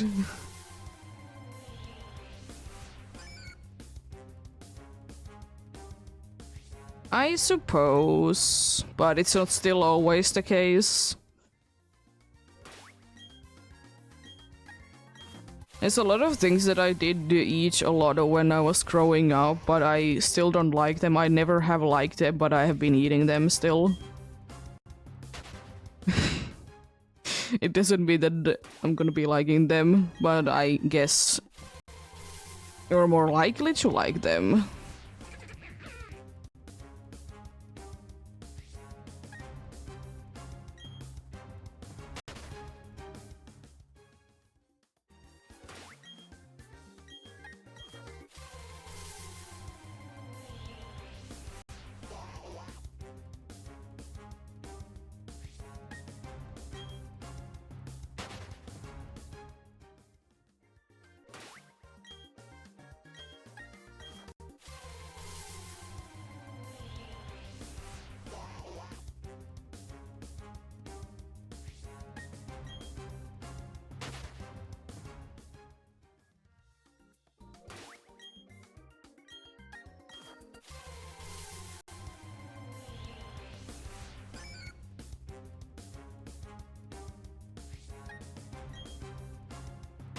But yeah, I don't really know what would be a thing that I don't really like that would be from here, or where I grew up.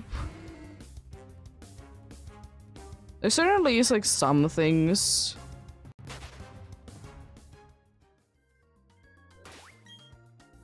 Most of the time though, like, you know, I'm fine eating things that even if I don't like them though, to be fair.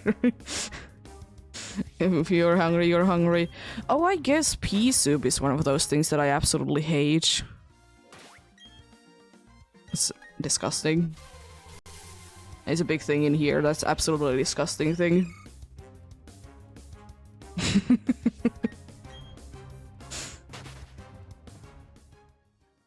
I hate it. Yeah.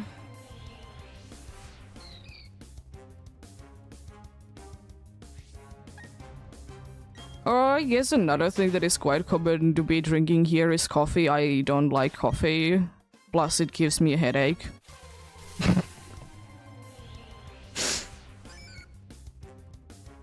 So, you know, I'm not gonna be drinking it. Every once in a while, but most of the time, no.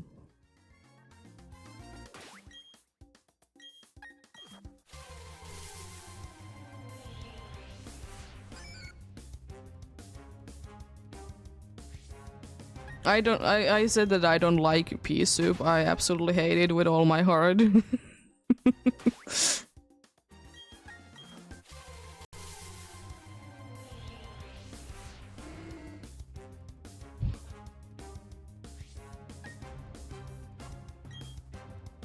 Yeah. It's... I mean, to be fair, I don't really like that many foods, but I mean, what we do in here is, like, we like to be smoking fish, like in a container over open flame. I like that is one of my favorite things.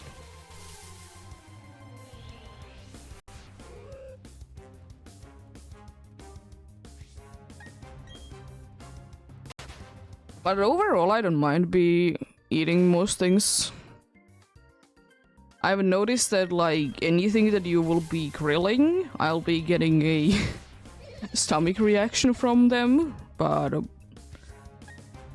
about that, apart from that, I don't really care too much.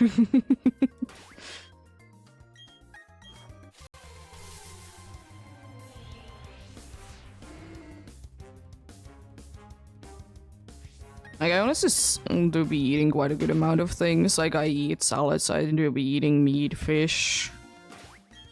I don't really, like, eat vegan or vegetarian options because I don't want to be taking those options away from people that actually need them. But the few times that we have been trying them, they're okay.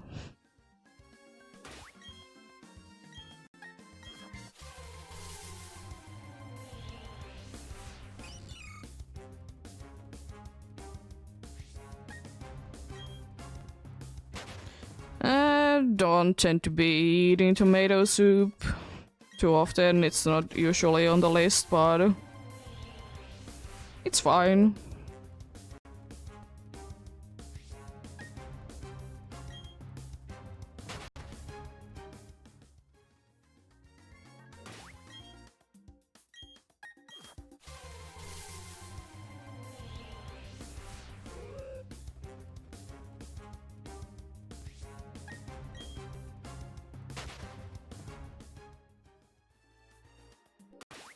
Most of the soups I honestly don't mind. The only ones that I absolutely hate are certain ones that I have only had in school. Those are the only ones that I like in soup-wise I don't like. That I have been tasting, of course. And they are like vegetable plus cheese soup. They are always such a horrible things in schools.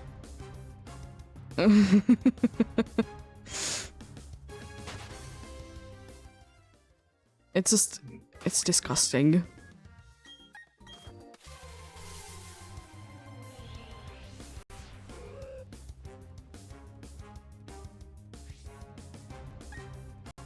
Yeah, it's just a bunch of like you know, vegetables blend together and then they're adding cheese in it.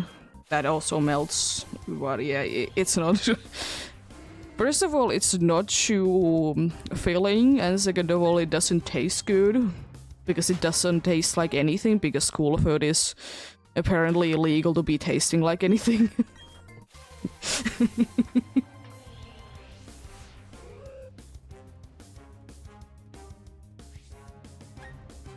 I mean, I get it that, you know, it needs to be for everyone. I get that part, that it needs to be for everyone, so it can't be too, like... There can't be too many spices in it because of that, but still. And you know, you can't be trusting students that they would be having like a spice rack somewhere, of course. It wouldn't be lasting more than a day.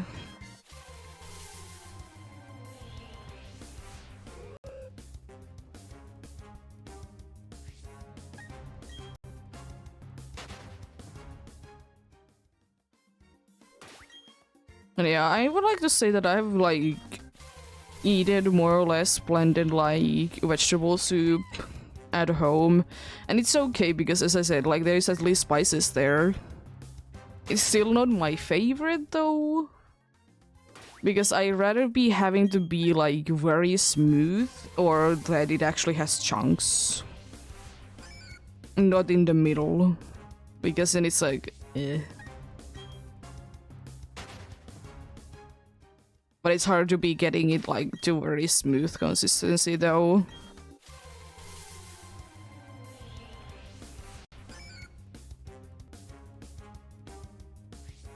Because there usually isn't enough water added.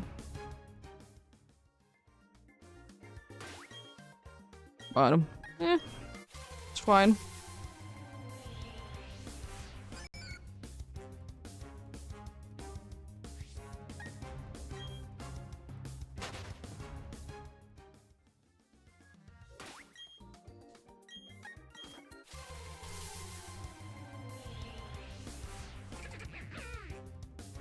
And also I will still say that one of the big reasons why most of our school lunches were not tasting like anything, because we did get the food from the same place as did like a... I forgot the name, but it was a place where like if people did have like memory issues, they'd go when they were old in one of those places.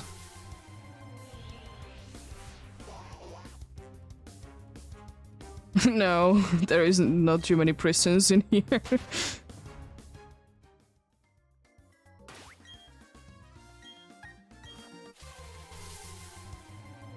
So that was one of the reasons why they were like not tasting like anything. Yeah, I don't know, I haven't... I don't know even how many prisons are in here. I know that there is... Like, I know that there is few, but the ones that I know for sure are ones that are not anymore prisons. Because there's not too much need for prisons in here, I suppose. I mean, to be fair, this is a relatively small place, so... that helps out always.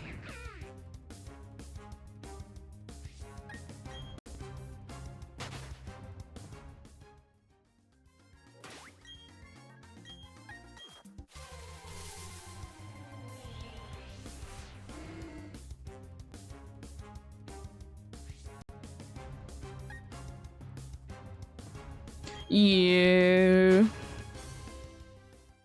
It's still pretty big for the size of the country though, to be fair.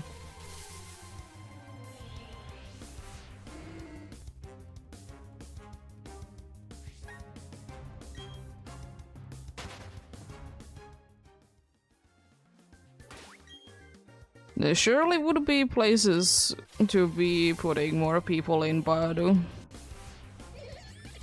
I'm not going to be like building absolutely everywhere houses though, which is good. But I love the nature. Because that's the reason, like that's the reason why I don't want to be living in a like an actual big city and its center, because I like to be like somewhat close to nature, but also be close enough to like grocery stores that are always open.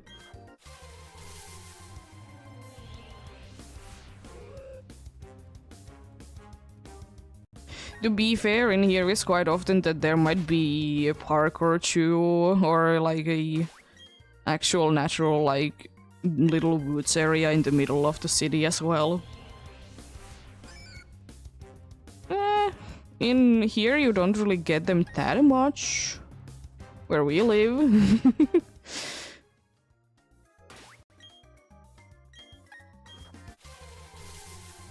And I will say that I'd rather be having insects everywhere rather than be smelling bad air.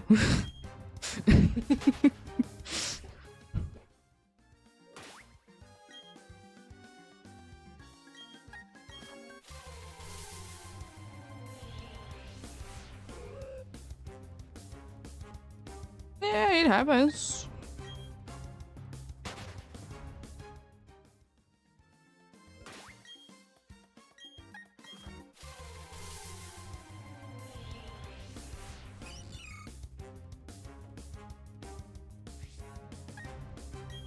Why do you hate the summer?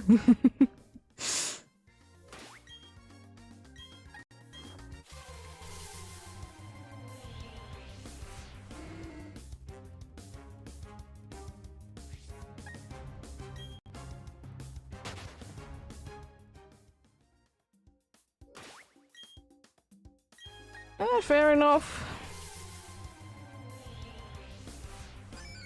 I don't mind summer apart from the worry like you're gonna be having 2 weeks filled with 30 Celsius weather. Apart from that, I don't really mind it.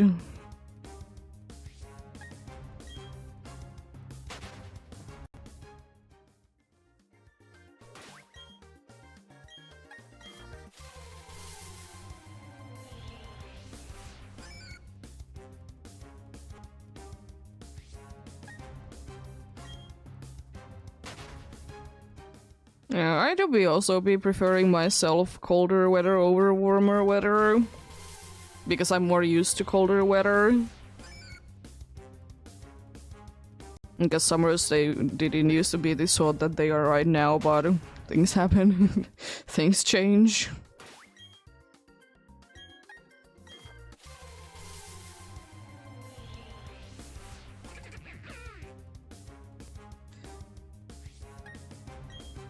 But I will say though, because things are a lot warmer now, it also means that there is a lot of, like, there is snow, but not really, you know, the watery kind of snow, and it's annoying.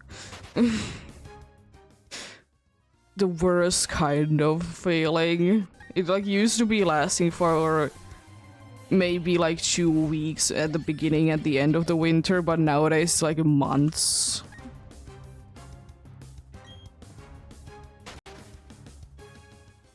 We are usually gonna be having like snow for 2 months to 3 months, depending on the year. Which is still pretty long, but it used to be like 4 to 5. Like actually like half a year snow, half a year not. But things change.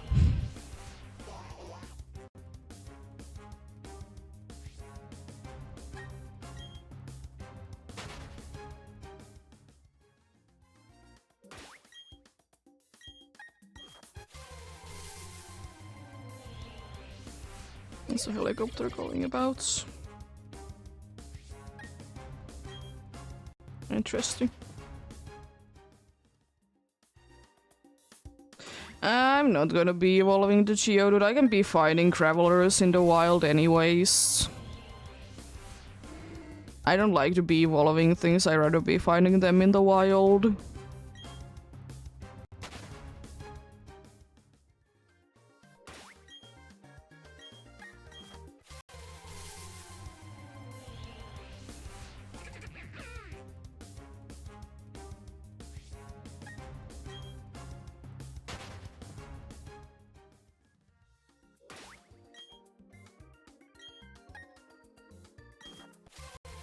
My plan is at some point to be doing Raiko and NJ at least.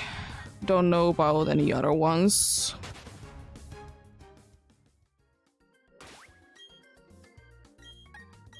Maybe at some point, but we'll see. But I feel like Raiko and NJ or Raiko slash NJ they are like the easiest ones. It is pretty chill. It's just roamers are always in their own way ridiculously annoying because you need to be like you need to be saving before you activate them, and it's kind of a hassle. And sometimes they can be annoying to be finding. But don't really mind.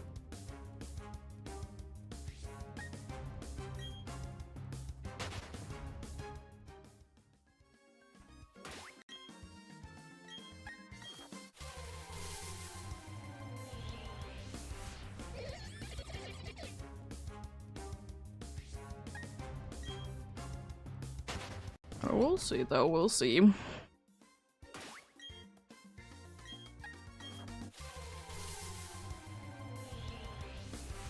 Nice. Gotta love that. Yeah, when I was playing through this or that Soul Silver for the first time, I wasn't even like... I did know that shinies existed, but I wasn't into shiny hunting then. And file is like ridiculously old. So, didn't too much care about things. And I will also say, even if I would be knowing that how to be shiny hunting roamers, I might not have been doing it anyways. My very first shiny, it was a shiny Ghastly in Shield when I was trying to be complete in the Dex. I don't remember exactly when. I could be checking it though. It was either 2020 or 2021. Something like that, I remember. I think it's out of juice.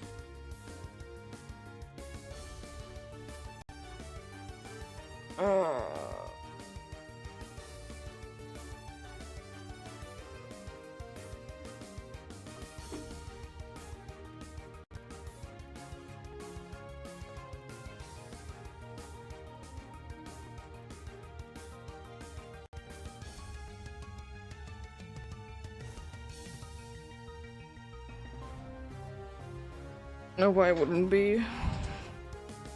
Switch out of juice.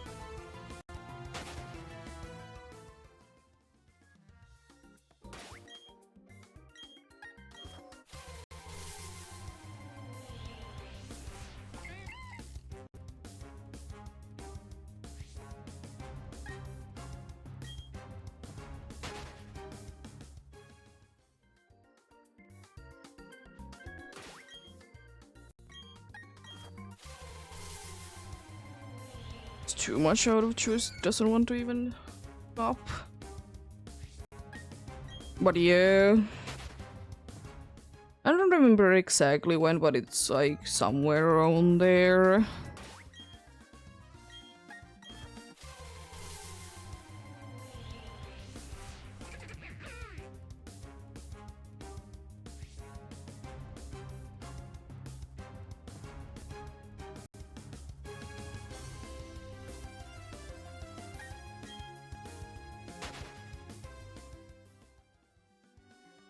Yeah.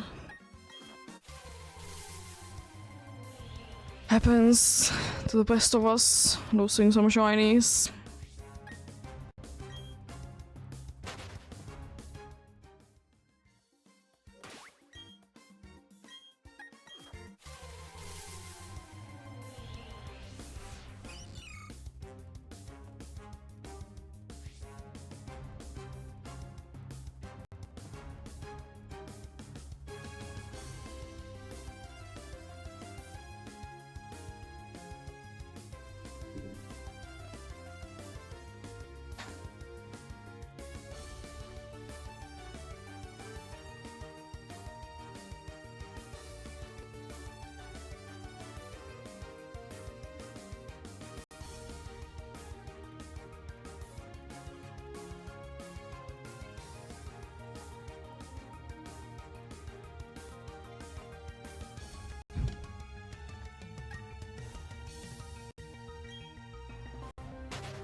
I will say that I personally don't find shinies too easy in any kind of situation because at the end of the day, it just depends on how lucky you get.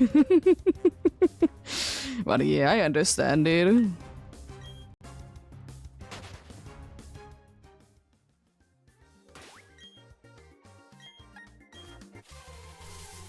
It also depends how easy you want to be making it for yourself as well. I will say that I personally will most likely never be valuing any shiny over others. There might be very few special cases, but...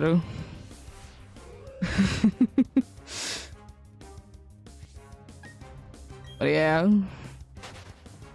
I will say that half of the time, I will say that I don't remember the shinies that I've been getting.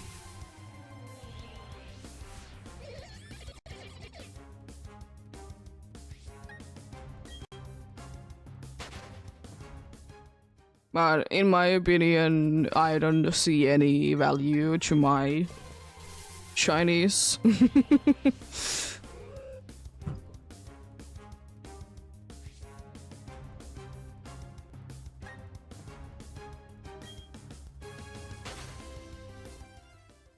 Nice.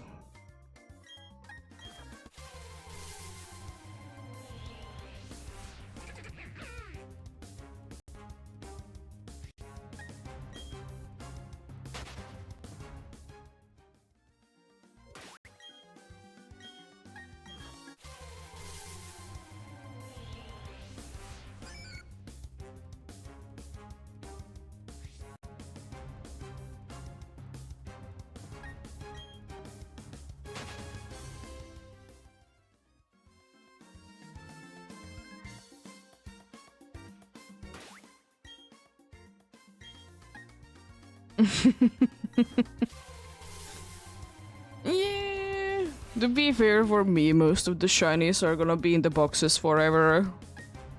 Never to be seen the light of day.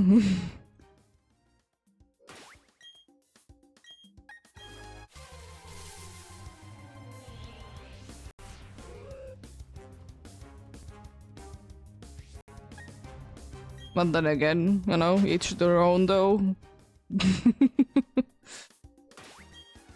Some people like to be having them on the team all the time. I am in most cases don't. There's few exceptions for sure, but most of the time they're just, you know, chilling in the boxes.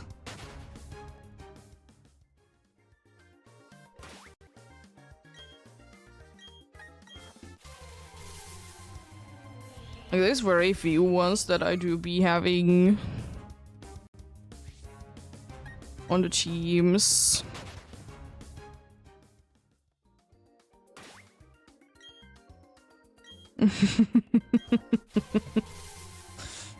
Fair enough, fair enough.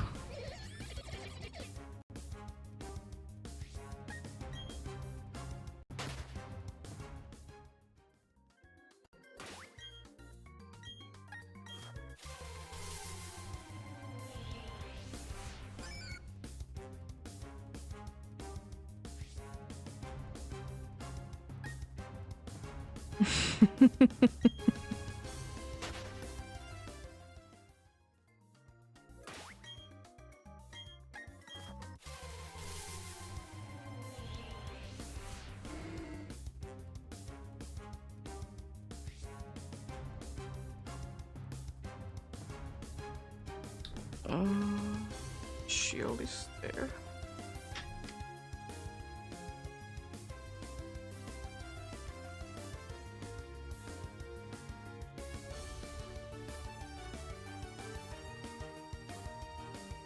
Let it boot up.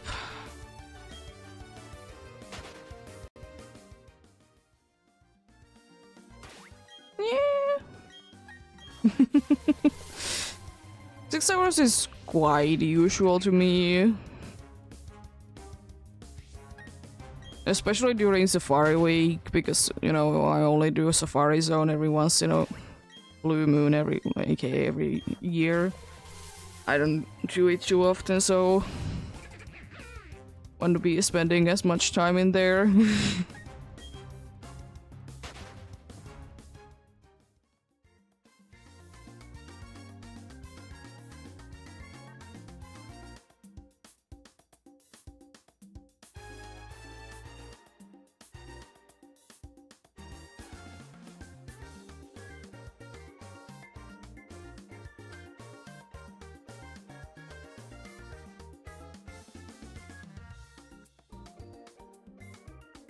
Yeah. I know, just, you know, doing as long as feel like it. And I did just check, it was at the end of April 21 that I did get the Ghastly.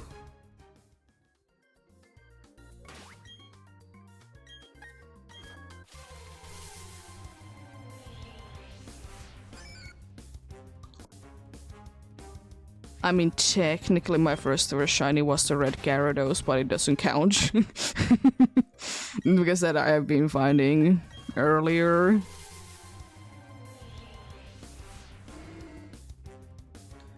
Yes, at least a very nice shiny.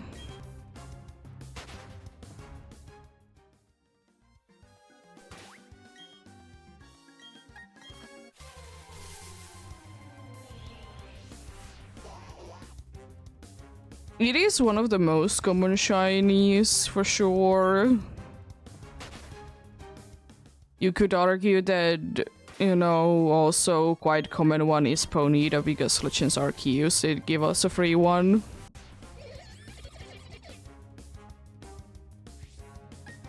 And not everyone, some don't want to be getting it because it's a guaranteed shiny.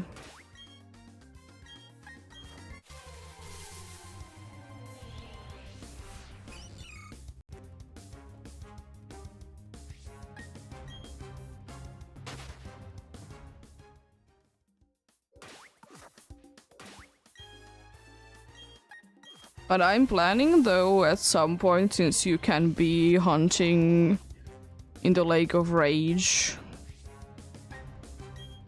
I'm planning on hunting for a Gyarados.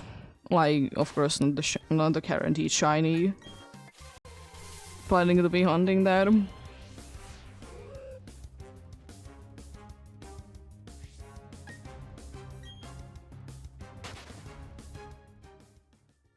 Just because, why not? Do I need it? No, I have quite a good amount of Gyarados and Magikarps in games, but why not? Yeah, I don't know whenever I will be doing it. I have quite a good amount of hunts that I have been going on.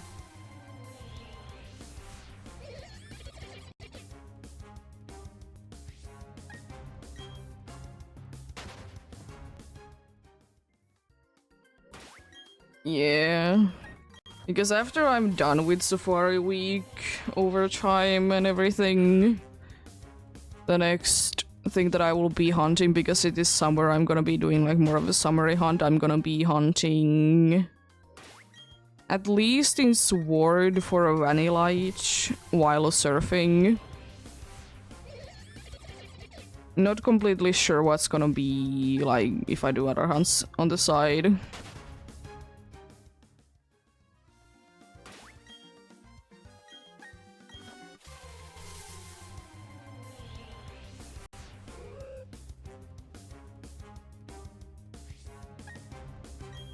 But yeah, we'll see.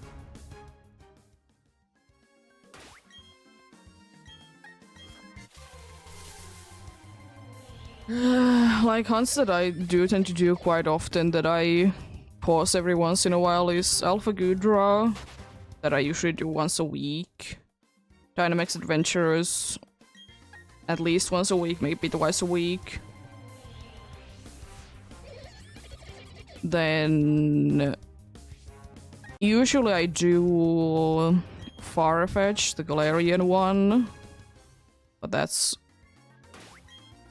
also gonna be doing at some point. Another one is 3-segmented Dunsparce.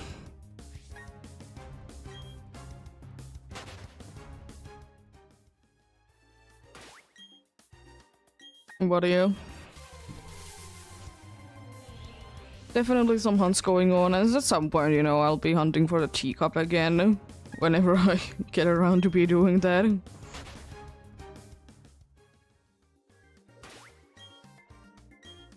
It's one of the only hunts that I have that is charm mods, but then again, you know,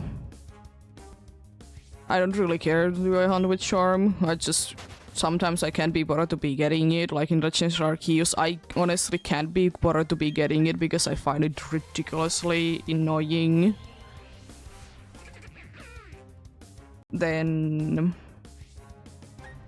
in Scarlet and Violet I also feel like it's quite unnecessary because you see so many Pokemons be getting a charm, but you know, each to their own though.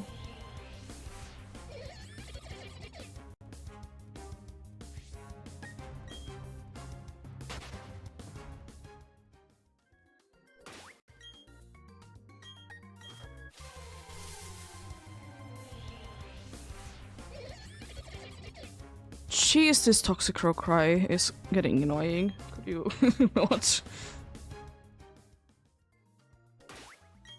Yeah, fair enough.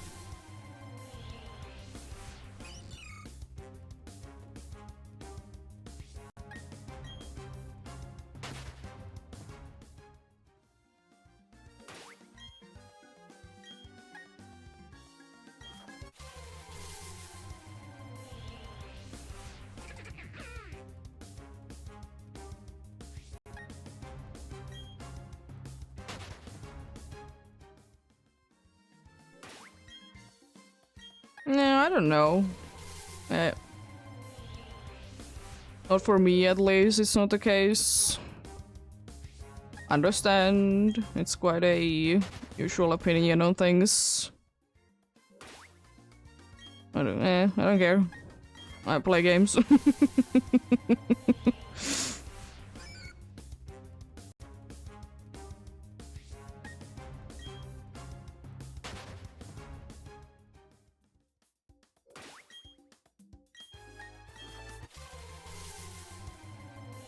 Yeah.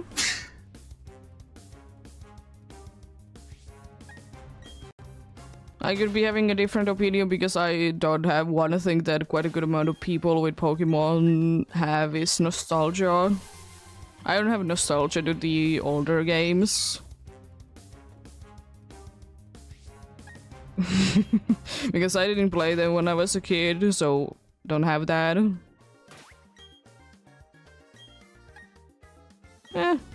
I don't mind them.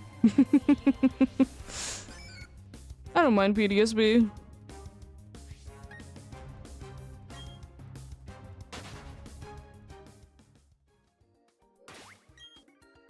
And I will say that, in my opinion, I don't like the moving sprites in the Unova games.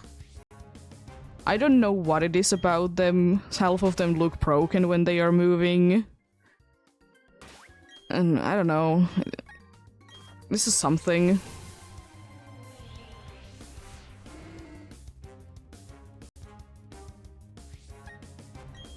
Like, I like sprites more that they maybe move every once in a while instead.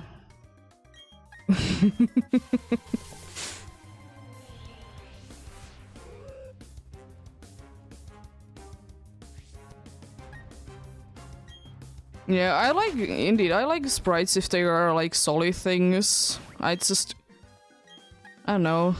Kind of makes it sometimes weird looking in Gen 5 when they're moving all the time.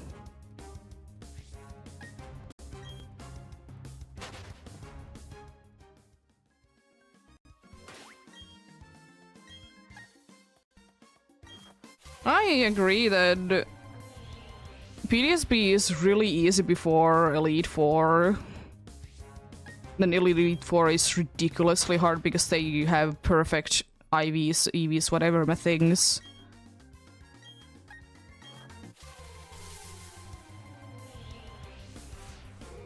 Not really, there is some improvements. There is Fairy type and there is Grand Underground.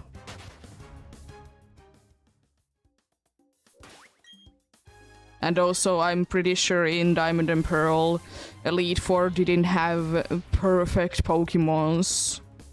Like, literally perfect Pokemons. And perfect held items and everything.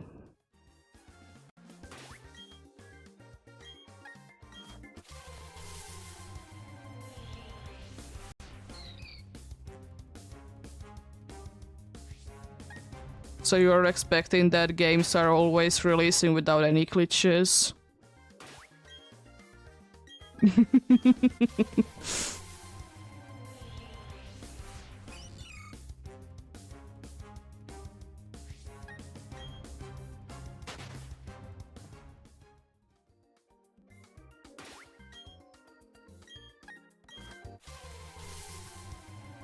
Yeah. I've played Platinum a few times through randomizer, so I don't really have like regular experience.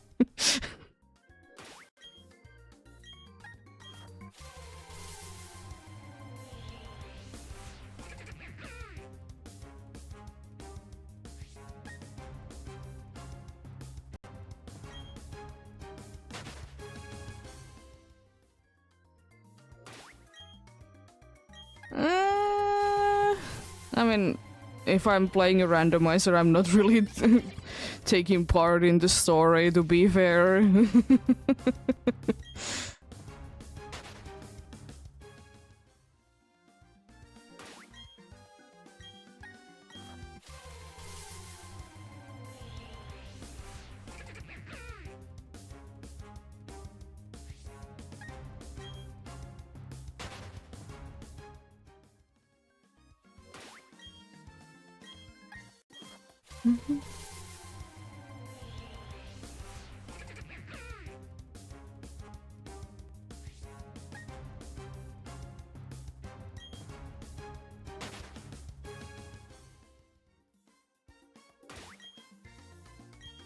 Yeah, in my opinion, BDSP, they are good ways. They are good ways to be playing old game without it being ridiculously expensive.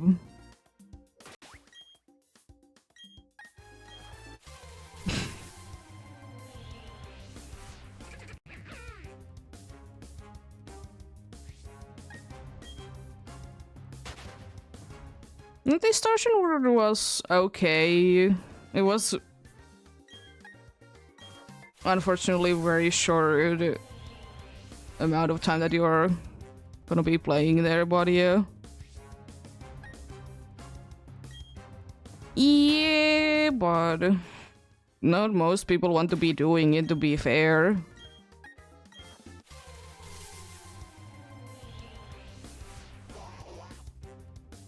Like, if you want like legitimate copies, it's a lot cheaper to be. If you already have a Switch, it's a lot cheaper to be getting PDSB than any of the Gen 4 Shino games.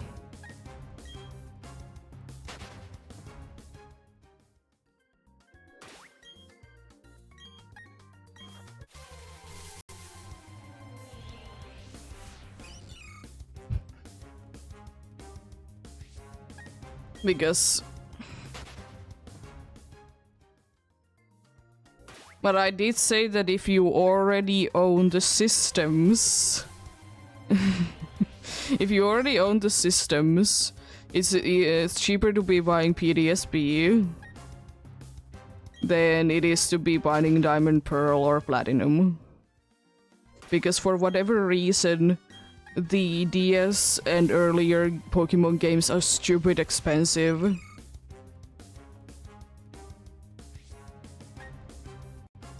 A nice amount of games you own.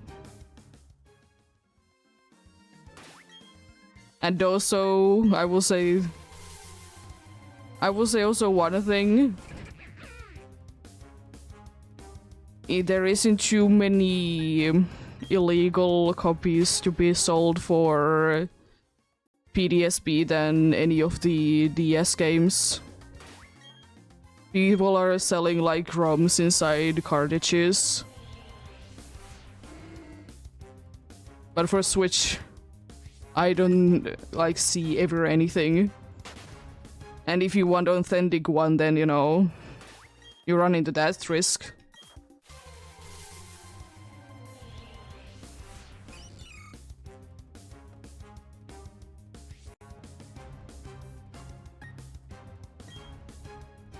Yeah, but still. still an issue though.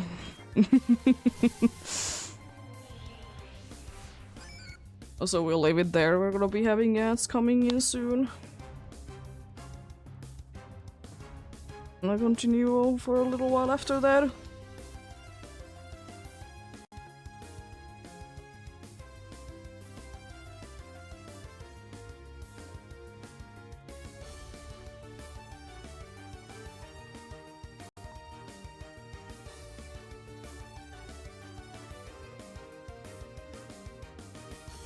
But I will also say that I don't want to be spending that much money that I will be getting all the Pokemon games.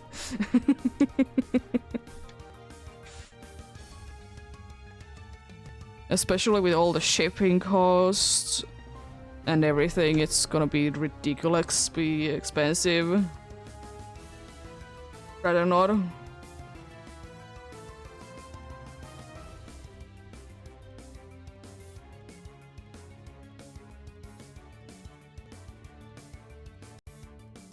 And also, if it's coming from somewhere else, also the custom fees.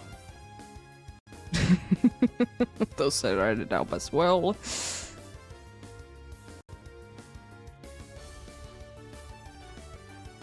So all of a sudden, the game that is supposed to be, like, in actuality is worth like $20 can be all of a sudden be costing like 60 with everything added up.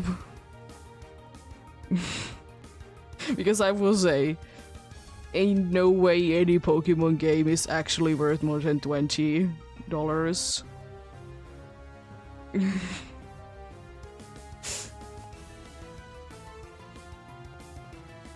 I mean, I get some rare ones, but mostly... it's so annoying that people are selling like used Pokemon games, or any games to be fair, with the price of a brand new one. Oh no. Yeah, that's gonna be expensive. Yeah, in here we're gonna be selling everything as it was brand new, even though we have been using them for years. Yeah, the same thing is with X and Y. If you want to be buying them, you can be buying literally a brand new one for 5 more euros than what they are selling in other places. And I'm not even joking.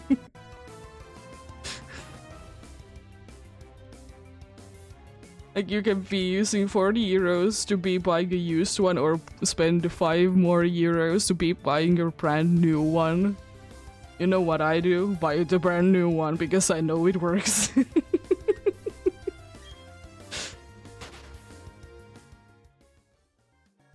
And also the same thing is with if you want to be buying a used Switch.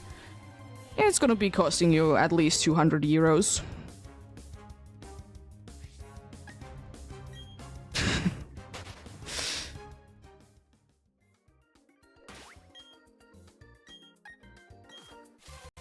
The thing has been used for 2 years. Yeah, 200 euros. So let's say a little bit off the price that you can be buying literally a brand new one from the shelf. It's stupid. I hate it.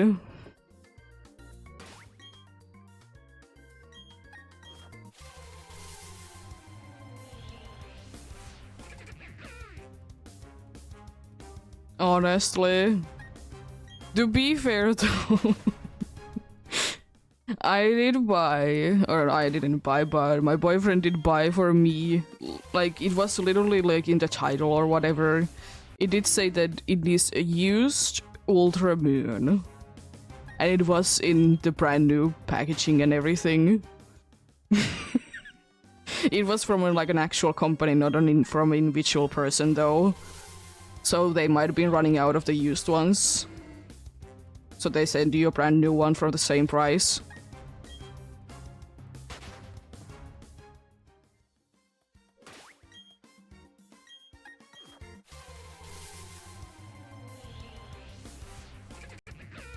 Yeah. But yeah, I we don't really like to be buying it from any Finnish people that is not an actual company. Because companies at least have the thing that it needs to be working in at certain points, or up to certain points, or it needs to be sold that it's broken, basically. Yeah. And also it's not worth it to be buying something from like somewhere else because cheese, shipping, and everything else. Taxes, whatever thing else you can be thinking, customs. Ridiculously expensive. And also another thing was also quite funny was that we needed like new tires for or like used tires for a car, but because like they were new, but since someone has already bought them, so they are technically used, even though they have never used them, they need to be giving, you know, a certain discount. But they were basically brand new, which was pretty good. Because we needed winter tires for the car that we're currently having. Yeah, Japanese games are ridiculously cheap.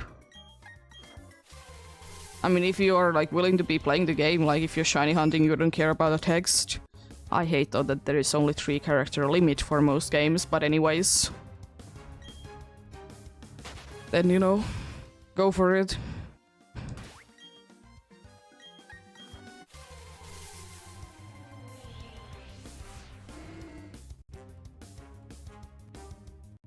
Yeah, I wouldn't mind them. As I said, the only like annoying thing for me, honestly, is the thing that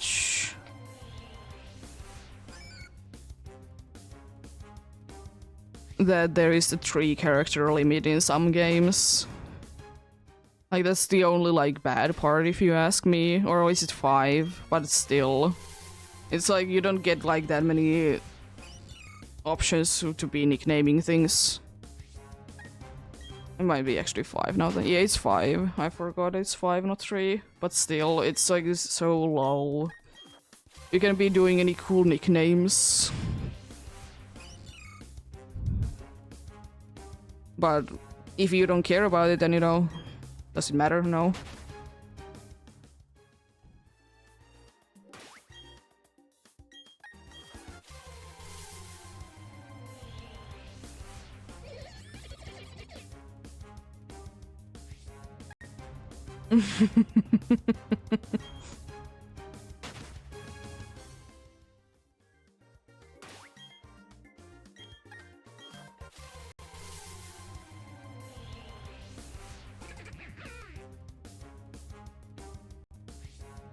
What are you? It do be what it do be. I kind of understand the character limit in Japanese, but at the same time, there's also the English keyboard as an option.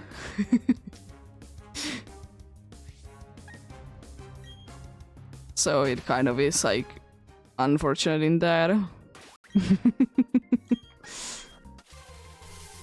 I don't know like what game is it up to? Because surely it's not a thing anymore, right? Like surely we have enough memory for having more than 5 characters.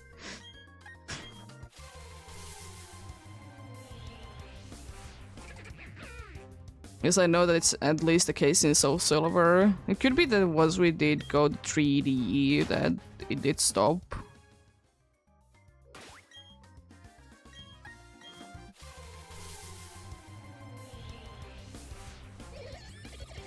Yeah.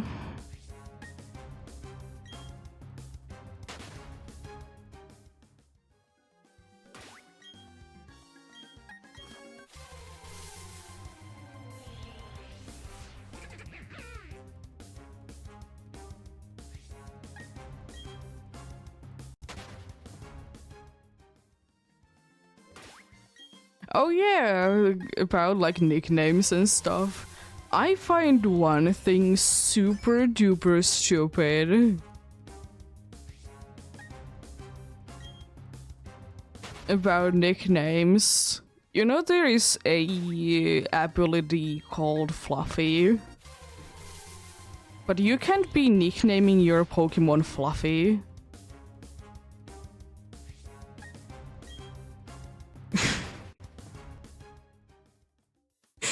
I don't know. I did try to nickname a Wooloo Fluffy because, you know, why not? But it didn't let me.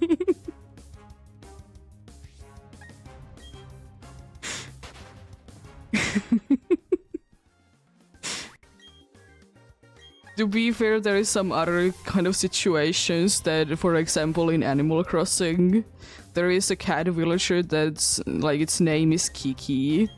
But if you want to be, like, saving, like, designs and have, like, a word Kiki in it, you can't be doing that.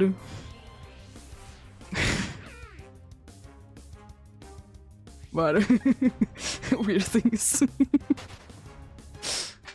You have this thing in the game, but you can be using that thing as a name.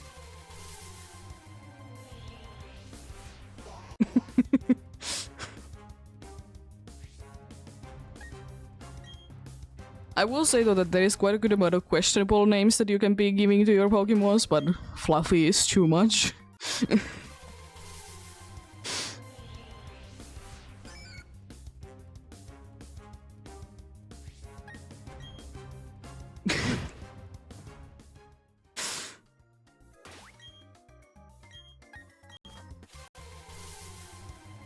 Yeah, there was quite a good amount of those kind of situations that you can't be... In older Pokemon games, you can't be trading certain Pokemons if you don't give them nicknames because their name originally contains naughty words.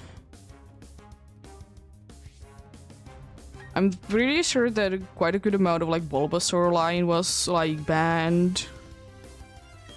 Lullaby was one of them, I'm pretty sure. As well, but... no, it was Mandibus. One of the two, anyways. It's just... why? But you know, censors things is a good thing, I suppose. But... why do I have a Pokemon that is... name is what it is, you know? But... it's been getting better, thankfully.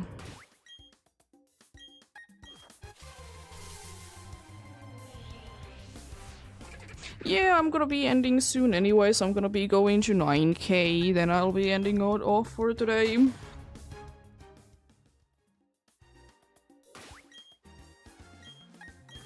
And have a good eating then. Thanks for stopping by, appreciate it indeed.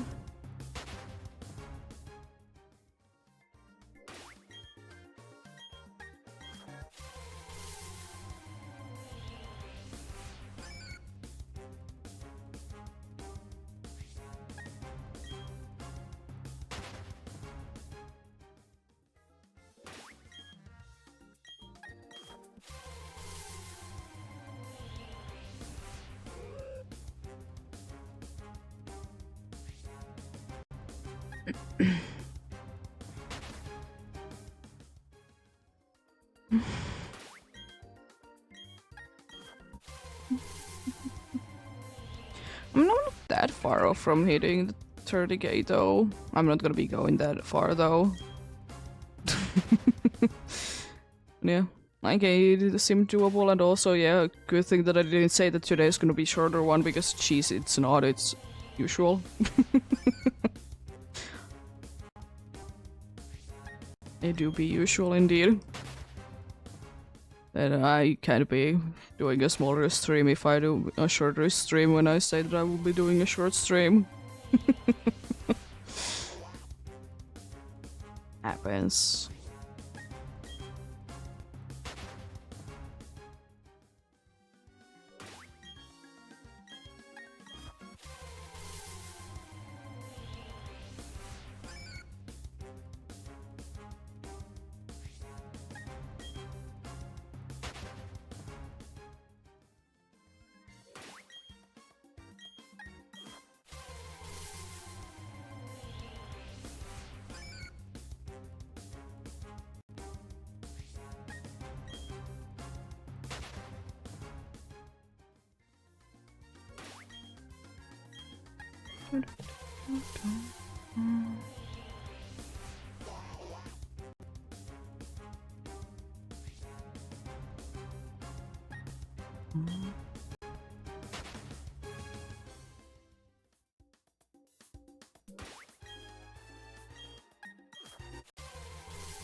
I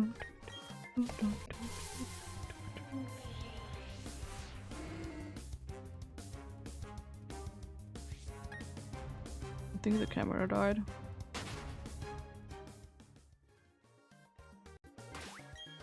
I was about to say that if the camera doesn't die, I'm gonna be going ahead and going to, yeah, the camera did die. Yeah, I was thinking that I would be going ahead and doing the showing the dude the thing, but yeah, camera did die. I'm not gonna be bothered to be fixing it for that. Again, you know, 6.5 hours that has been plugged in, so seems to be the time. What do you? I'm gonna do it today though. Off stream, I'll be showing the dude the shiny Geodude. Unlocking, you know, the customization thing as well and such. Would have been, as I said, I would have been doing it today, but on stream, but as I said, it's not worth it to be fixing the camera for it. But yeah, 5 more encounters to go, then we're gonna be done with today.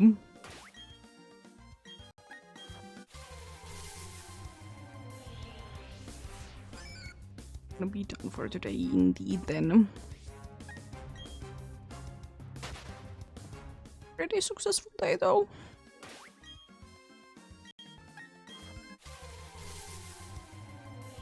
Pretty successful indeed. Gonna make I'm trusting that the counters are correct. I'll be double checking them.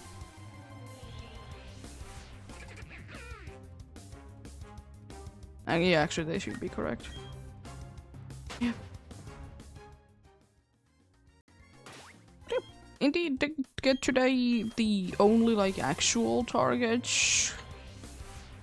That's nice. It's very nice indeed.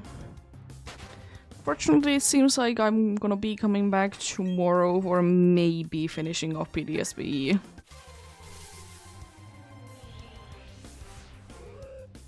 Yeah. But yeah, I don't know if I will be doing more safari hunting after tomorrow, though I might be taking a break. Do something else as well, you know, I've been doing this for more or less 2 weeks at this point, but we'll see. Thank you so much for watching and sticking around though. Have a great rest of the day. Remember to take care of yourselves. Remember to do everything you need to do today and really get enough rest as well. I'll see you guys most likely tomorrow with something. Until then,